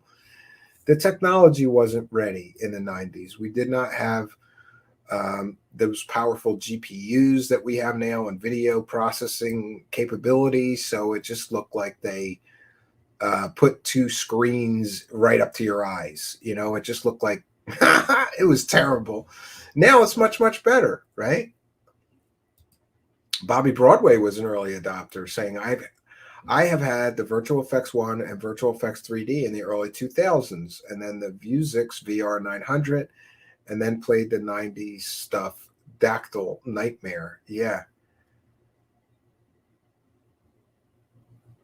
Oh, Algo Ray is here in the Twitch chat saying, thanks for the stream tonight, Stephen. I'm glad you cover subjects others stray from. Well, we thank you for being there, holding down the Twitch chat. For those unaware, too, we are broadcasting on Twitch as well now. So if you like Twitch, Twitch is a good platform to catch us on. If we are broadcasting, we are live on Twitch, and we're live on Twitch right now. And I'm just thanking, we have a few people over in the Twitch chat. I'm thanking Algo Ray for being here. Yeah, good stuff. I'm glad to be back on Twitch. For those unaware, we tried Twitch before. We only had so many streaming slots, so we pulled back from Twitch in order to stream to Twitter, where we get a few hundred views usually for each broadcast on Twitter, versus 5 or 10 on Twitch. So we had to switch off of Twitch, but now we're back, and I'm hoping that we're going to get that monetization going on Twitch in a short amount of time. I'm trying to determine. I think we need it. There's one thing left before they will monetize us, and I think that has to do with.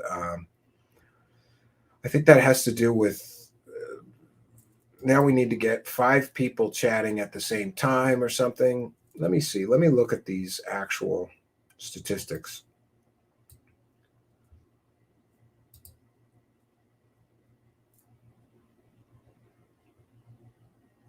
Yeah, we have to stream on 7 different days, and we've streamed on 4 different days, but then it's going to reset. So we're going to have to do this again. It's going to reset unless I stream 3 more shows by midnight tomorrow night. And the average of 3 viewers not going too well, 2.6 instead of 3. So I don't know. We're almost there to become a Twitch affiliate. I'm not going to worry about that for the moment. I'm going to just keep doing what we're doing and hope people find us over there on Twitch. Al Warrior is over there on Twitch saying, great show, bro. And we thank you and appreciate you for visiting the Twitch chat. Nice to see you over there. Bobby Broadway says that it's a big part of my life. So thank you, Mr. Ian. Yeah, I know a lot of people that are really spend a lot of time in VR lately. I adore my Quest 1. I bought the 2, but the OLED screens in the Quest 1 are more to my liking, so I gave the 2 to my wifey.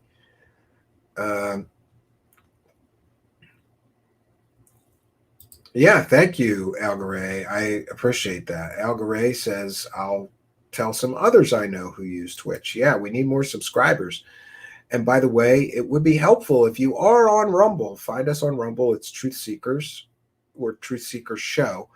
Find us on Odyssey. It's Truth Seekers Show or Truth Seekers. And on Twitch as well. And subscribe to us there as well.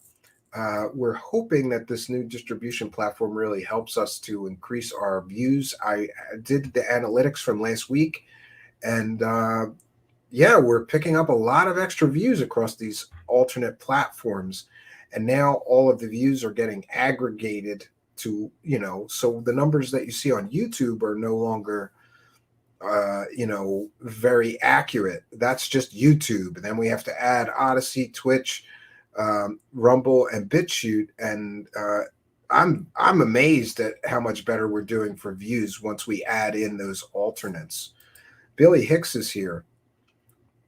Don't be so quick to judge people as Nazis until you've done your adequate research into World War II revisionism and truly question that narrative.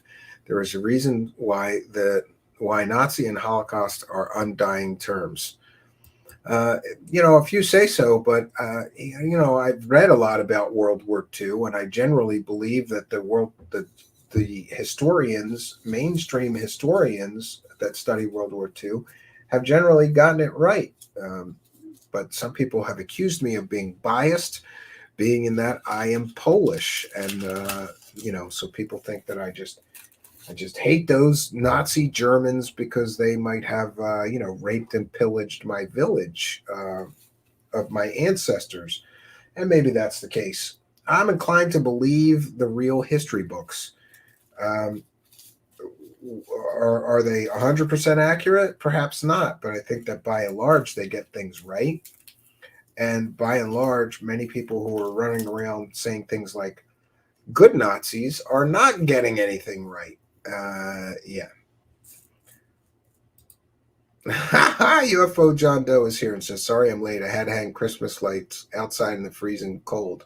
I'll check out the replay. Keep up the good work. Well, thank you for your kindness, generosity, and support. Good to see you, UFO John Doe. Member UFO John Doe and longtime show supporter, super chatter, and channel member. We thank you and appreciate you for your continued support of the show. He's one of those MVPs, right, that makes the show go.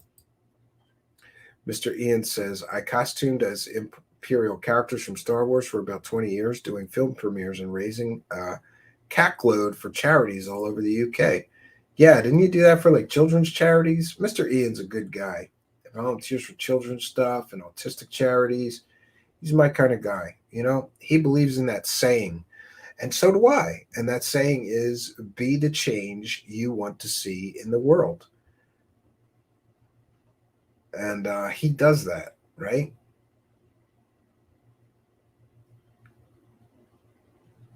Yeah, Bobby Broadway says it's a vacation in a headset. It's basically Toontown from Roger Rabbit.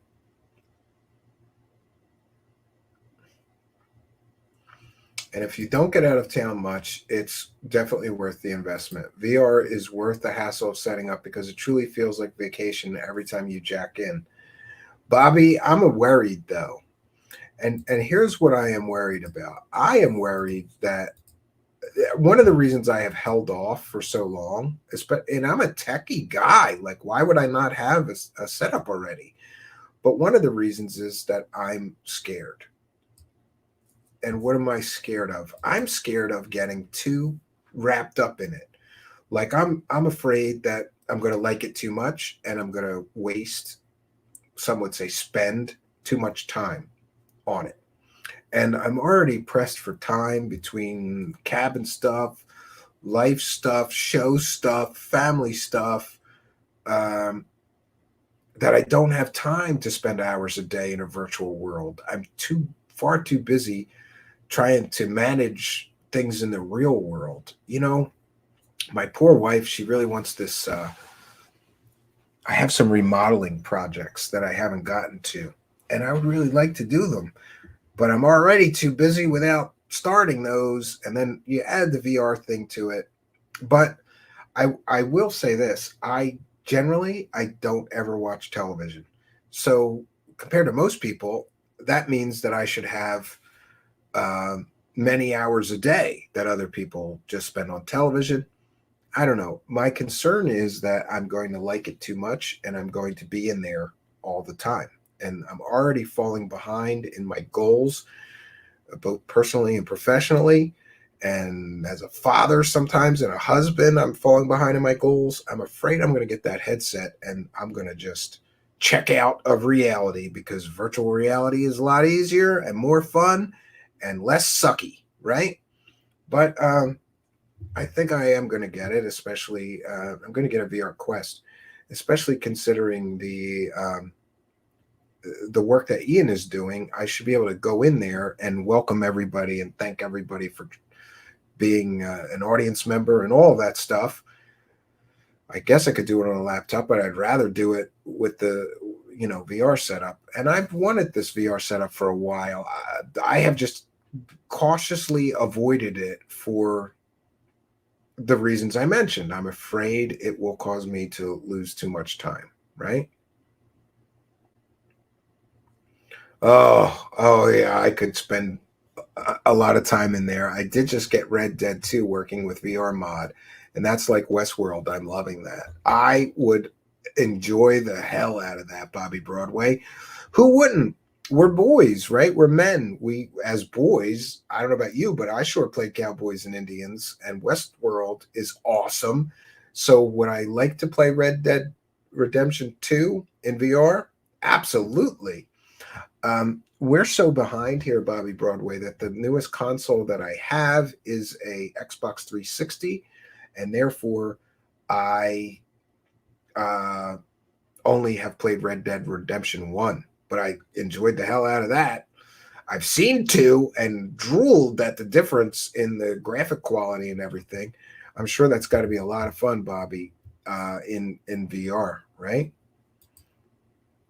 Steve's VR playlist: Space Pirate Trainer, Super Hot, Demio, Walking Dead, Saints and Sinners. Yeah, and the Althea Project is here with kind and generous $8.99. Says, love what you do. Have a beer on me. Well, I thank you for the sentiment and for the £8.99, and we love and appreciate you for your support of the show.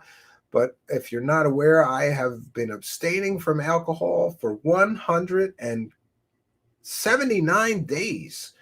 In just 50 minutes, I will hit 180 days, 6 months without a drink. And I'll be doing a show, I suppose, about that, 180 days sober, from the Alcohol Diaries series. I have abstained from alcohol for almost 6 months now. 50 minutes from now, I will have hit my 6 months. And yeah, but instead of a beer, I'll buy some chocolate milk on you. I was mentioning before that somehow I dropped the bad habit of drinking a lot of beer and somehow picked up the habit of drinking a lot of chocolate milk. I've had terrible insomnia.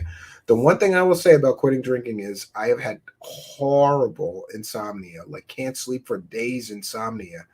And the only thing that seemed to help was to drink like a lot of chocolate milk and then fall over, right? I don't know. And somebody told me that chocolate is supposed to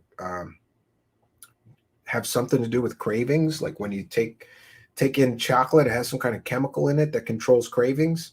Maybe that's why. I don't know. But I've been drinking a lot of chocolate milk, and there's a dairy farm not far from me, Alethea Project, that sells the best chocolate milk in the state. I think it's delicious. Tastes like a chocolate milkshake, really.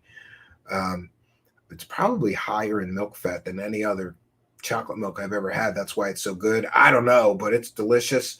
And that'll keep me in chocolate milk. So thank you for your kindness, generosity, and support. Billy Hicks says we'd all be wise to question historical events that impacted our futures the most, and World War II was definitely the most impactful. Thank you for reading my comments. No judgment here, and appreciate your work. Well, yeah, and I appreciate you being here. Thank you for being here, Billy Hicks. You are most welcome. We welcome all points of view. This is a free speech zone, and everybody should be free to, have their opinion. And we can sometimes agree, sometimes disagree, sometimes agree to disagree, and stay friends. And that's what I'd like, Billy Hicks. So thank you. Bobby Broadway says, I do old arcade games and then super modern PC games, but my last console went back to PS3 days. Yeah. We're going to have a PS5. My son is going to Santa Claus. Yeah. We already got it months ago. He doesn't know. And let's try to keep it that way, right? Mr. Ian says Steve could take Oculus to a cabin. It doesn't need a PC. It's all built in. Yeah, that's why I wanted the Quest, because it can be standalone, right? Yeah. Wally's World 420 says, I haven't drank in 30 years and operate. Thank you. Good for you. And Operation Shutdown says, congrats on 6 months sober. Well, I haven't made it yet. I've got 47 minutes left till I make it, Operation Shutdown, but who's counting, right? Yeah, I will say this, if somebody would have told me 6 months, well, not 6 months ago, but 7 or 8 months ago that I would just quit alcohol for 6 months, I would never have believed them. I was a heavy drinker. Like, having a great day, let's drink. Having a bad day, all the more reason to drink. You know, I was one of those guys. Good things, bad things, always an excuse to, drink a 12-pack. Yeah. Get a Quest if you don't use Steam on PC already, because it connects to PC later if you want. Yeah, I do have Steam. So I would like to use Steam to purchase content and play on the PC, but through the Quest, you know. And I also, Bobby Broadway, I really want to play some Dungeons and Dragons type games in VR. I know that there is a conversion for, oh my God, I'm blanking on the name. What is that Elder Scrolls game that I played for years, right? That one? Yeah, I'd love to play that one. Or any of the Elder Scrolls games in VR. I think that would be wild, right? Running around being a knight on a horse or a wizard. That would be awesome. And I could definitely see why people get lost in VR and don't want to come out, right? Do Ray says it's in those Polish genes. Well, it's worse than that because I'm half Polish and half Irish. So it's in both sides, right? And used to have family functions when I was growing up, and there'd be my mom's side, the Irish guys drinking whiskey, and my dad's side, the Polish guys drinking vodka. Yeah, those are the days though, right? Bobby Broadway says sword fighting is fun in VR. Yeah, I got to try Beat Saber and a Star Wars game, and that seemed like a lot of fun. A lot of fun. Well, here's Mr. Ian with Techno Speak. He has a 16 gigabyte i5 4590 running RTX 3060, 12 gigabyte Gaming X. It seems to be smooth at 2K max settings. Okay. Oh, I forgot to bust Ron's balls. Ron from Cosmic Neighbors was supposed to fix that 3D printer. It would appear that since he ran out like a little girl in the morning and didn't fix it, it's okay, because my neighbor at the cabin, Matt, appears to have fixed it. And if Matt's listening, thank you very much. I will bring those parts that you mentioned to me, and we'll, I think he wants to change the head on it. It's working, but he still wants to change the extruder head on it, and I have a spare that it came with, so we're going to change that, and it should be good to go to do 18-inch by 18-inch 3D prints. That's amazing. Can't wait to make some big crazy alien statues or stuff like that. I mean, after all, that's what I got it for. Patty Wilhelm says, help, I'm lost in the Matrix. Yeah. Mr. Ian says context is everything, right? Cybermine Arcade, Mr. Ian, this is my gamer channel. Bobby Broadway is me. We'll check it out. Everybody check out the Cybermind Arcade on YouTube. And now's another good time to remind everybody that if you're looking for some free documentaries to watch, there are 2 absolutely 100% free documentaries about Third Phase of Fake in the description of this video. Well, they're about Third Phase of Fake, and also about their grift-on supporter who lied to everyone for a full-on year. Great stuff. But those documentaries are in the description of the video and 100% free. I use that as an opportunity to practice my video editing skills for an upcoming project. I am hoping that sometime before the end of winter, or maybe by summer, we will have a more commercial documentary project in the can. Just begun working on it, and we'll have more to announce about that soon. I want to remind our Patreon and members that I'll be uploading some videos tonight, and one of them has something to do with Griffon, so that's funny. And another one is this. I am going to be sharing this video that is about the new land that we purchased in the middle of the woods, middle of nowhere, really. And we are going to be building a studio, a state-of-the-art studio there, to be my company's world headquarters. And the first look about that land, and I made a video about that, and that will be, or should be, on the Patreon and the members only section later today. Yeah, I just checked the render and it looks good. I had some weird problem rendering this video, and this video is 45 minutes long, and that is going to be uploaded to both Patreon and the member section as soon as we end broadcast tonight. And I've got another video I'm making tonight.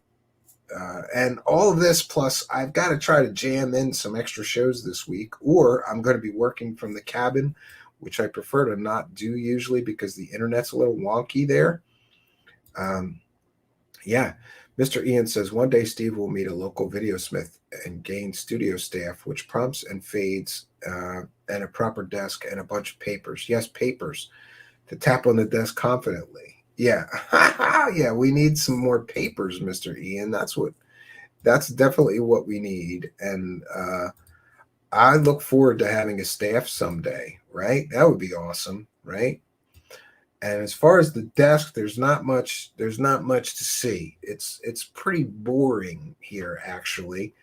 And I know Spooky's going to yell at me that I didn't clean the other side up yet. It's almost cleaned up. So tomorrow, the very next broadcast we do, we will have the 4 cameras working. Right now, we're still struggling along with the 3 camera setup in order to, I got to clean this side. We've got another screen over there, and I've got some fun content that I'm going to be playing on both screens during the live broadcasts. I want to thank each and every one of you who is a show supporter, because all of what you are seeing, all of this was all purchased with funds from our Patreon, our members here on YouTube, and all of you kind and generous supporters. Everything that we have needed to build and support this incredible broadcast studio, broadcasting live all over the internet. We are broadcasting simultaneously to my Facebook page, to the Truth Seekers Facebook page, to YouTube, Twitch, Twitter, Odyssey, and Rumble, all at one time. We have vastly increased our distribution, and of course, we are available everywhere pods are cast. I want to remind you, if you like or prefer audio podcasts, Truth Seekers is available everywhere that pods are cast, and you can get us on Apple Podcasts or Amazon, or literally everywhere. All you have to do is check out or just search for Truth Seekers. Look for me, the strange guy with the sunglasses, on anywhere you find your podcasts, and you will find us. Some people have expressed to me that if they drive for a living, I've talked to many people that are Amazon drivers, UPS drivers, long haul truck drivers. I wasn't aware, but they're not allowed to watch videos. And if they get in an accident, that could be an issue. But if they're just listening to an audio podcast, so we, for that reason and many more, we are also making sure that we have the audio podcast available for all you people who prefer or would like to have the audio podcast. And boy, I'm amazed that we're getting hundreds and hundreds of audio podcast downloads every day. Things are really picking up for us. Bob Perkins is redacting himself. Yeah, so things on the audio podcasts are looking up, and Why is this bothering me? Yeah, I'm not able to find something that I'm looking for, of course. I was looking, we are rapidly running out of space with our Spreaker account, though. So we may have to upgrade that, or I'm going to have to start deleting the oldest episodes and adding more as we go. But that's kind of a nightmare, right? Nobody really wants to do that. I don't want to do that, but yeah. Bob Berkins is here spouting. I don't know. Bob Berkins comes here and he just says nonsensical stuff. I think he enjoys that, right? Billy Hicks says we should all ask why the kicked out more than 100 countries, most before World War II, and what does the Torah and Talmud really teach? Furthermore, what is the validity of influence in global politics? Yeah, I don't know. I'm no geopolitics expert myself, so my flock is here. Gunner65 says you could work with me about Dietrich. I am used to it and will save you time and effort. Yeah, well, I put your blog, for those unaware, Douglas Dietrich, the guy who claims to be Hitler's son.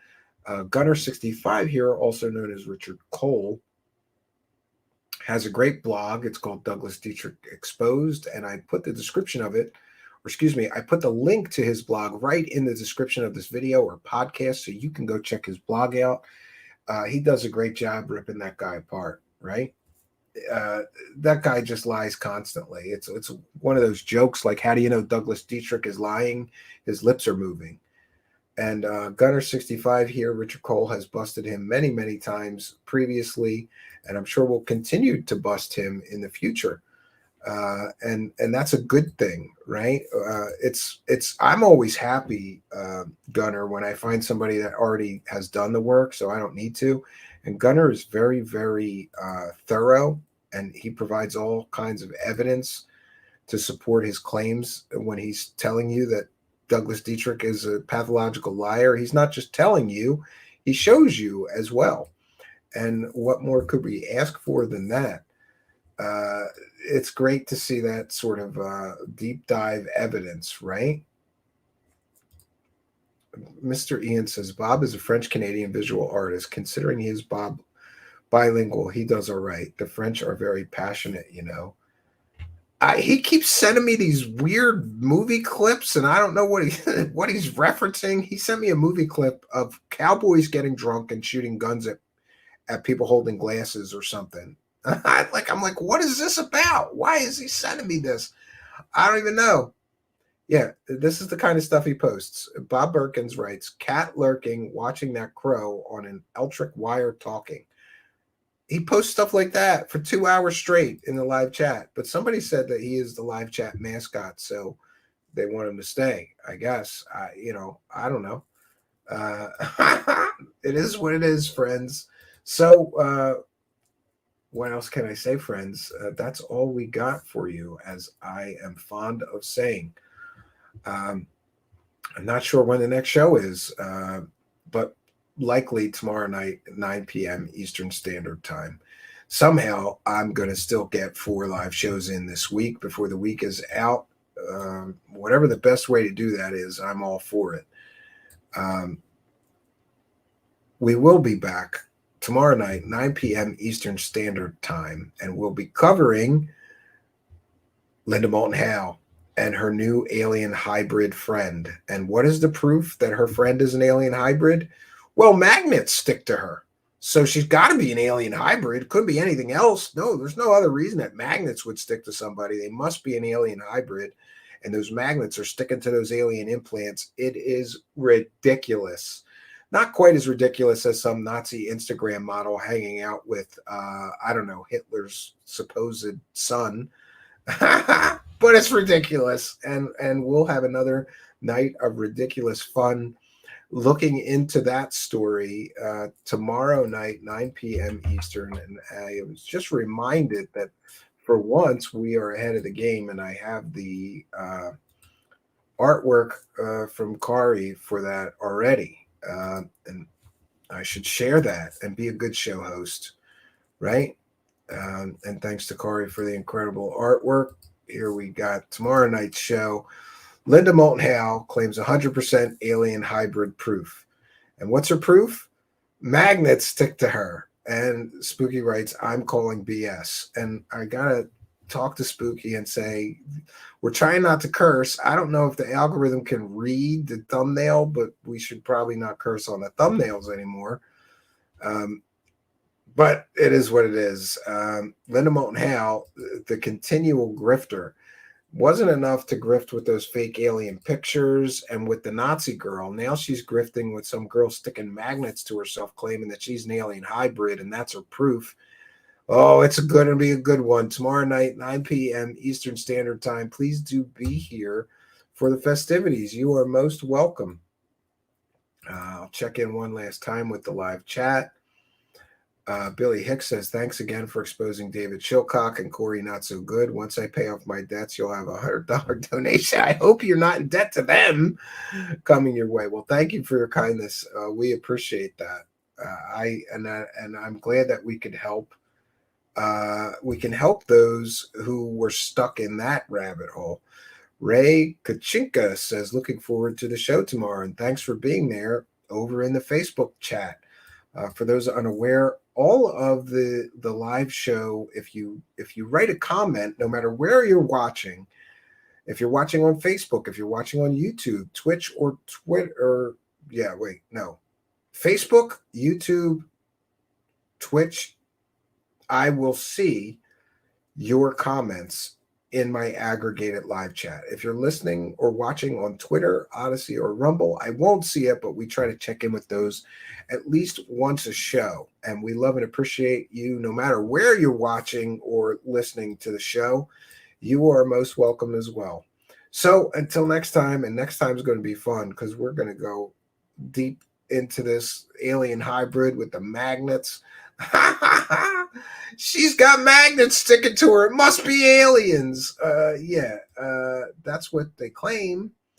And tomorrow night, we'll dive deep into these claims and see if there's any proof to Linda Moulton Howe's new grift. I mean, the groundbreaking story that she's been pushing.